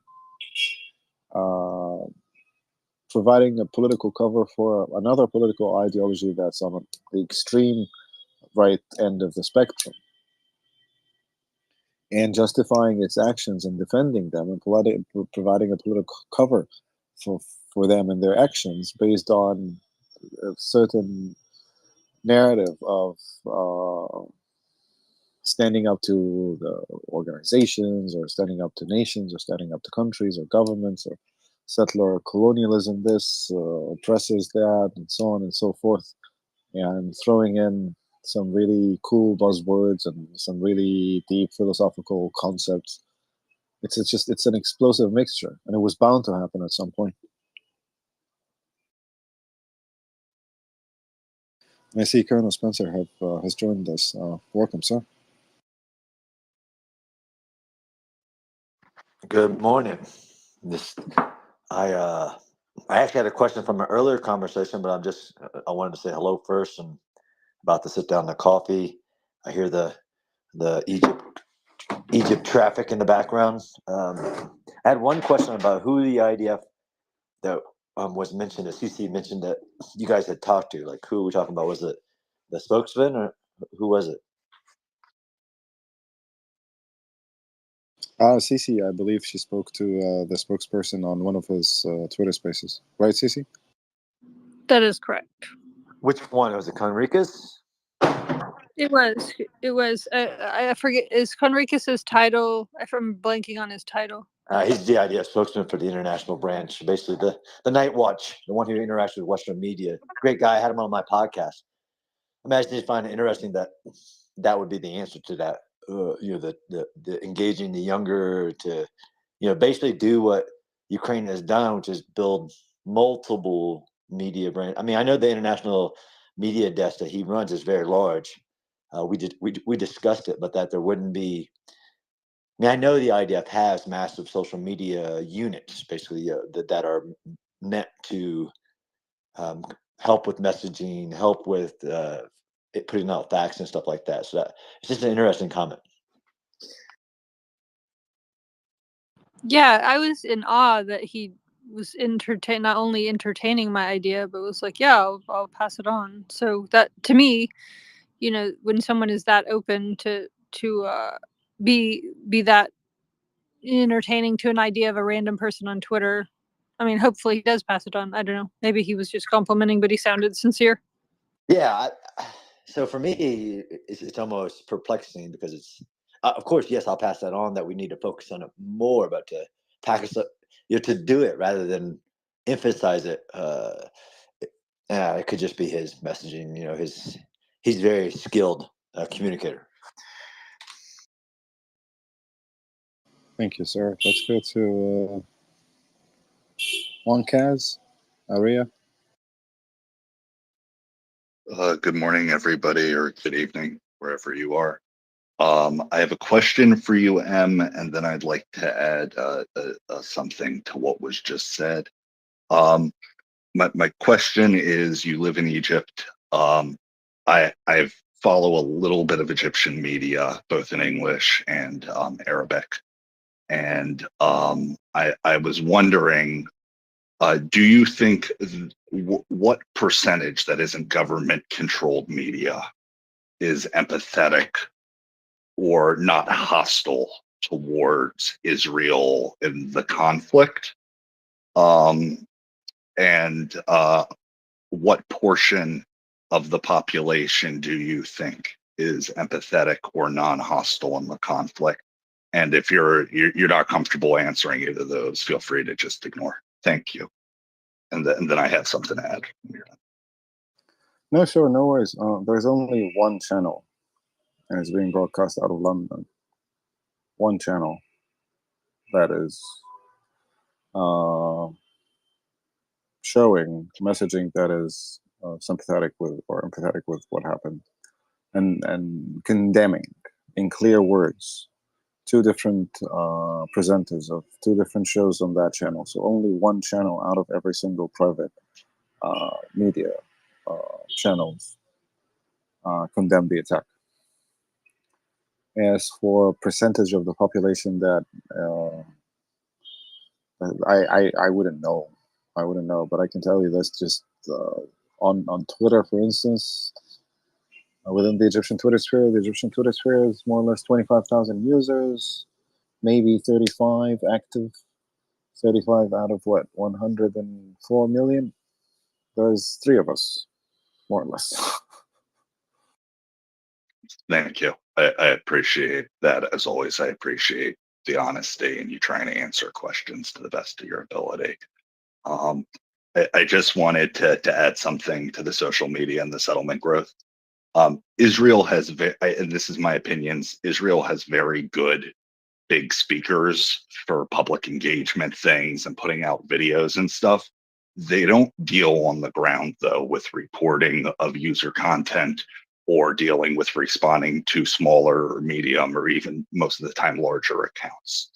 And I think for a long time, they've relied on the diaspora community of Jews and various other empathetic populations and individual Israelis to do that. And I think it needs to be stepped up, especially the reporting as a country. They have a lot more tools than we do to do stuff like that. And social media companies tend to take that a lot more seriously than us as users doing that. In regards to the settlement growth, and I'm not arguing for or against, I acknowledge some of them are definitely illegal under international law, and there are a few that are illegal also under Israeli law. For the last couple of decades, there has been very little growth in that. There were 7 that were dismantled in the 2000s, 3 of which have been allowed to be re-inhabited as a repercussion for various actions that have happened. You can agree that's right, you can agree that's wrong. I don't want to get into that. The majority of what is considered settlement growth is either houses in and around Jerusalem or in pre-existing towns, building another couple of apartment blocks around there on land that is already part of the area. I heard a comment made that when somebody was in college, I forgot who it was, and I apologize. You know, they heard people talking about the settlements and people stealing houses from Palestinians. The majority of the claims, almost everyone I've ever been able to find, is pertaining to Jerusalem in what's known as the Sheikh Jarrah neighborhood and a couple of other neighborhoods. The issue in the majority, or in Hebron, in regards to Jerusalem, those cases are almost always cases where in 1948, the Jordanians ethnically cleansed Jews from the area. People were brought in by the Jordanian army. They lived in the houses. And then when Israel took back over, the people who owned the houses wanted the houses back. And there was decades of court cases. About a decade ago, in most of these cases, the courts ruled that the residents could stay there, assuming they paid a token rent of what the rent would have been when they took over the ownership of the house from the Jordanians. They refused to do that on political grounds, and that's why about a year or a year and a half ago, you saw all the evictions from Sheikh Jarrah happening, because people were refusing to pay $20 a month for the houses. The second issue is in regards to Hebron, which has traditionally had a Jewish community, has one of our holiest sites, and was at one point the capital in ancient Israel. And there were houses that were originally owned by Jews that were stolen, and some of those houses have been taken back. And then there have been a few houses that have been bought independently. And the issue is in the PA, or in disputed areas where it has not been decided whether or not it will eventually go to Israel or the Palestinians, any sale of land or any house that is sold is seen as a national betrayal or an issue. And it's actually more than that. It's Go ahead. actually punishable. It's actually punishable by death. So By death, the Palestinian yes, Authority yes. does not take kindly to selling property to Jews. But anyways, let's wrap it up. Let's get to the question.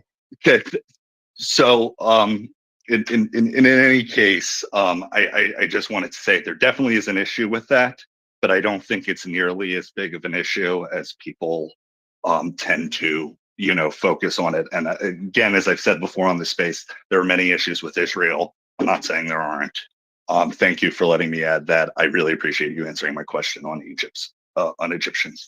Egyptians' views on it. Thank you. Thank you, Kaz. Off to you, Yehuda, I guess. Oh no, I didn't. I guess it was a comment. I mean, talking. I didn't. I jumped in. My phone is dying. It's still working its way back up, like a Tesla parked in a car. Yeah, John's here. I was wondering, John, we're getting what's you talked last night about the importance of Israel fighting the disinformation from Gaza. What's a timeline, right? 4 or 5 days, 5 days at Shifa Hospital. When do you see realistically? I mean, if you were to just guess about the situation on the ground, weeks from now, a month, and what kind of information do you think would be required? Like news media down there, what? Yeah, so I just tweeted out Trey Yanks, who's one of the, I appreciate his work. He's one of the embedded journalists, discussing how the babies from Shifa Hospital are being, by the idea.